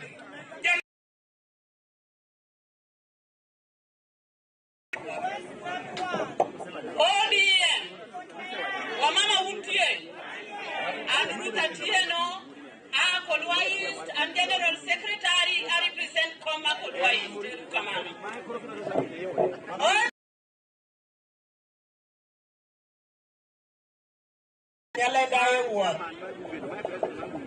Amoso chokruok ni Bwana Yesu asifiwe.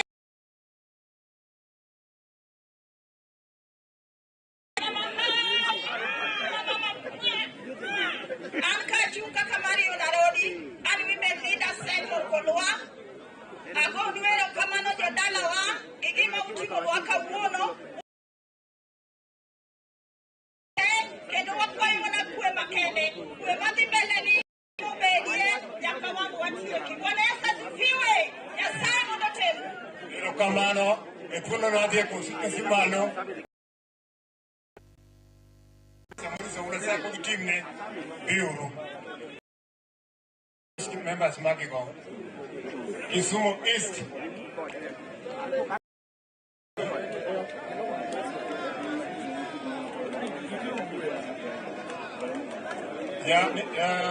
Nirungu tuge Biuru Charlie Sokelo. Wase buru time chap chap erana introduction Oscar time marach. Wuru moso ibiro moso jibange. Yuratie guru pia. Yo constituency Birua. Constituency team, Eurabia chap chap. Leaders of constituency.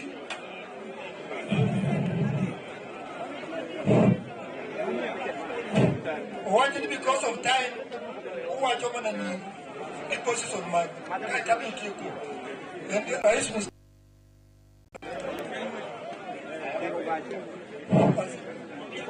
ODM! Catherine Akinya Worth Treasurer, Kisumu East Constituency. Erokamano ODM. An Machukani Lungani Kaliech. An constituency chair Mari Youth ma Kisumu West constituency. Tado wacha chill kende kech wachungne youth. Waseneno gik matimore county adwa kwayo vijana ni wabeduru gi orwok kik wayie ti kodwa. To kaka weche ringo waseneno kaka weche ringo to king'iyo mos to joma mine gi to kwanega gunus luor ahinya gi joma kelo koko. Apani winja maber, ero kamano. Akwayo niya, because of time, ula nyingi nikech an nyaka gi leaders my other constituencies. ODM!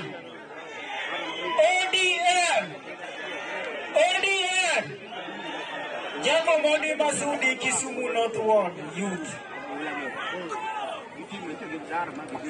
ODM. Iluongani Stephen Apio, representative persons with disability, vice chair.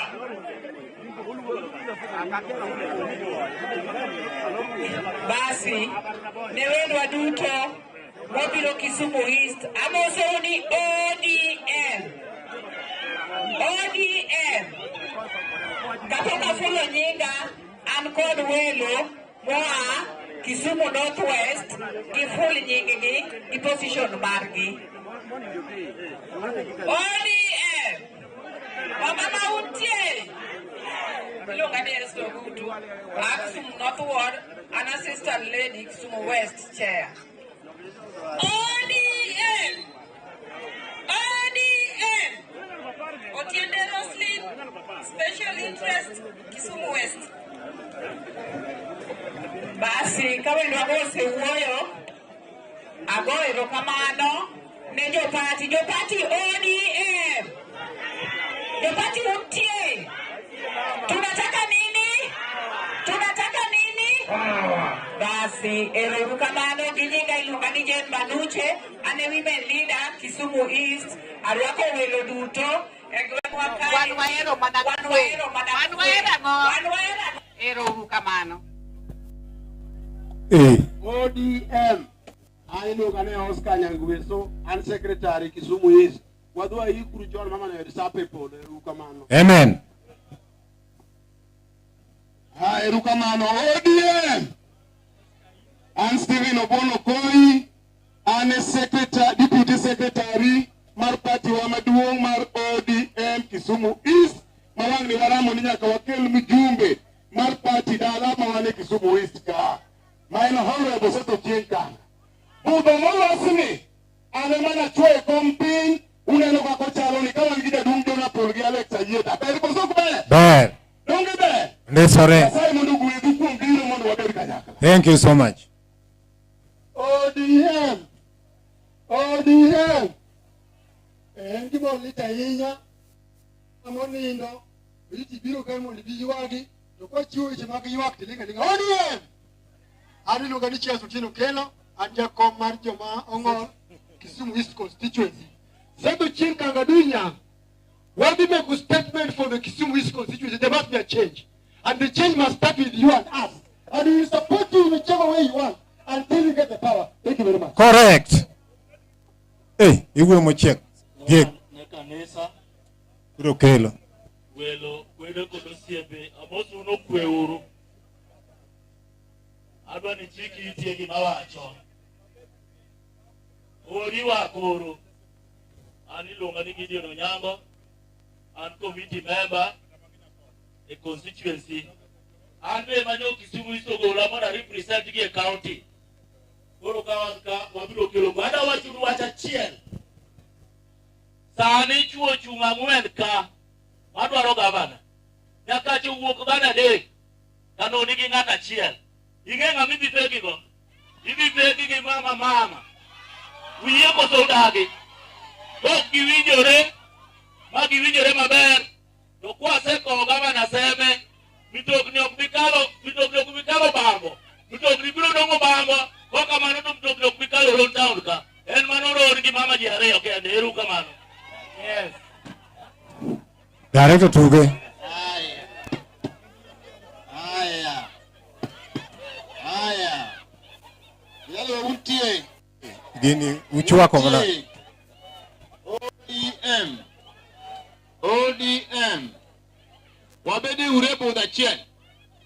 Wabedi urebo da chen. Ne orie matin wana liel. Orie matin. Nejo dalawa majoka Lois Kanga Gunogal. Ne osiep na dinya.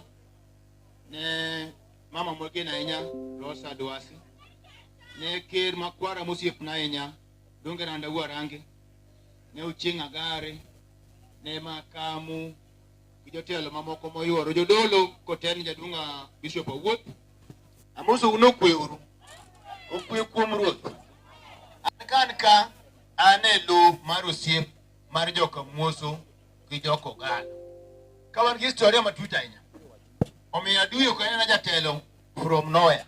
Aduyo telo from root mar gane. To telo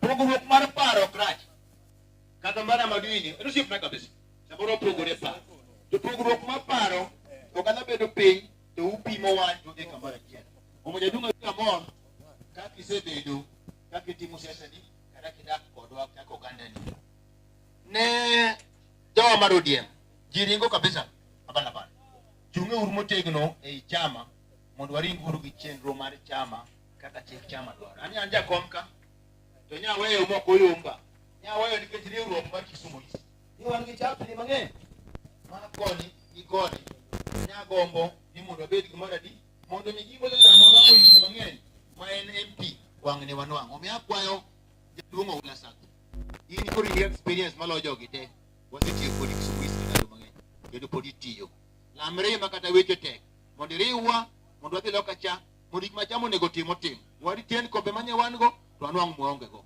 kwa chunge tok dok to buru okinyo kamano joka Kanga ubed gi kwe Nyasaye oritu pod wan kodu, wabiro chung kodu. Aye. Erokamano.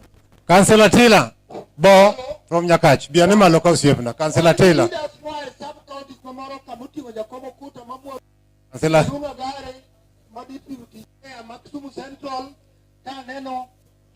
Mano Bo.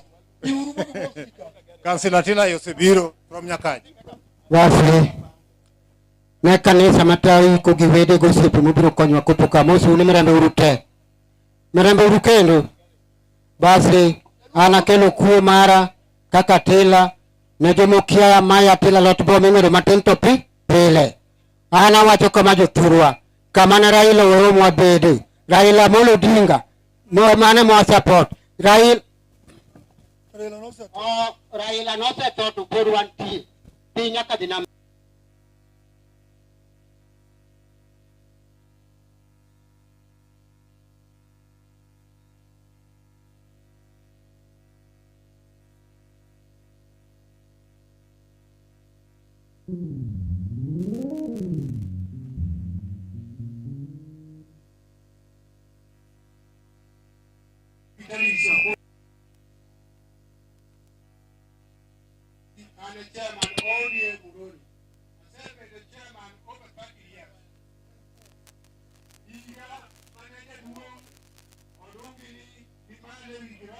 Girofa kodiga nitie ema nomboki nogwedha. Awuoyo gi joluo ka ok aluoro gimoro nikech adwa nyiso joluo kuma piny dhiye. Ok wanyal bedo gi fitina ni wan ema waloso Kenya gi thuon to jomoko ni chiemo. Ji ong'ama dhogi chiemo to wan wabed gi fitina. Jodongo mantie kaka ne jaduong' dhi e lweny, kane joduong' dhi e thim, gidhi manyo le. To jomoringo momanyo le gi guogi, monego le, ng'ama chuo le gi tong', imiyo lembe mochuogo le gi tong'. Kaeto jomodong', ng'ato ka ng'ato nduso le gi yuto biro. Osendusnwa odiochieng' mane. Raila ne thuon luwo. Emomiyo kane siasa koro tek, to en iome, ichak idhi ioe, nikech nonyalo tieko Kenya. To in dhana ma ok in ogwal mok mon dhiang'o, in to ditime ng'o. Awuoyo ne joluo mondo joluo ng'e kuma piny dhiye. Sama wantie goni, ne wan kamoro ni Fort Jesus Mombasa. Wachako wabedo kamoro ni Mama Ngina Ground. Ka waduogo koa kanyo, jomoko koro kumuoch gi margi. Mondo idhi e chokruokno, ionge. Kanyo to wan Nairobi, ionge. Ok gibiro gi luor. Ka gisegwedho jogo, mosegwedho wanga, to wagwedho ng'ato ma koro rito kare ahinya d'oburu. Koro kiwuoyo, obuge ma wan go gi wanga. Thank you, tim gimihero, kneel down, wuo kodgi mondo iwang' pat. Erokamano jaduong' Okutu.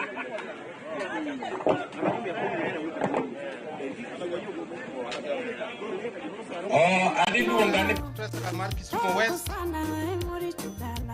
Asebedo treasurer ma oromo almost 20 years.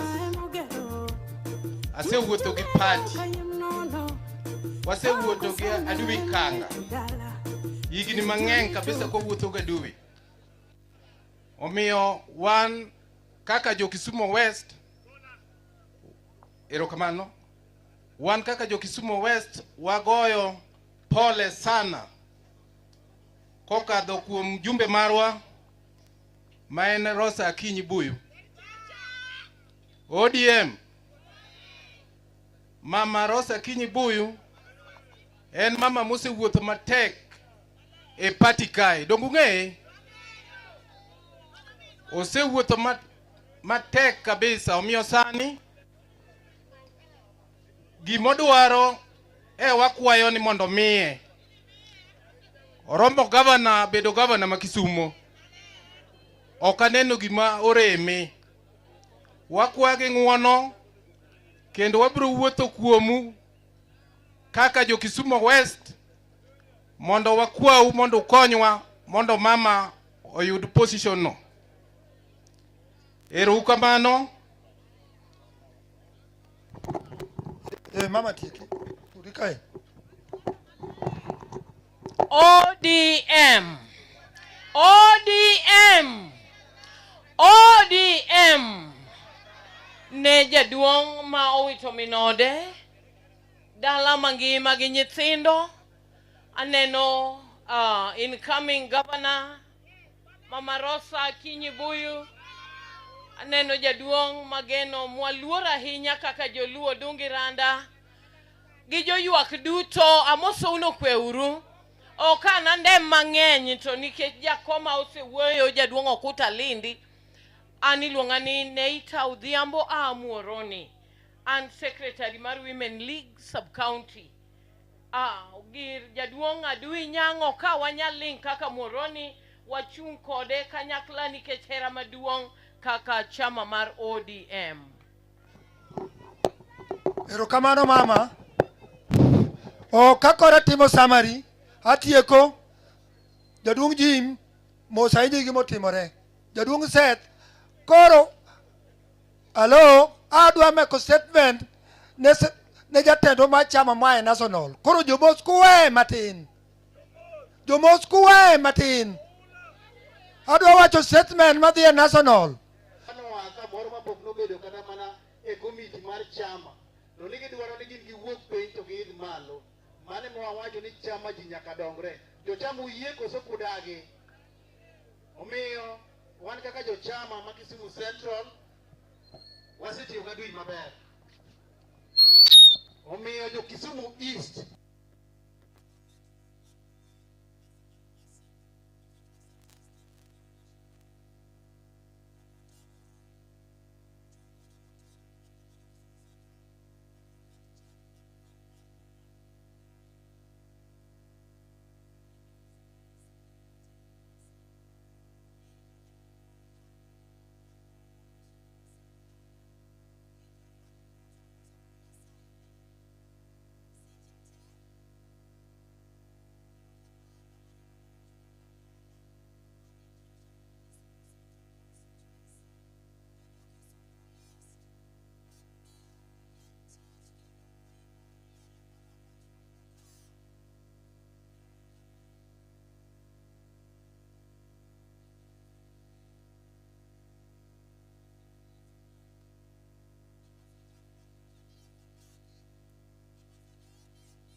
Linda Grau.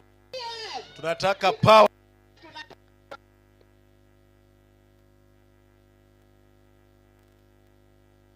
Komela won dala joka kanga ka kikalo kacha kanga na chako winjo ka nyathi kan manyata to joka kanga gi gin jok mochung' tir Susan osiep na marach dala kanyaka nabi mondo ayuag joko lwagi. Ero uru kamano. Bwana Yesu asifiwe. An kama chunge nilo mane Francis Muga. Anu wodi dalane. Adui ni en kaka wadwa. Jodalo welo benitie. Ngamo ero Yesu tingna bade malo kama. Ngamo ko tingo bade wago ka. Emwa kone. Aneno timiwa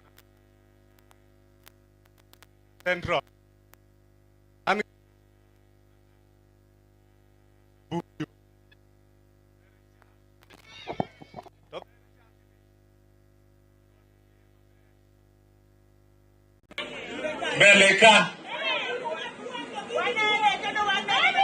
Beleka Joni untie Okapare ni untie Nine untie Berecha Women leader Tinite Nielwete Koro gavana to Unemo wacho mano kawacho Mami winjo kanyo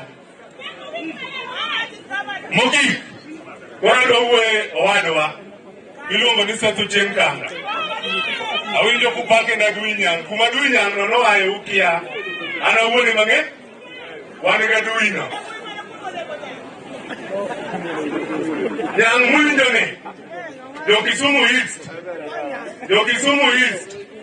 Nyang ni osiepe mang'eny Tunge piny Kiku kuon wiye. Kuneno kobiro Central, mano wakawe mwamiye, kamoting'o dhoudi mopogore opogore. Koro dala tutuone nano. Jo Kisumu is tutie. Bare uradui. Bare urusethu chienka. Winjo wachno. Nyang surika.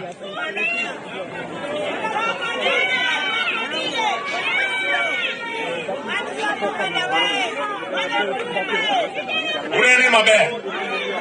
Unene maber. Jo East unene. Jo dala da kuya. Wano mijumbe. Wano ne wano kode kocha. Nwakawe mwanyume ODM. Mobiro tiyo gi baba. Nutiyo moko koso kotiyo. To wea nyisu gimoro. Ni yien maduong' pogore piny. To winji gi piyo kure. Goro wakwau. Ni yien ma Kisumu East. Kae mwadhi piye. Omiyo umino wanyangini. Wakwau. Erokamano nyang. Ne mama, mamenwa, isedak kodwa maber, ing'e kuma waaye, anago mana pole kuom gimotimore. Erokamano. Mowuoyo go jopati. Koro seche madwa na wuok jok sorege rosa koro we nikech wadwa wacho beche matien. Hello? Wadwa wacho weche matien gi tek koro jok mamoso roso weto nikech magidwa dhi direct to gin wajumbe mane party. Omera we rosa no mondi. Uwinjo. Aparo ni kopo ni wacho ni broad base to karan mang'e molo jogi te. Nikech simbe jogi duto an mocha land kuoma. Simbe mag broad base go. To gimoro nitie matimore Kisumo ka jodala wa, which is wrong. Mudhie bura. Kendo kata bura mar negotiation, aparo ni akwayo ni kopo ni president individual koso dwa tiyo gi party gi ODM. To nikechi sama wantie ni Jokanam kok utang apenjo kik ti kodwa gi mapogowa. To nikech kaluwore gi jok miso i party sani constituency osesoeji. To nego bedi ni wabeti gi luor kata bed ni wadhi e winjruok kata wariwre gi party machielo gibed kodwa gi luor. Giwek timo gik moko madwa chapo ODM Kisumo kata kamora mora. Mane manyiso gi weche gi tiend gi tek. Neno kaka kombe koro tur gi ji. Iwinjo. Wach manitie jothurwa. Gik moko timore Kisumo ka te chajo go jok moko timo. Nyoro nyo uneno to kung'iyo gino mos kendo kidware mos tibiro yudo ni ibiro or emobiro timo gini to nying joluo ema dong'ie. Mamano gimoko nego bed ni timore. Oweyo mago mor mag liel mago nyaka timre liel. Mama. Kik ti kodwa gi divide and rule. Michochogo itiji Kisumo kata kuonde mamoko. Ni divide and rule. Mano to wa kopo ni winjruok to mano to wadage. Nyaka jok mwa winjere go bed clear. Ok ni samu bete mesa to giyie to choku to gitimo gik moko nono. Mano to wabe okwe biye. Wabiro chung kaka wan. Mogik jodala wa.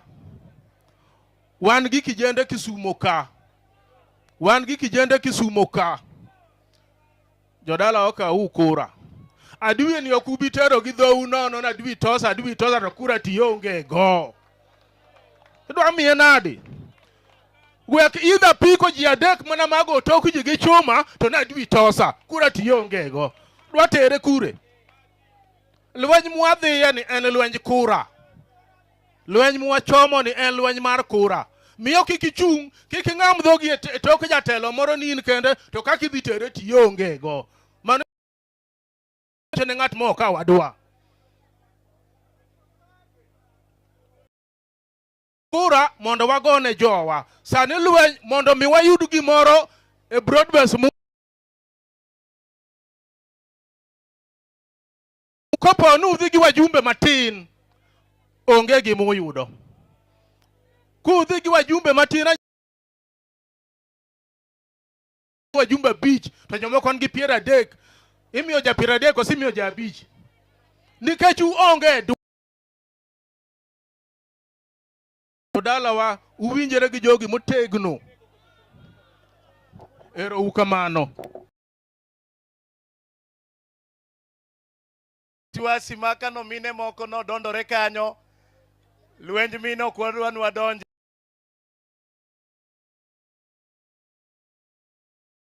aparo ni usiwinjo weche matimore wasiketu wadwa chakarambe to wadwa ni ng'ata makoro biro ka golo magolo luongo makama dwa ni bichwak pap kisichwako pap to gino wadwa dhi go mapiyo nikech ka onge kura misero kae wadwaro mana pesa balambe erokamano odero kenda ne thuma kama umiel matin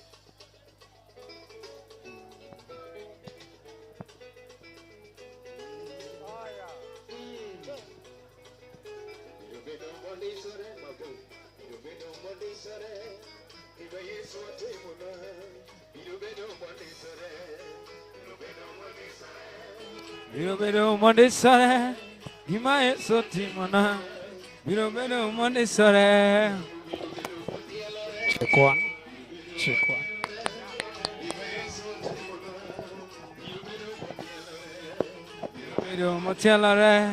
Birobedo motielare Gimae sotimona Birobedo motielare erokamano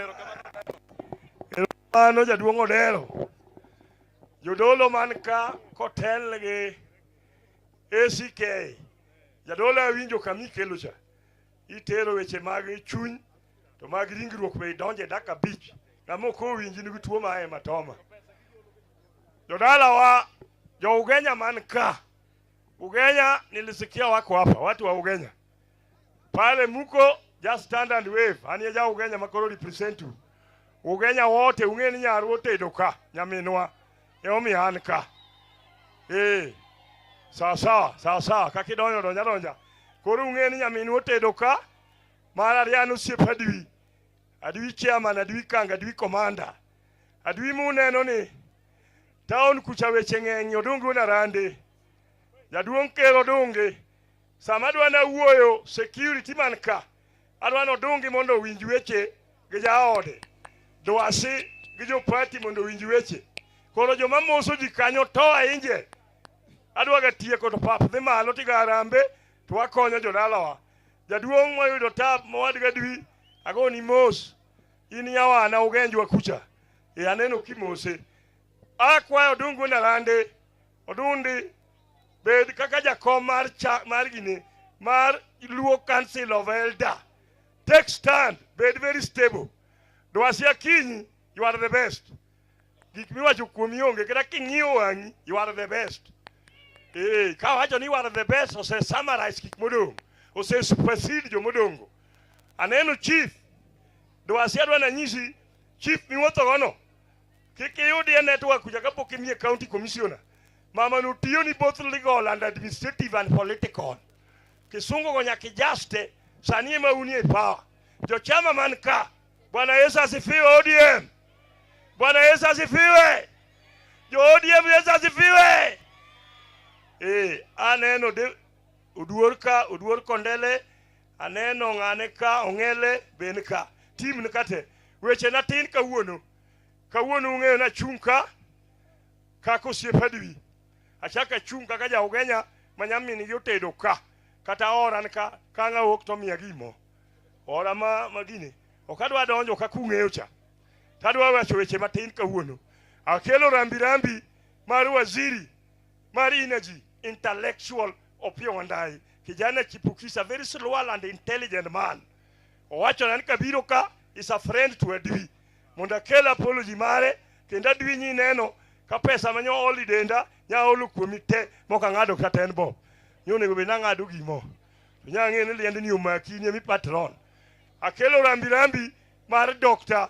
Oburu Odinga party leader nyathi kich dwasi gini en gima very clear ng'ama nohero Raila nyaka hero Buru very simple okinyalo wacho ni Raila berni to Buru wadgi maduong' to rachni sani nyiso ni wuondowa don't cheat us you have to follow Buru ko ben maneno wadgi bwana cha mar ariyo joma ni sirkal Wandayi nyisa we gori ng'amo semiwa wayudo energy na nyiso Wandayi diere moko nisam kamidonjeni aja wuoyo kati wacho ni wiya rach to wiya marach ni bende machiemogo na nyiso Wandayi ni kamidonjeni jomoluori directors gite gin joka timni gi reshuffling ginyalo ndhogi nowach ni makamu ni tuo mae matoma dong ineno ka gin magiruo sese ginyamo juice gichielo petrol gikelo salad giwogo ng'wech gidhi kot giwe Wandayi no neno aito jaluo mineno moko dwa nyawadgi ni Wandayi no bembo wuoye kar wuoyo kuom jomoriembka un gu tuo mae matoma an ng'ama nyase nyiso president at my level no William ne wakonyi gini ka jensi negi Raila no wacho ni jensi oloro ni tho ne omiyo ne wayudo gikwagi kimulowa titieko na gidendi kitemo mimulo Wandayi I'm with you ogona ni makama no kamul ng'ato jomo yudho mafuta tie gidendi ang'o miyo wan jowagi ko ng'ato minister Dr. Reyo Molo Super PS Mbadi pesa Dorcas Attorney General we ur jogo kanyo position ng'ato ka ng'ato we luongo ka ini moro Gladys Nyawang'aya chair lady national we mule mano tije political affair mane Wandayi obetie dwasinie masani nitie samithi negotiate political affair secretary must be there in that negotiation dwasini kineno ko dhum kata garuto ng'iyo wange dong wanyalo kado kombe mang'eny ing'eni dwasi kapok owacho English surane kende convince ni gini amedi moro kendo ing'eni ng'ato ka beto ber ni kama kama wacho no wacho marach in kita kineni orachni kada samo donjo cha dong ineno ka joma dwa mose ng'eny sana joma chuo dak tan dwasi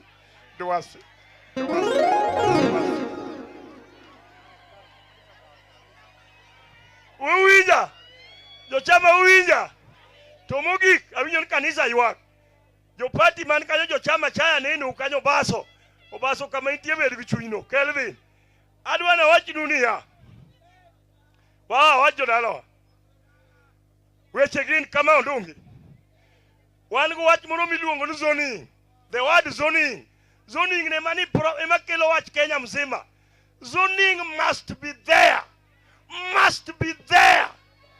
Kisungu na kwa nyisu matek must be there reason enango sama Ruto anokelo joge ma jo Rift Valley jo uda odhi ayudo jo Mombasa oyudo Kiajo Coast ai wan omedwa ng'ato kaka anani government ani a political broad based director abende an one of expert mene Raila we koro sama ODM obiro gi jiles ani me de kwang riemba be uwinjo kama kelo no gimo chinga gale wacho kacha ang'eni ywak chat bedo bela dhi miu gimo uro luoko golew okara acha ahinya but en pesa matin en manyien to tin dwasi ben ko ting'o pesa te odonge kende mok mi ng'ato pesa eni miya to lando go weche injili omiya wacho niya uwinjo jodalawa ng'ato kik wuondi ni zoning onge ka to bende kudhi negotiate gi ng'ato ng'amu negotiate go ka en uda Rift Valley kwa chung'ie ng'ato Nyanza kabe ok chung'ie ng'ato en ODM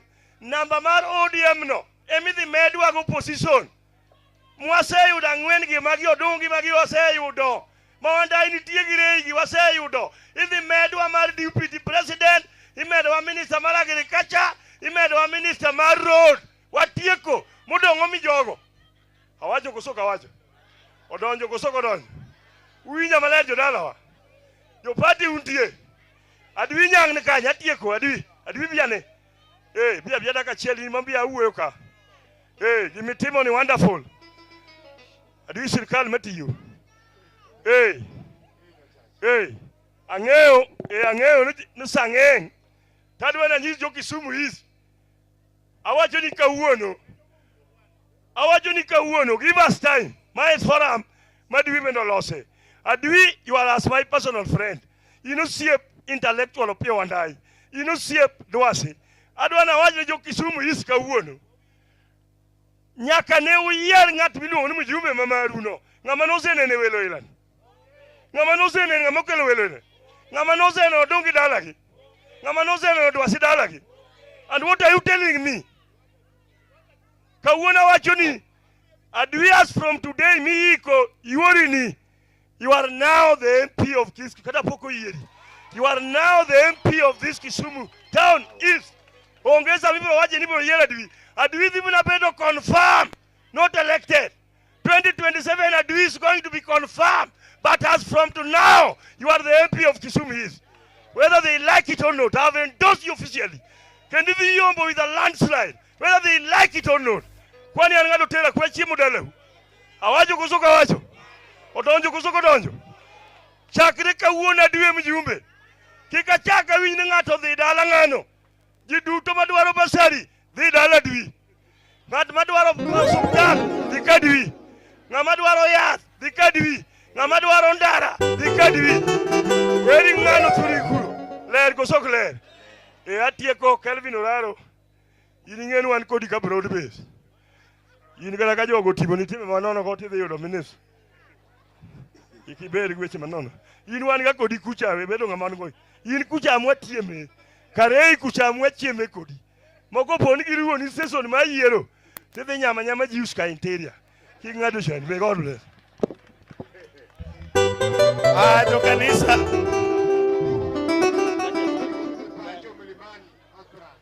chungane aya adwa ni watim kama nekech sa osirumo kendo kanisa ning'iyo time margi wachopo sama koro jochung waluongo jochung to jochung te wadwa nobika dakika en achiel pesa iketo kanyo ilando tiwacho gimiwacho nekech kae bo kwae kura en mana mondo ng'eyi tibeda beda piny all aspirants a level mora mora bia urudi chiel mondo wakonjo kanisa all aspirants kamora mora miyae tibiro ywaga dui kachako Gibrano par gi tim mare kata ori bia kae mapiyo kik waket sa akwayo samoloso to aspirants te nika bese ne waketo kanyo wan wachaka rambe kakwa dhino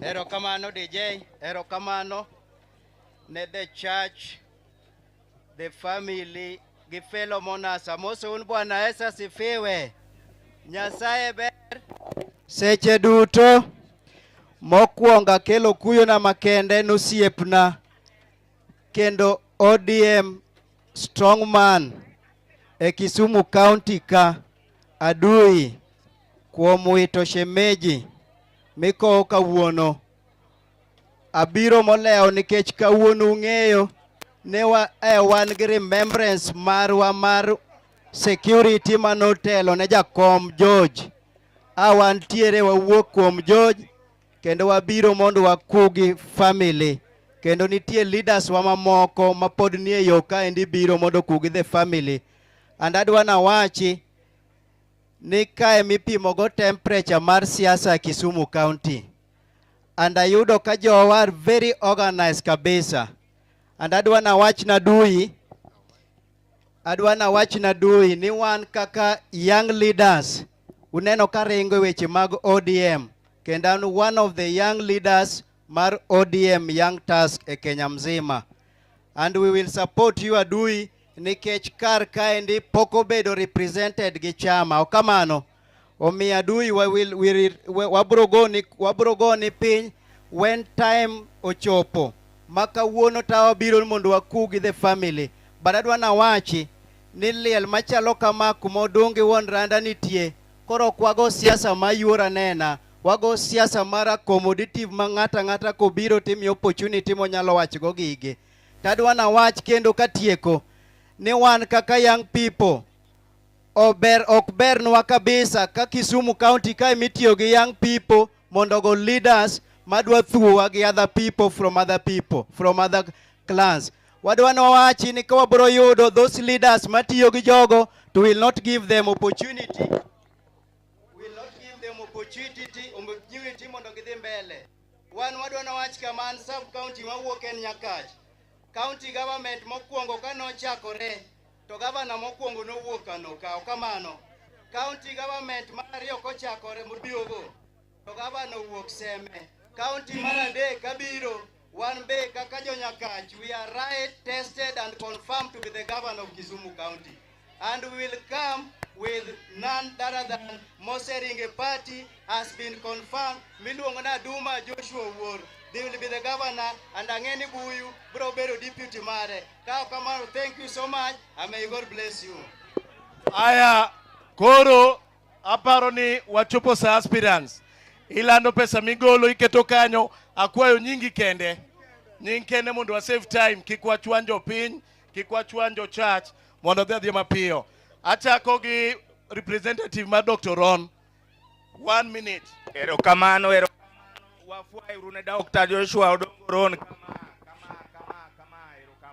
kamano. Kan ka ginyinge ganoa abiro ka elo Dr. Joshua Odongo Ron. Mheshimiwa Nyang' Oron nyose chung kodi last Sunday kendo kawuono wacho no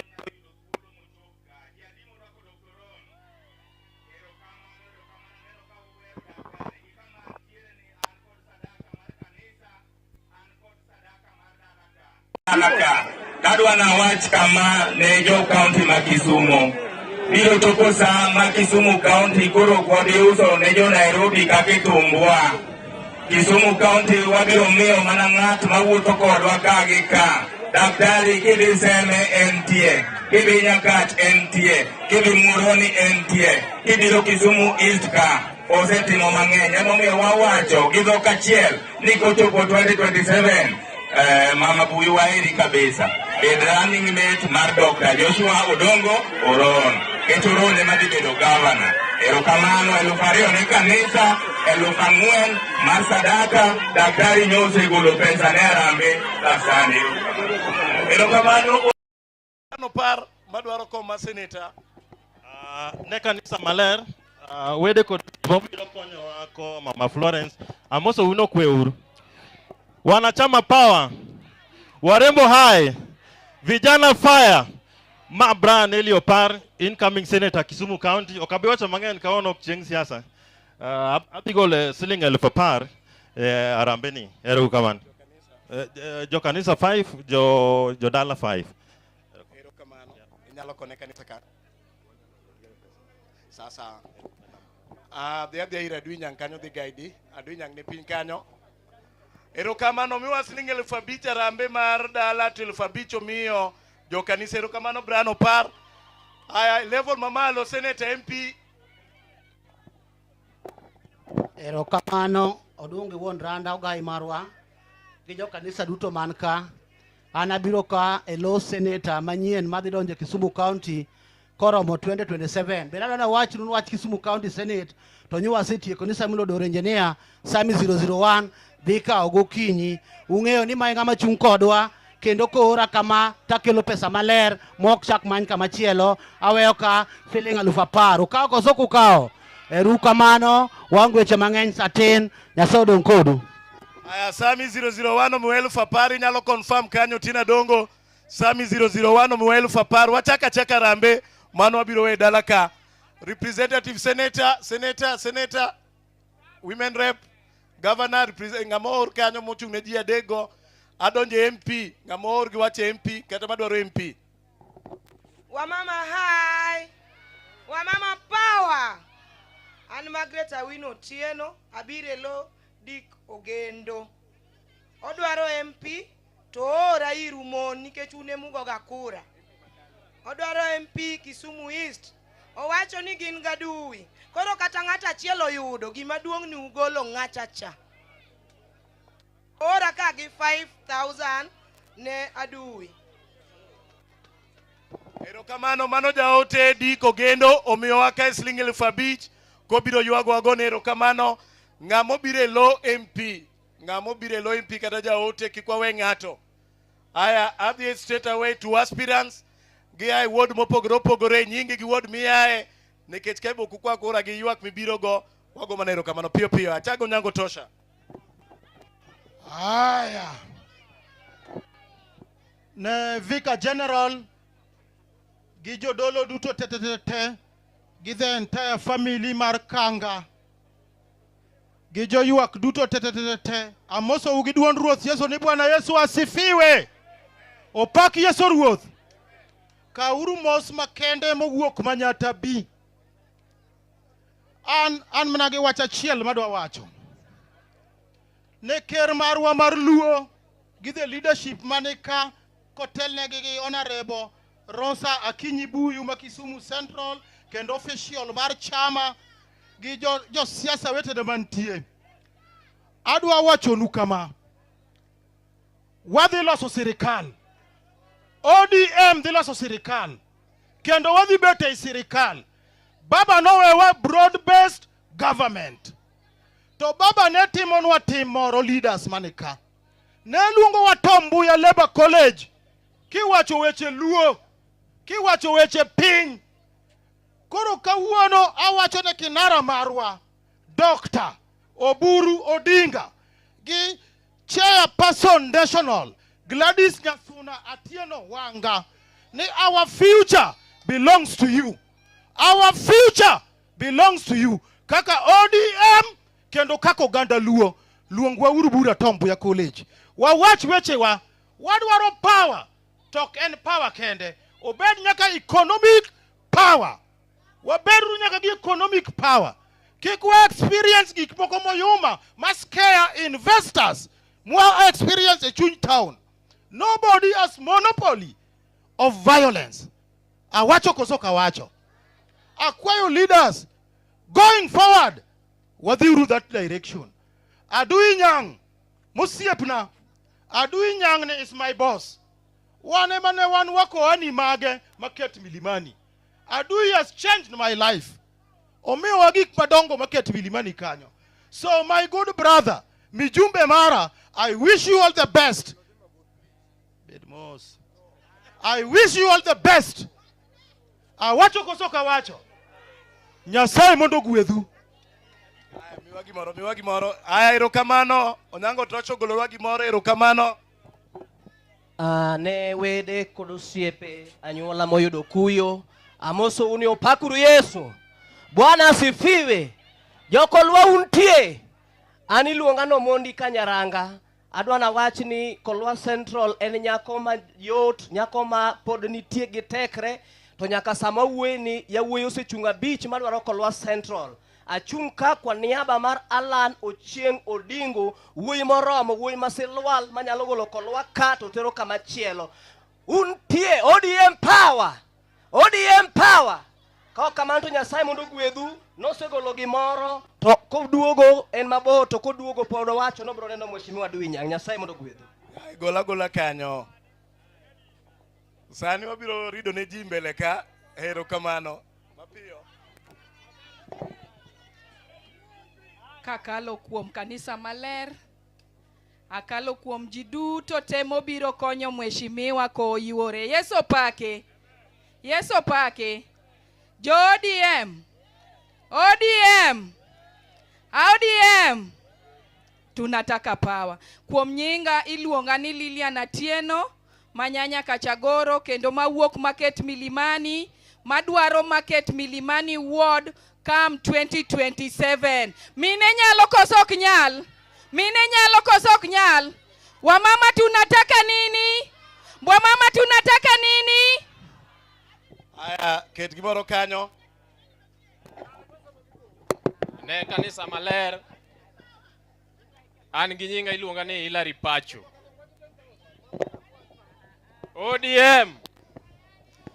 joka nyalam odwa en ot achiel nang'o. Ero kamano to the family. Odiochieng' ma kawuono wakelo mana kuyo marwa. Ung'e maber ni kama du iwuoke cha nyaka obed gi ng'ama rite. An akelo kuyo mara kawuok kode e Market Milimani Ward. Ne jowa man kama ya Market Milimani kasa oromo utemo para. Ero kamano. Aya, ero kamano. Ero kamano. Amen. Ne kanisa maler anyuola madala kaka achiel gi an nikech kunena tarwako law marateng' tiende ni an anyuola ni. An gi kuyo kaka chiko lwa. Adwa wacho ni wago erokamano maduong' ne welo moywagowa. To iluonga ni Rose Atieno Rawago Ayugi anya Kisumo Kadawa Lwala Kadawa. Koman goni momiya chunka aago Kadawa siasa liche to moloyo dalawa. Mar ariyo anyake Kabonyo. To adwa wacho ne jo party ni wachung'uru motegno, kik wawe party lwar piny, kik wawe party lwar piny. An yanda mako party e yore mopogore opogore katimo gik mang'eny. Ma jo party kuma na wuothe an gi yie ni gin jo party mar ODM. Kadhi mbele tawacho ni wang'ni Kisumu wi Kolwa Central chuo owach ka nosechung' ki abich to an dhako to dhako ni ok emiloko go dhoch jowadu. Kwaloki e dhoch yawa en telo mar okombe. MCA ni ke madirego okuora rego akel nu mogo.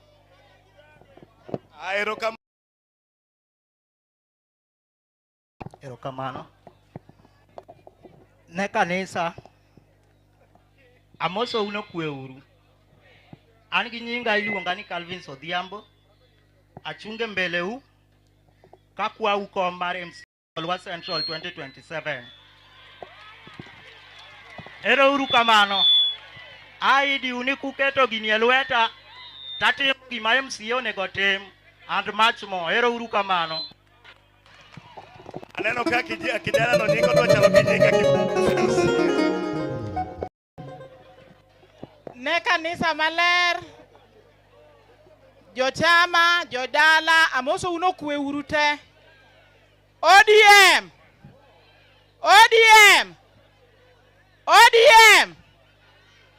Ne an kachung' ka jomoko ng'eya iluonga ni Salome Samo kata Nerea Kuma Bok. An chi dala ka, achung' Kolwa Central Ward kae, chuo chung' chuo abich, to wan mon adek. Wan gi dayo, wan gi chi wuoyi, to wan gi migogo. To kayo wuoti dhao, dayo sani karingo kotur tok nyal chom. Ane yuoru man marang na yuoru ang na kekra yu kanyo. Irukano chua bich ang na kwegi akwea mos kuma gichung'e no. Nikech dayo owetege. Koro mane wachna kuyie to ugola mondo adhi akwe chua bich mochungi. Erokamano. Mano Nerea Salome Abo Kembo si loso. Erokamano. Kapoka miyo ung'eyo ni osibedo MCA. Koro miyo uru respect wach mapiyo piyo. Okay, erokamano wadwa ritaro lalo. Kokalo jum kanisa maler ACK Church. Adui family mar joka kangate. Jopoti mobiro kate, giwelo duto mobira, mosu duto no kwe. Mochung' mbele uni luongere Robert Ouko Osiru, Ward Chief, kendo jako lwaka motegno. Kendo ja party mar o, weche natino kabi wacho mang'eny, awinjo ka jomobiro ka giwuoyo agenda less, ok awinjo kata ma nigi agenda. Ndara rach kosok rach. Abi kata losnu. Kolwa Central nigi dispensary adi. Dong amedu dispensary moro. Street lights amedu koso kamede. Drainage rach koso crash. ute udong ne mukre ka. Robert ouko siru, owuok kendo dhi loso nu gigo. Nikech awinjo ka ng'ato wuoyo, obolo 50 oringo. An personally mar alando, welo pod ni ka, awe 2,000 ka, achaka moso jo kanisa. Kadi bet piny, Kisumu East ka, Honorable Seth Kanga, bendo wuok. Kendo Honorable Seth Kanga, kaka makamu wa kamu ne wache. Kanga tiak motegno, msare mapodo kichama MP, lakini mbele ka. Gimori to kod yen chamo muma. In MP ma Kisumu East ka kochakore kij kaka no wache. Muma mori to kodi. Aya, mano Robert Osiru kendo wuo motegno. Erokamano. Biro gi liet mang'eny. Makna gini nyieka. Ne jodalawa ma jokolowa kachung' e mbele uka iluonga ni Mike Ong'ele kata Okok Rachar. Winyo osewuoyo kendo winyo osewacho weche te. To winyo ka winyo ywago ywakne. Mokwongo kao kuyo mara jaduong' Ayieta. Adwa ni mondo gavana madhi donjo nena, adwa ni wana kama tin mondo nena kaka wuoyo. Winyo osewuoyo ndi. To giywago mana weche gi magede ywagi. To an gima ng'eyo ni jatelo Nyasaye mayiero. Omiyo Calvin Oraro Nyasaye nyoyieri mondo ibed jatendwa. Mak mana anto kadwa lundi mondo miya penji weche ma jogi penji. To kasa ochopo abro penjo Mheshimiwa Oraro basari mano mi nyithi kolwa no yudo mane. Abro penjo ni yo mara machopo nyaka Orlando uko ni loso koso no kiloso. Omiyo sani to kabi penji jopiny mabro penji kasa ochopo. Adwa ni mondo wabed joma nigi mbola to warwak ji te siasa mondo mi wadhi mbele. As a leader mar ODM kendo mosechung nitie gik madhi mbele ma we need to correct as leaders. Waneno kaka Uganda luo kilundhowa kendo ilundhowa. This is very important and it's a national issue. Wawacho kama gik machalo kaka interior en gir national cake maka jaluo weyo to jaluo chak yer. Miyo we need to protect gima omiwa as a national cake. Machalo kaka gir mar Opiyo Wandayi waziri. We need to protect.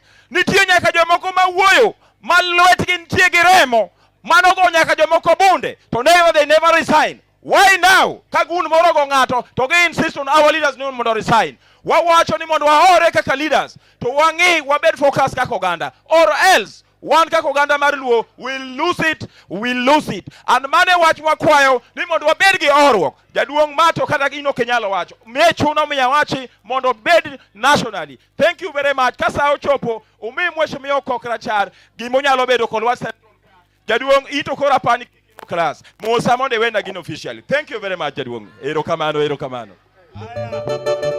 Aya time ringo hapa nwadongi ji matin ahinya. Adwa naluong former MCA Pamela, adwa naluonga Chayo sama Manuche Dilose, to Pamela ikri machiegni, Honorable Achayo kata MCA moro biabia kansila Pula kadwa na we yoko. Biabia uruma piyo Manuche. Basi ne kanisa maler matanya chieng' makawuono. Donge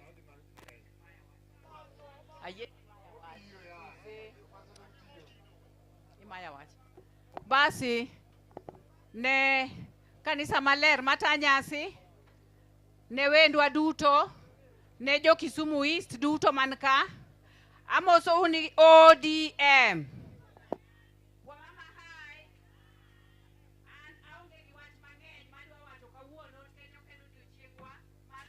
Mar siasa achunga kaka aspirant mar Manyatabi Ward.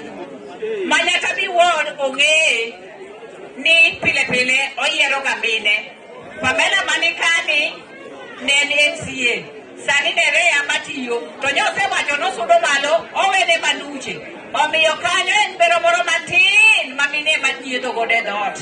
Koro wenwa komno mondo wadhiye. Kawe mano awacho niya Kisumu East wasebedo nyithi kiye.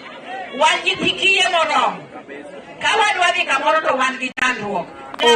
Koke na Aduwi en market Milimani MCA. Kokonyowa amora. Omiyo wang' ni jo Kisumu East wan mine miwacho ga ni wago sigala ne mogariyo. Awacho nu niya, wang' ni jo Kisumu East wang' ni wanenuru matut. Gimang'eyo ni MP en Adui Seth Kanga, MCA Manyata B Ward Jane Manuche. Ero kamano. Aya, mapiyo piyo. Aya. Kakale kumdolo kanisa mar ACK joka Kanga family chama mar ODM kiwelo duto te. Bwana asifiwe.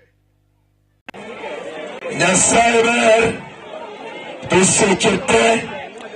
Ero kamano. An kabiro ka ang'eyo ni jodolo oseyalo, to kata ka owuoyo ka jadolo be kata kama entie tent makone ni jadolo man kani gin be giyalo kendo giluoko law. Amigie gir luoko law kosawe. Apenjo mondo duoka, amigie gir luoko law kosawe. Jodalawa kwayo wer kama mit kendo giwer ka wakoyo jalo monindo. Jakwaya mwer kani amigie gir luoko law kosawe. Jodolo ka Nyasaye yalo nwa Nyasaye to ngima kingime tentni mantie koni okifuana kamoro amora ma intie ma Nyasaye omedi ndalo. Jochama mantie ODM abiro ka e wach ma nyaka wach moriere tier kabisa ni jogo mosebedo tested ma wang'eyo ni nyalo chung' manoyudo kura mang'eny kiyierogi e kombe duto te. An ang'e mana ji ariyo. Awach kosa we. Ng'ama yier gi kura mang'eny moseluoro kaunti ni te mosebedo women rep makoro dhi bet e kom gavana makwayo kom kaka jomoko en Honorable Rosa Kinyi Bui mobet kade. Ng'ama oseyier kendo gi kura mang'eny mogik e kama wadhiye ni en ng'ama iluongo ni Honorable Senior Counsel Professor Tom Odhiambo Ochienda. Awacho kosa kawacho. Omiyo kama wadhiye ni jogo moromo madwa dhi bet mana gavana ng'wech mana gin ji ariyo miwacho ni farasi ni mbili. To gima ng'eyo ni jodalawa kom mar gavana odwaro be ka in goteko gi kori moromo go. To mogik ang'eyo ni kama wantie ni kata obedo ni ji ng'eny kata ji tin, to ang'eyo kaka Rosa Akinyi Bui mheshimiwa gi jatimo ka gin gi Honorable Gladys Jasuna Wanga. Ma fulo mari mama ang'eyo ni kaka ng'ato beti jamiyogi kama gibete. Madu kik wili dhoge. Agolo pesa ka kendo amiyo jowa ma jokwaya mobet ka 4,000. Kendo achako agolo 4,000 amiyo jodolo. Ber koso ok ber? Ang'e manyo wantie ni Professor Tom Odhiambo Ochienda osekelo mbare 25,000. Wawacho Ochienda gavana koso gavana. Ero kamano. Honorable Pamela Mapio. Aya sama giloso anene MCS mantie adwari MCS mantie go wan watiek ni sama tayo nyasi joywa mosu no kweuru an nyinga Karen Nyangoya Adui nyang ni watiyo go kendo en ng'ama ber. Adui kok dwari tok dwari ko dwari to nyaka pongeza yi watiyo kode maber emomiyo chuna ni nyaka nachop kae.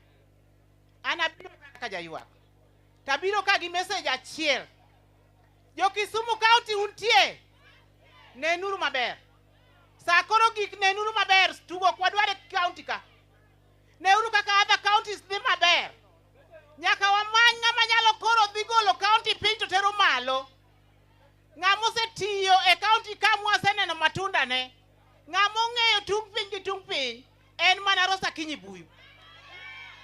Gavana wang' ni ok wadware tugo mine mong'e pogo mine mapoko chuo gi ulowa mine untie miyoke mong'e kaka kipogo mogo miyoke mong'e nyithinde wang' ni Kisumu County ka en Rosa Kinyi Bui. Nyasaye mad gweth.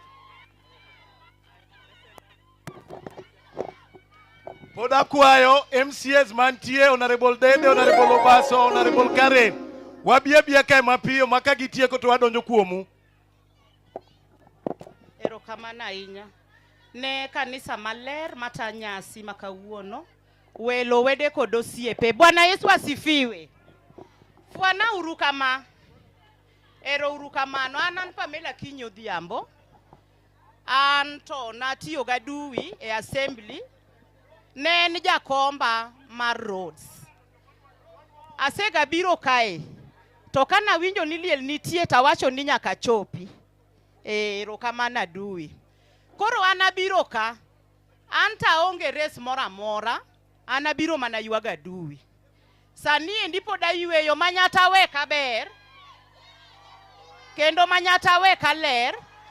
Koro joma dwaro go be odhi okawe gi kama weno. To ka wuoyo ka, to an wuotho gi nyako moro mora ka, miluongo ni Emma Atieno Okelo. Emma ni nyocha ni kai Arambe, kawuono odhi e liel moro, to kotieko to dhi Arambe moro be gin go sani mar SDA. Koro ora ka endi to konyalo ora nono mondo abi awuo. Koro aparo ni ng'e ni Emma nyocha osechung' kodi ka, to kawuono bo wachna mondo ang'is jomoko ng'e ni en Emma Atieno Okelo. Kawuono bo miya gimoro ni mondo akel. An be kaka an mheshimiwa manosetiyo, an be an mana gi pesa miya golo mane mfukona. Koro mari bro miya namba makete, to mar Emma taketo e besen kae. Madru wiya wil gi gimoro ka. Liete ma wuothe wan gi chife owacho ni ji odagi ka okura. Ni Raila nosetho. Ji odagi ka okura ni Raila nosetho jowadwa. Adwa ywak e liete ma wuothe. Joma chung manyuru pesa mondo ubigo uketo oduma, umi ji okaw to kaw kura. Mondo umotivate japiny, mondo japiny okaw kura. Weuru keto ni uchunga maonge gi pesa, kikichung. Weuru chando ji, kionge pesa bede dhodi. Wuoguru woko mondo warit gi Raila, ni ero kamano. Aya, loso motegno mano Honorable Pamela Odhiambo, former MCA mar Manyatabi. Aneno ka Honorable Pamela Oyobe donjo, timatimo ru mapiyo. Apara dhi timo mapiyo, adwara chak gi Honorable Dede from Kisumu West. Ami thuolo. Kokadho kuom kanisa maler matanyasi makawuono, jogo mobiro ywak Nyasaye ber, seche te iluonga ni Mheshimiwa Samuel Otieno Dede, I represent North Kisumu Ward in Kisumu West Sub-County. Abiro kae kiwango mopogore opogore. Mokwongo atiyo gadui kendo pod atiyo gadui nyaka sani. Mar ariyo nyamina dui tedonwa kuon malo kacha kendo abiro kaka kaor mabasa marocha antierego. Mogik kinde ma wantiego gi wang'eyo ni piny nyaka dongre. Kaka piny dongore ng'ato wacho mare, wan pod watiyo ne japiny nyaka 2027. Ka wachopo kanyo to kaka iloko pinyni wawachonu ni a third gender rule nyaka walo. Chuo ariyo osetiyo, miyo be nyaka tiye bang'e, nikech mano 2010 constitution nyaka time kaka mano. Ka ok kamano wan wabiro gi dwasi dher chak, nikech chak nie thuno kendo bro pidho welo mang'eny di dala ka. Erokamano. Erokamano mano Honorable Dede. Adhi mapiyo piyo ne Mama Dadi. Mama Dadi, tafadhali linge. Walinge. Mama Dadi en MCA mar Shauri Moyo Kaloleni, kendo kibuye ka notiye Mama Florence notiye. Koro wamiye thuolo mondo moswa. Ne kanisa maler matayo nyasi, wede osiepe, amoso ni Nyasaye ber. Amoso jo chama ni ODM. Tunataka aniluonga ni Karen Odhiambo, mong'ere ni Mama Dadi. Abiro ka mondo akel mos makende ma jo Kaloleni Shauri Moyo Ward kendo mos mar jo Kibuye. Mama Florence monindo ni nyocha en johala Kibuye. To tarik 19 ne wabuok kasimo donjo nani mama wan gi liel e chiro. Nang'o timore ni Fulotho Nyabusi onindo. Tapenjo ni no tuo, to nyisa ni no ko tuo. Ogore piny. Teka kodi. ne lit kabisa kenda ka thuolo ni mar gone familia mangima kachiel gi nyathinde mos makende. Jodalawa, adwa nyisou niya, sani kaw kura, wawuoguru oko mondo wadhi wakaw kura. To ne joma ne osekaw kura chon, un bende limuru ka nyingu pod nitie system. Nikech unyalo ling to samoro nyingi yonge. Nyaka uchek ukonfirm makoromo chingo mbulu tiyiero jatelo miyiero. Donge kamano? Akaw thuolo ni mar wuoyo gi ker marwa. Ker amor kodi kendo itimo maber kuom biro ywaga achiel kuomwa. Mama wa mwaluoro Honorable Rosa Kinyibuyu. Mama warwaki, Nyasaye ogwedhi kuom biro chung kodwa. Ne jotelo wetena, MCS wetena mobiro konya jo ohala manche wan go Kibuye, mad Nyasaye telnu. Kokamano to kwe kende. Erokamano mano Mama Daddy Shauri Moyo Kaloleni Ward. Wami Sami Railways. Endo jirani modak Kolwa Central Ward ka. Erokamano ni kanisa family mar Adui gi jokolwa. Nyasaye ber. Setete fuana urugama gima kithni. Erokamano kako sewach ani luonga ni Sami Onyango, ane MC mar Railways Ward kenda dak Kolwa Central ka. Akelo kuyo mara ni family mar nikech wan jirani kamoro achiel. Ene madwa achiel. Jokolwa man ka fuana uru jokolwa man ka fuana uru. Jokolwa fuana uru. Mondo Adui obede nyakwa support Adui. Twaro support Adui with action. Ndo kamano. Okono kaka wan ko biro nikech koro liel ntie ka koro Adui koro pa Adui wa support Adui. Wadu wan kata kwa dhi kuone mwadake cha. Twa support ang'ono. Wa support Adui. Ndo kamano. Akwayo koso kakwayo. Ane kwayo mara mondo wamiya Adui support. Nikech kwa miya support kaka wan jokolwa to ng'acha nyalo baro wandasi. Ndo kamano. Support to mara riyo akwayo ker mar Giranda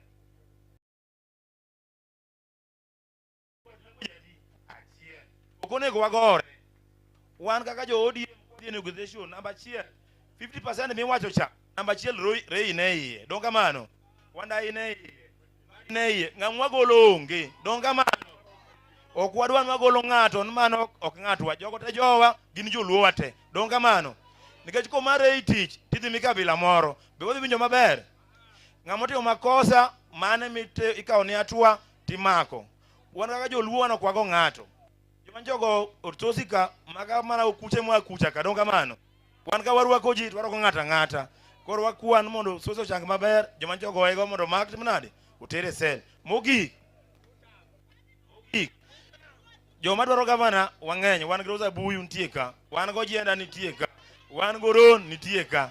Koro gima kwayo mondo ODM ashwawa nigidhi timo transparent nomination mondo wach zoning cha owe thago ji. Don kamano nikech gima thago ji en ni jomoko luor ni kotim zoning tidhi magi timi jomoko. Koro akwayo party kotel gi mamwa ma Gladys Rosa Buyu ma bende nitie NEC gi akisha wan gidhi timo nomination ma free and fair mondo koro wach zoning cha koro rum. Kokamano Nyasaye otelnu. Erokamano. Erokamano mara bende tutam.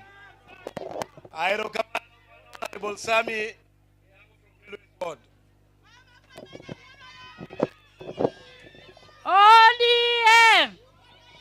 ODM ne jotendwa man ka gi jokolwa duto gi welo mobiro mondo yuor Adui Nyang'. Amoso uni Nyasaye ber. Nyasaye ber seche te. Nyasaye ber kendo mane kite. Abiro mondo aku kodu. Abiro go mos ne owadwa mwatiyogo e County Assembly ma Kisumo, Mheshimiwa Adui Nyang'. E liel moyudo. Liend mama en liel malit. Nikech ng'ama mama kotho to bende awacho ni gini ok gorwoke. Akondem joma nogoyo seneta. Walore mana gi wach tigoye mana mbaka. Joluo ok goga ji. wacho ni jowa mantie sirikal. Sirikal wa support gi nekech kabinde moko gi be uwinjo ka giwacho nogol jogi mane sirikal. Omiyo jowa mane sirikal beda sirikal wa support gi kendo wagombo mana nomed moko. Wa support Mbadi, wa support Wandai, wa support Mheshimiwa Raymond Omolo. Onge ng'ami golo. ODM! ODM! An Mheshimiwa Pamela Wuoro yo. Nyasaye obed kodu.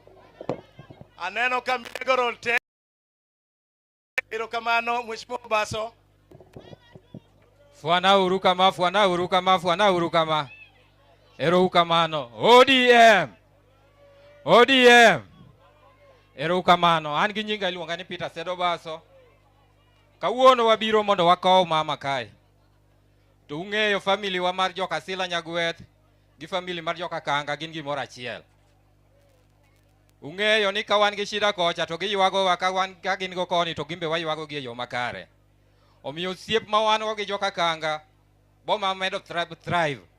Tadwa na kuwa ujo dalawa. Ineno ka sani timo voter registration. Wadwa ni wakuwa nyithiwa mapoko kao ID. Diuru mondo ukaw ID. Diuru ka chief kata udhi ka registrar mondo ukaw ID mondo ubi ukaw kura. Jowa magombo loko kura modonje iwa nikech urbanization osedonje iwa. Temuru matek mondo umbe udhi ulok kura mondo ugo kura kuma indake. Mane kwayo na maduong'. To siasa wa madala kai ma 2027.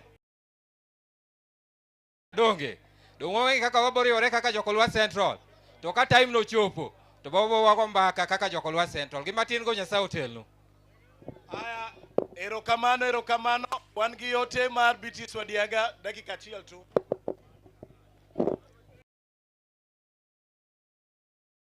Kama untie akelo mos makende ne family mar Beatrice Wadiaga chung women rep mar Kisumu County. Akwa nyakat nyako matring'inyi oro 5,000 monda mi adui nyang. Ero uru kamano. Aya, erokamano. Adui nyang ni kacha dhiyo. Erokamano. Aparo ni nekech sadhi matek wadong mana gi ji adek.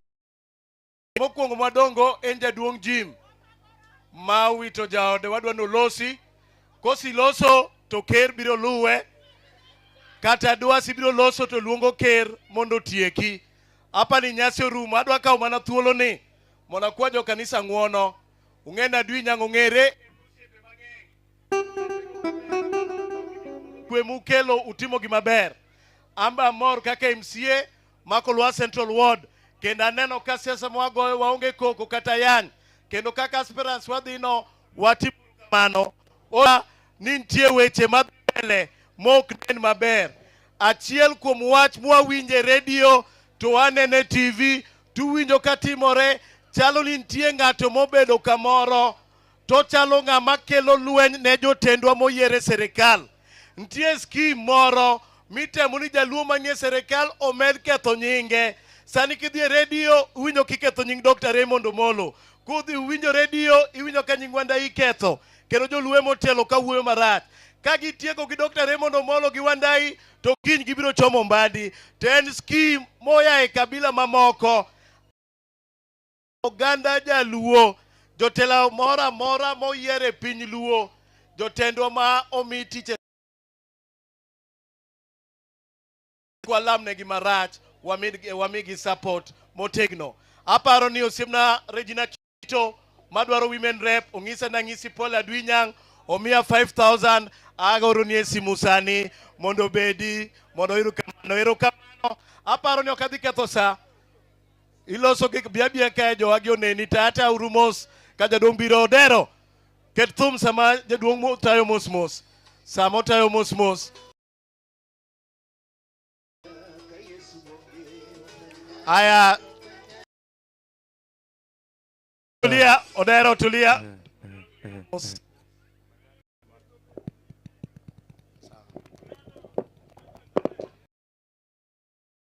Haya, adogolo chango namu okimbo usenge. Anyakwar kesia ndege. Anyakwar dalani. Kaka magak. Nyaka kakanga kai. Adui kanga. An kodo wat dirio. Adwa nyiso joko lwa.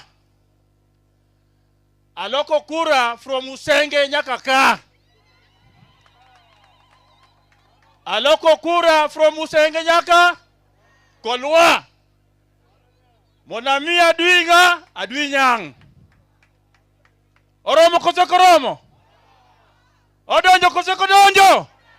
Owinjore koso kowinjore. Anyiso unu anyakwar ndege. Ndege nuwuok ka. Mama na matimbe ni ka Judith Magak. Bunge. Bas. Manean. Koro akwayo joko lwa. Mondo uchung kamera siel. Mondo umi set uchieng adui. Kura mochwiny. Landslide. Imie asubuhi na mapema. Sawa sawa. Ayo kama na golo le fario adui ya urunie simu kanya ngeni ka urunie to donjo. Ne kechwani nyalo bedo machiek. Sawa sawa. Nitie microphone mosedo. Aya karibu jaduo.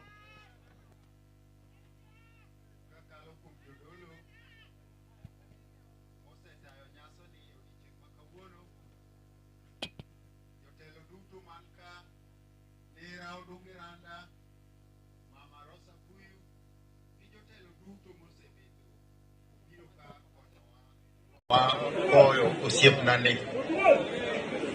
An gima da wach onge, gik moko se wach ka koluwore gi kaka jaoda osebet kod oganda wa madala ka. Adwa wacho matin kaka mama ni nonindo. Ne en okinyi mar tich ang'wen mar tarik 19. Osiepna ni ochiew maber kabisa. To modo ochiew no to naparo ni mondo ariminde nabiro dhi operation tich ang'wen mar juma machielo mondo bed kong'eyo. Tawuoyo kode okinyi saa 10:30 noero chiew chon otuomonwa pi oluoko lepgi mag chiro omoyo eko ikore to odhi chiro. Okwase wuoyo kode kamano to awinjo koluoko oko chieng' no koth nochwe nyaka okinyi to oluoko motuomonwa pi koro dhi gimoro saa 11 kodong' 20 momoyo lewni. Koro bang' moyo lewni, koro kawinj kochapni oko ka. To gima winjo bang'e en mana dhano machur mawinjo lit. Tabuok nikech an kosechiew to nindo koro tera. Tako ni mama ni ang'o timoko. An benda tuo. Koro akawo ludhega gi awuok oko. Ka yawo dhoot bende ok olor aywaya tawuok tachung' e varanda. Okanene to kang'iyo koma nomoche tane mana ng'amo nindo piny. I want to be very clear about it. Koro an benda buok ni koro an benda awuotho e chuodho kadhi ire kama ne entie. Tapenje na ng'o motimi ni onge hakuna ang'o hata penye ni ng'ato goyi to ringo nikech piny bende pod olemo. Napana Kuchino ema nyalo tero ng'ato kamoro. Kok aketho sa apani thuolo ni adwa luongo ujumbe ma Kisumu West. Gimomiyo keri ng'ama duong' adwa ni mjumbe mamiyi thuolo. Nina yiena wewe mjumbe mamiyi thuolo mondo ilosi. Mjumbe biya. Waluongo mjumbe mar Kisumu West Rosa huyu. Karibu mama.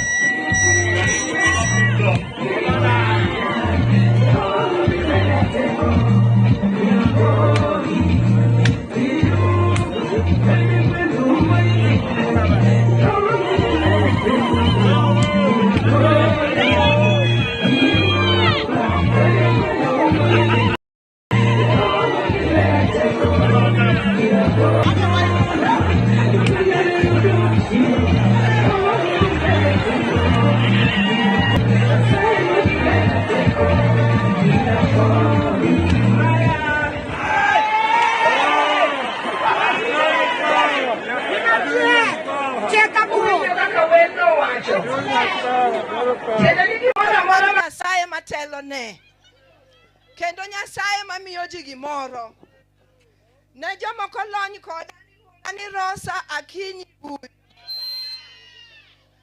An Nyasakwa Bondo to tedo Kisumu West. To mokwongo adwa ni mondo agone kanisa waero kamano. Kanisa wa mar ACK mane kanisa monyuola temo nyuoma kende kanisa morita. Abiro gi mos kod kuyo moa Kisumo. Tabiro gi mos kod kuyo koa Kisumo tieng' diriyo. Pamela manya dalaka otedo Kisumo. To Pamela ni kende momako nwa ward miluongo ni North Ward. Omako nwa North Ward kaka chairperson mar chama wachiel miluongo ni ODM. Achaka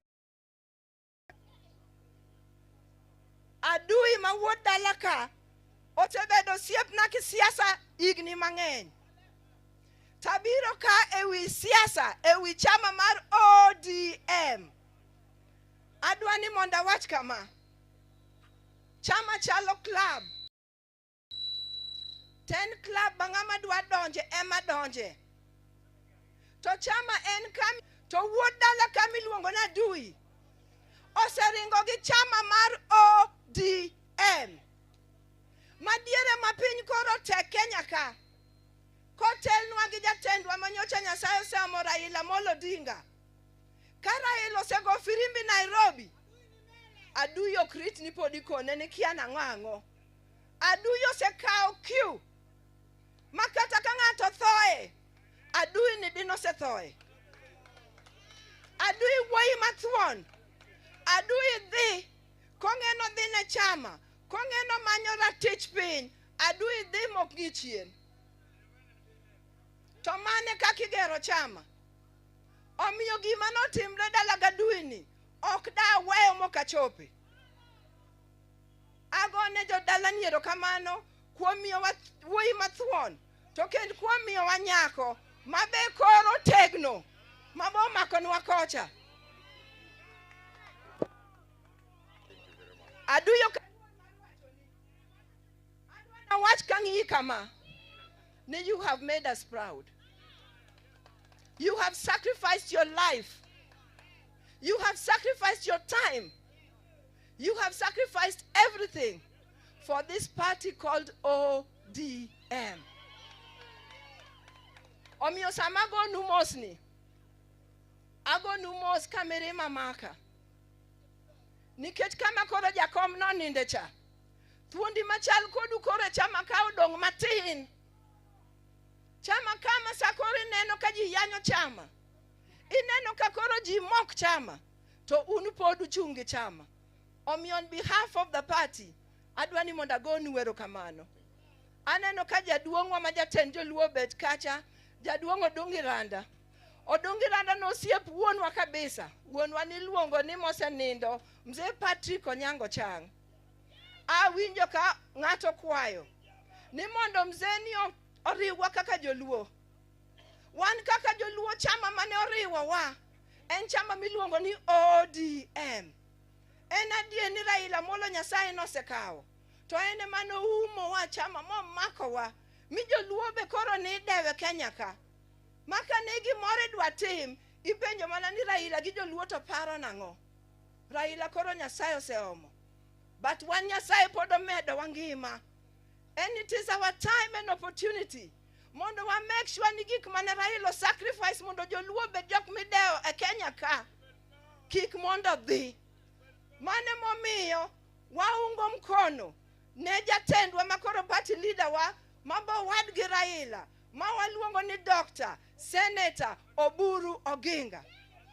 Wachako wariwo lwetwa kwa support 100. Miyo makoro chairperson machama mar ODM. Miluongo ni Gladys Atieno Nyasuna Wanga. Mane chairperson mar ODM. Tadwana watch kamani wasebedo ni wane broad-based kumane Raila wewa. But in English I want to say that in this broad-based government, we demand respect. As an equal partner, we demand respect. Recently, we've had some of the UDA members talking as if they do not know that the country exists today because of the sacrifice of Raila Amolo Odinga. When the Gen Zs came out to fight, it is Raila Amolo Odinga that ensured that this government was still in power. How come today they want to talk as if they do not know that fact? There must be the respect in broad-based government. And when we talk about zoning, we do not talk about direct ticket. We are not asking anybody to lift anybody's hands up. It is a way of protecting the strength of the ODM party in its strongholds. Busia has the most members, the largest members in the party of ODM. And we are not going to allow anybody to go behind our back in Busia because that is ODM's stronghold. And anybody who wants to contest should go into the party of ODM. We are not saying there will be one person being selected, but the nomination of ODM will be free and fair. So zoning is not about individuals. Zoning is about protecting the party. Awacho koso kawacho. Onge kisungu koso konge kisungu. Kenda dwani monda wach kama. Sani ji wuotho Kisumo ka. Kakori manyo koma Professor Peter Nyang' Nyong'o ntiere. Kom ni wang'e ni chuo osewuoke. To kom ni nigi nyinge mopogre. To mana nyinge pesa lilo. Wantie gi dola, mano nying kom ma Kisumu ka. Wantie gi Belaru, mano nying kom ma Kisumu ka. Adwa ni monda wach ni when the time comes, daka bro wuok chieng' moro. To dako ma onge pesa. Awacho ni dako ma onge pesa koka luor. Dako ma gimo biro go en mana thunde mantie Kijuku. Niketo ng'eni thunde no. Kanye ma chak wuoke. Adwa ni wach na nitie dala moro ma chak pok opidhe ng'ato ka. To ng'ato ka tuo pok nyal chiemo. Chak mimiye tipo mana ka ngimo chak oyudore. So when the time comes, Jibro wuok mondo ji owuog gi japiny. Nikech japiny tema Nyasaye kendo sirikal kendo constitution nomiyo teko. Japiny ema yiero jatelo. Anasechung from 2007 Kisumo ka. Nyaka dhi achung' kuma okenda kocha. To ne alwar kendo nomiyo mulu. To kana biro 2017, ma ywak ne jokolwa. Ma ywak ne Nyalunya, ma ywak ne Kisumu East. Mina umiyo mulu kaka woman representative. Nutingo wanga umiyo Kisumu kuma nyuomacha. Opportunity. Nigi neno ni kala nyalo beda good leader. Eka kochomo 2022, to ne giyiero.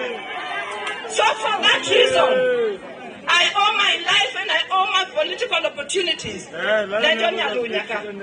Nejo Kolwa. Nejo Kisumu East. And I ndatie kawacho kama. Nyawang'aya ting'a udu badu malo.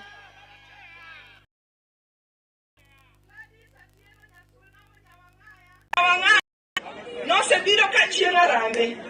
Kendo no golo 200,000 shillings. Gladys ochako kona ni mama an dhako kayuagra. Kama masira donje cha. Kaw siling 30,000 idhi ketna pesa mang'eny nikecha. Omiyo kelo 30,000 mar Gladys Nyasuna Wanga. Kuyiego koso kuyiego. To an to kan dhako mayuagore.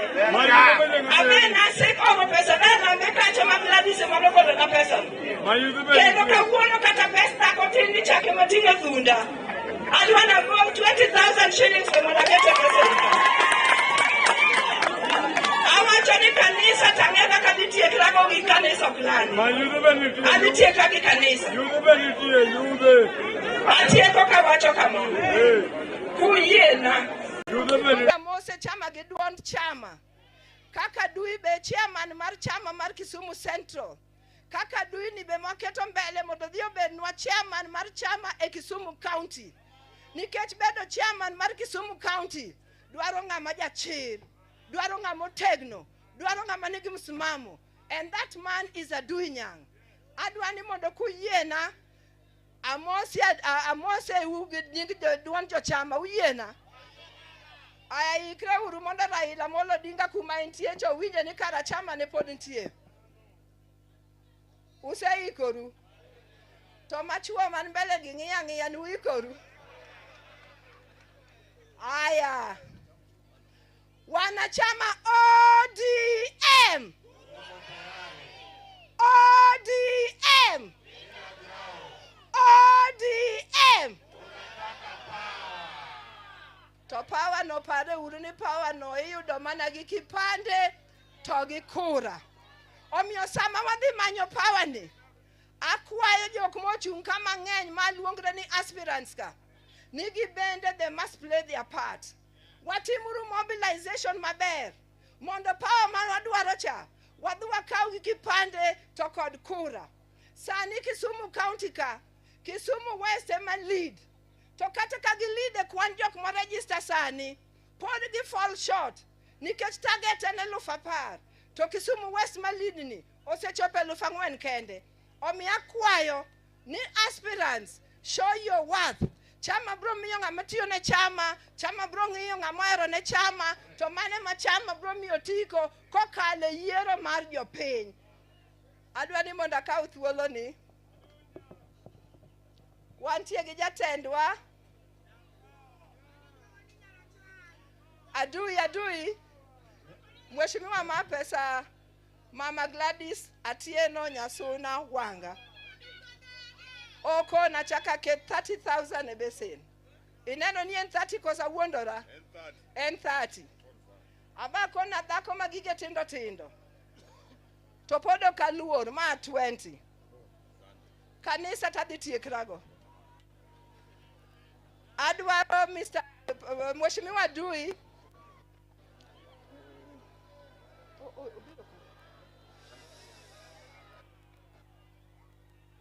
Ere kom. Kom.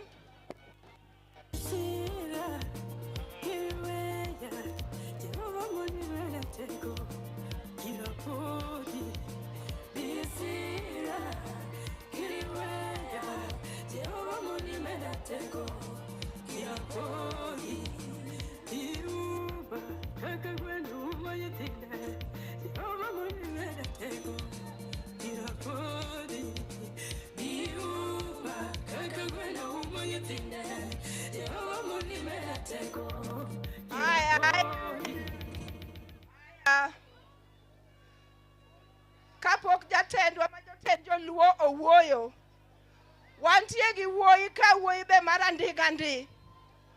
Wuoyi mabe nosemako kom motiyo Kisumu Central.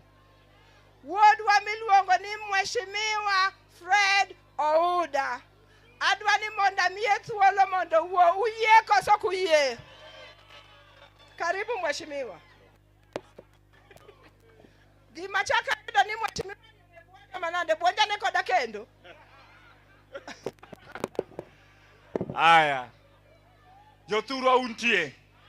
Sa osedhiyo kadwa ka oseche mang'eny ka family mar joka Kanga, kanisa matayo nyasi, ker marwa mar Luo Jaduong' Odungi Rana, Mama Rosa Buyu. Jothurwa aleo, ta asewuotho mang'eny. Achaka lego boro, abiro nyalenda angilie adek, angilie wigwa, angilie loboch, angilie goto wak. Kanya di Orongo, awa iko Mama Maja Jubilee Market. Koran korga dwi nyanka. Jothurwa temo kadhana temo kosoka temo. Wati mara niyo, eni agomos di family ma joka Kanga kabisa. Adwi nyang'ni osiepna, wasewuotho mang'eny, wasegolo nye mang'eny kode. Poko weya, poka weye. Gimomake omaka, obudho dalawa, abudho dalagi. Adwi akonyi mos makende. Kendo mundu Nyasaye mundu omiu teko. Wati mara niyo Jothurwa, wati mara dek, Jothurwa machung' kani. Iluonga ni Fred Odhiambo Oura. Mawuonya yala. Mama nanya gemiala, baba nanya gemiala. Ma dana nyalego.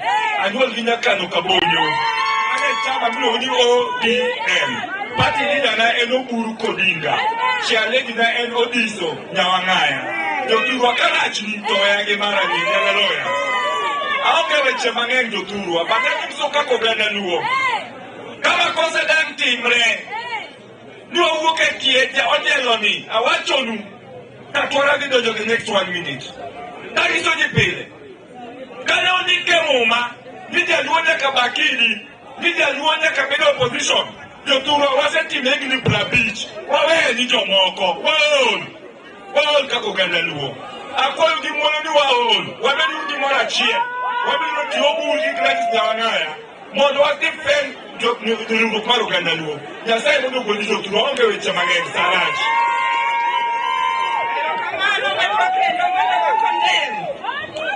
ODM and a peaceful party to adwani wa condemn gima notimore Kisumu cha. Adwani ma wach ni ODM, whether it's ODM Linda, whether it's ODM Linda Ground, Linda Mwananchi, that is ODM. And ODM stands for the right of every human being. And anybody who's trying to create a wedge between Luyas and Luos, that will not work. That will not work because like in Kisumu West constituency, 1/3 of my constituency is made up of Luyas. And we live very, very peacefully. We do everything together. And nobody should try to create a wedge between tribes in this country. Katieko kamano, adwani mondami, jatendwa, maen, jatendwa ganda mar Luo, miluongo ni Chairman mar Council of Elders, Mosiepo Nyango, miluongo ni Mzee Adung Odungi Rana. Karibu baba.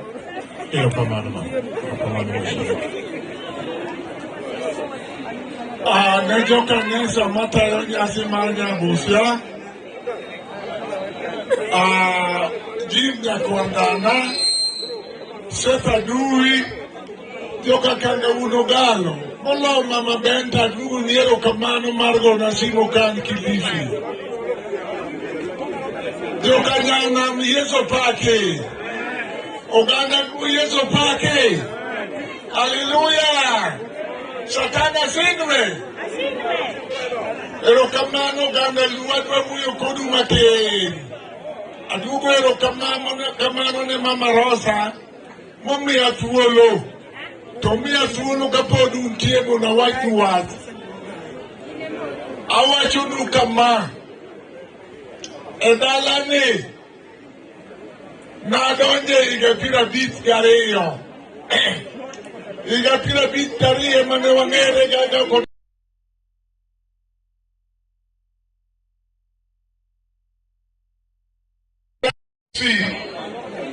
Tudruok para Lois Kanga kipita miyumo emomiyo nokend Mama Julia dalane.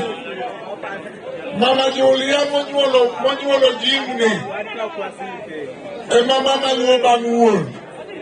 Mama miluo ni Pilista Arange Nyanyahera. Wataka kuo, ng'ato kwale mwana ni mama mwana. Makeuru. Takuet na matin nevan. Satana shindwe.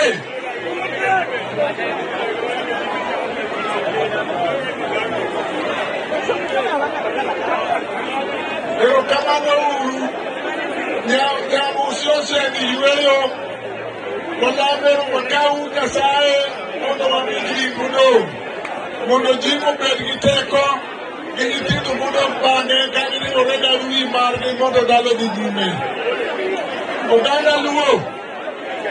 Oganda luo Jominia akwayo unindi kumaler kaka ker mar oganda luo akwayo kwe dalo mar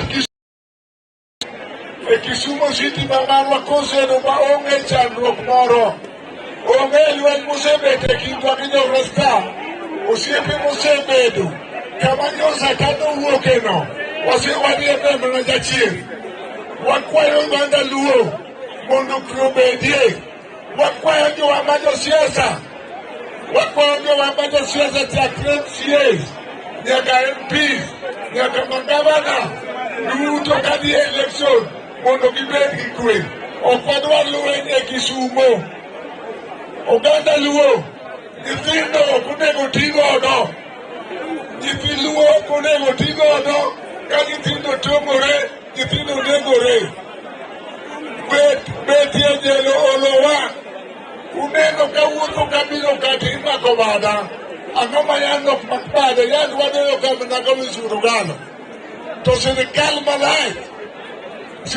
marach emomiyo chal kama ok anyal ringo kakoro kata jakuo kwalo gir ng'ato to ok anyal lawo an ataya omiyo agombo kwe adwaro kwe mondo obed loyo kwe oganda luo wajumbe mag luo MCS mag luo joluo duto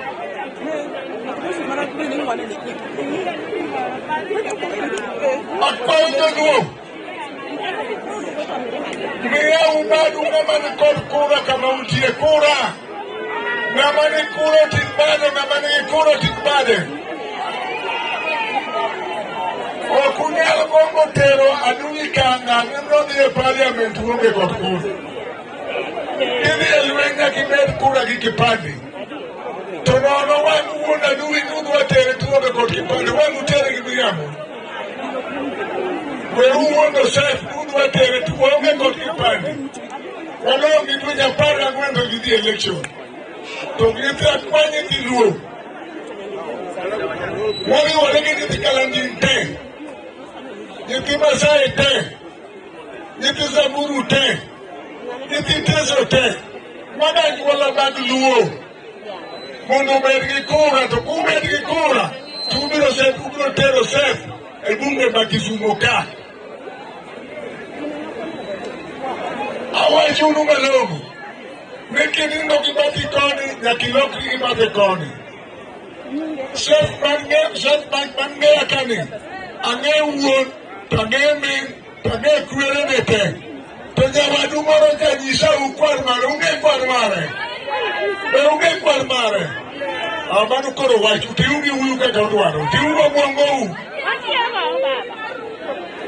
ka ok utiyo go bwongou mano koro wachu Sef ang'eyo onyathi monyuol kaneno odongo kaneno osomo kaneno otiyo kaneno ochandre malich kanene nyaka koro oromo kama to gik mundikogi kudwaro sef kaw kura kudwaro sef kusetere e kapa mabiro biro to otherwise ok ubiyudo power an mundega kane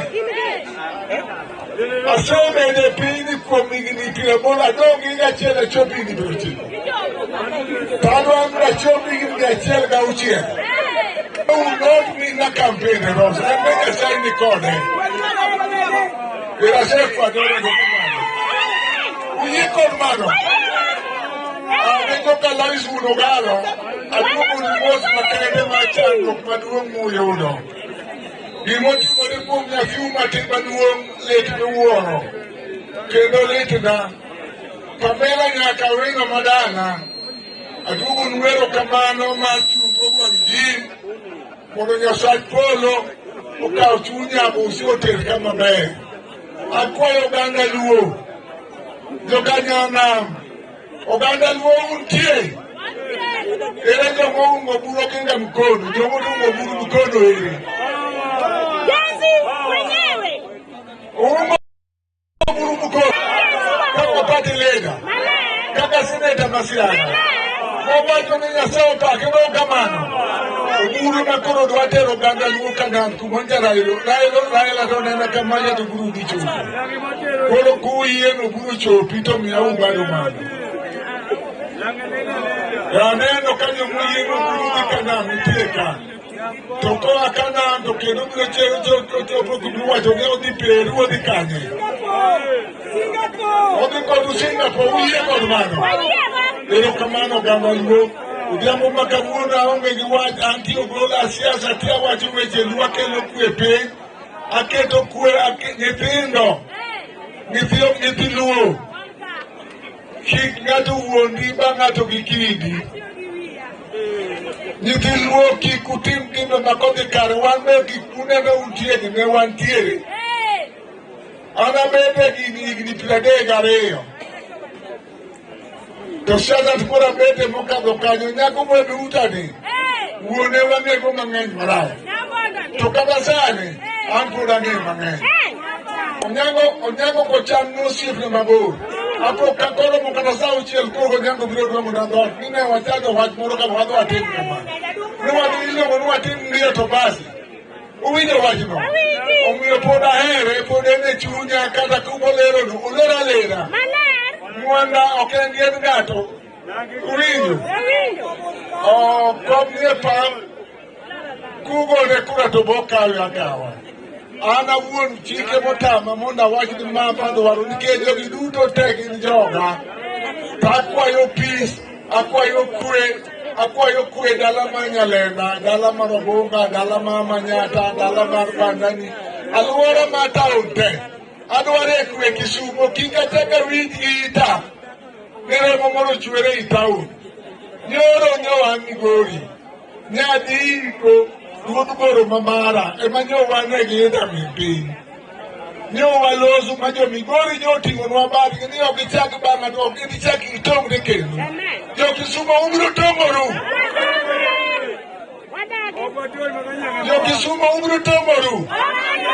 Ofundu Jerusalem ubiro tong'oru. Kik uchako kinye ng'ato kendo. Ero kamano gi makawuono ni Nyasaye polo mondo obed akono. Ero kamano maduong'. Ero kamano koro wachopo karakono. Wang'eyo ni ji obiro mang'eny to pok gineno mama makoro wakoni. Koro wadwa ni wane mama gi kwe. To sama waneno mama gi kwe, koda in gi Simon, koda in gi siling, koda in gi siling 2, igola gola e besen mondo taya kendo pod ang'o med liel e dala mama Florence. Koro wakwayo ni mano watim gi kwe. Mheshimiwa Dui, I hand over to you mondo nyiswa kaka wawuotho. Ero kamano kofi kwa mheshimiwa. Ero waduoko kamano. Waduoko ero kamano jotelo, waduoko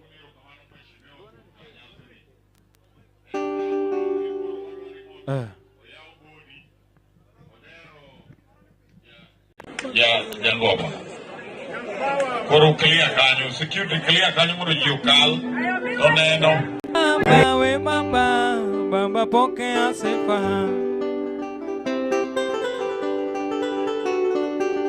We baba pokea sifa. Usiep chunya madende nduma, baba pokea sifa.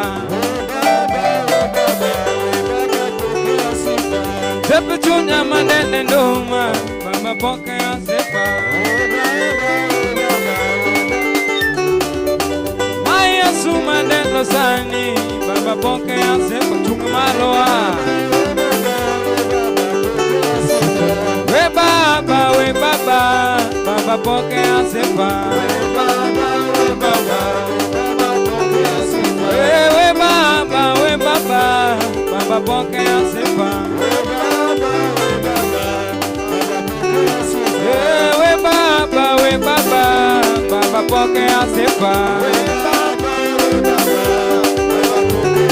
Wachoma Yesu manende nyingi, Baba pokea sifa. Wachoma Yesu manende nyingi, Baba pokea sifa. Onge ina nyoro kawuono bende, Baba pokea sifa. Onge ina nyoro kawuono bende, Baba pokea sifa. Onge ina nyoro kawuono bende, Baba pokea sifa. Baba pokea sifa. We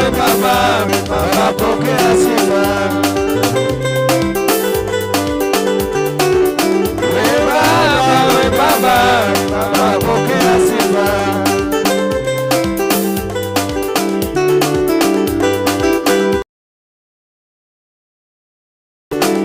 Kutembea na Yesu, mimi napenda.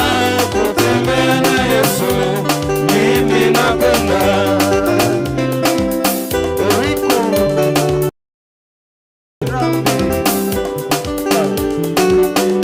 Kutembea na Yesu, mimi napenda.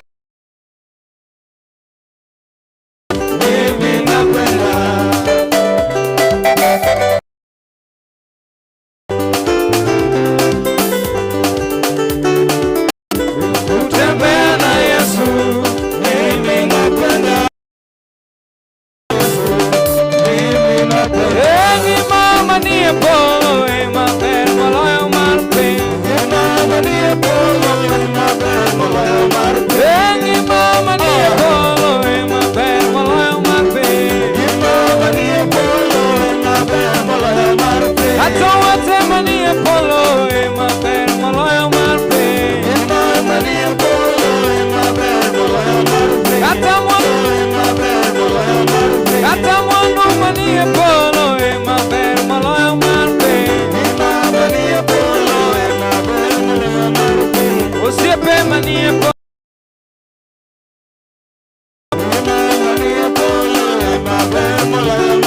Kata osiepe mani polo, maber moloyo mar piny. Mama ni polo, maber moloyo mar piny. Kata mwandu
Lazaro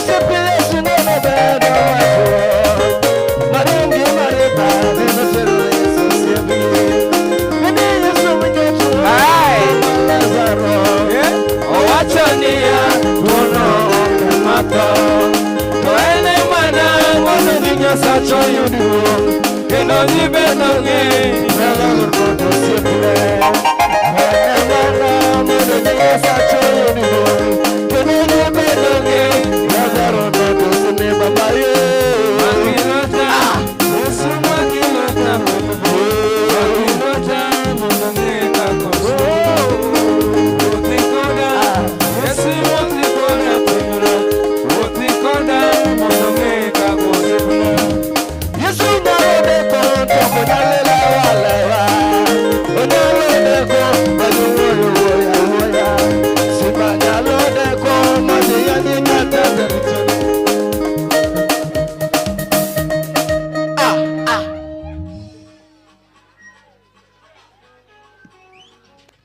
Tunye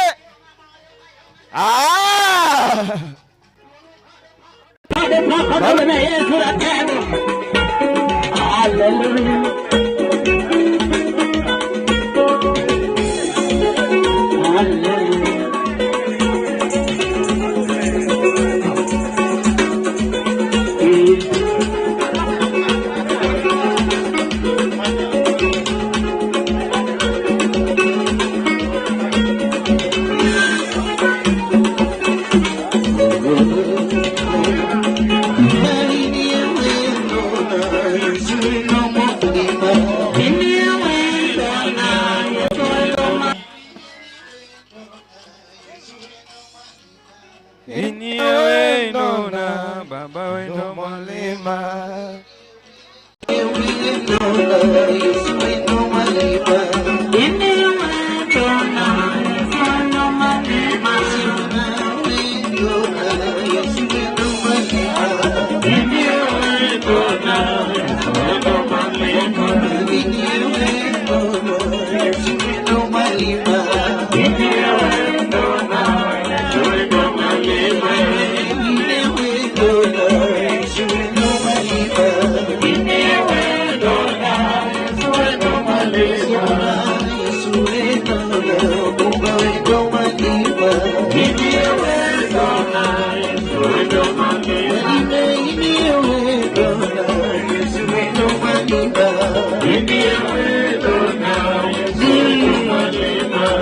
Yesu vino siemoni wa tomorrow, what is on the Yesu vino siemoni wa tomorrow, what is on the siemoni wa tomorrow, what is on the Yesu vino siemoni wa tomorrow, siemoni wa Yesu abiro semani wa tomorrow mondilona Yesu abiro semani wa tomorrow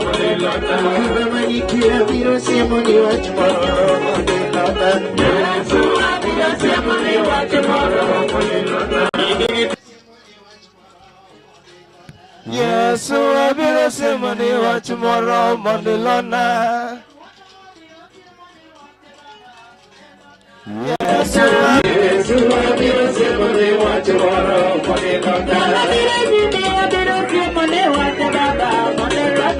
Yesu abiro semani wa tomorrow mondilona Yesu abiro semani wa tomorrow mondilona Yesu abiro semani wa tomorrow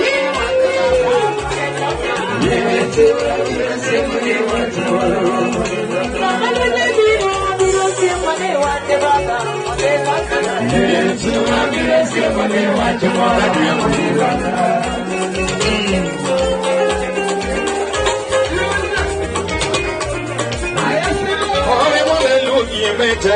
Chibori Yesu Mega, Lumo Yesu Mega, Chibori Yesu Mega, Luki Mega, Chibori Yesu Mega, Lumo Yesu Mega, Chibori Yesu Mega, Luki Mega, Chibori Yesu Mega, Lumo Yesu Mega, Chibori Yesu Luki Mega, Chibori Yesu Mega, Lumo Yesu Mega, Chibori Yesu Mega.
Let us live and pray as we remember Mama Florence and what she meant to us. Lord God Almighty, we have been here and you really taken lead. We want to thank you.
Yesu Kristo. Nirima ni betu liel. Ne miyo ni duto magdama oyie wal. Mirindre nyaminwa Florence. Onindi gi kwe kae ni kendo mondo en bende biyo chier kodi e teko malo mar maler. Waturu ni amina.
kane awinjo duol moa e polo kawacho niya, ndik ni chakre kawuono jogo motho kogeno kuom Ruoth gin johawi. Roho bende wacho ni gin johawi adier nikech giniywe kuom tichgi matek nimar gik ma gisetimo dhi kodgi. Emomiyo ka wageno kuom ng'wono mogundho ma Nyasaye ma ok rum kod mich mar adierane kuom Yesu Kristo, wachiwo chuny nyaminwa Florence magoro oseyweyo ni lwet Nyasaye man gi teko mondo okawe obed kode ka wadwoko ringre lowo.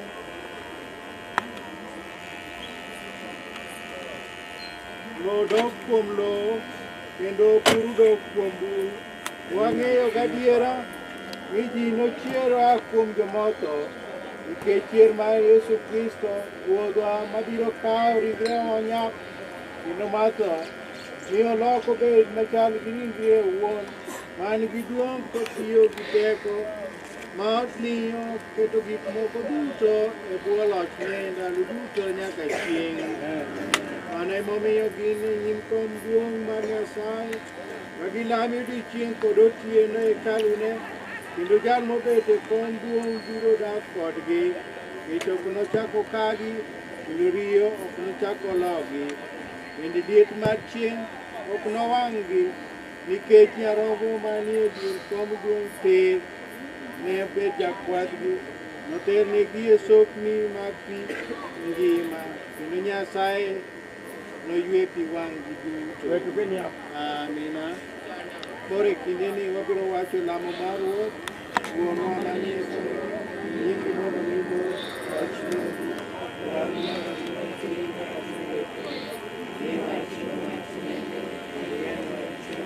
kako en joma timo maber. Inyalo bedo kod red loch gi teko kuduong' ni mar Nyasaye. Wakati wa kurudisha mchanga kwa familia kidogo. Inyalo bedo kitambo. Wedola du, musego du musego. Ay, maseni mo kol bolo do du ando. Ele buna fa. Ele buna fa. Ana waruwa.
Bwana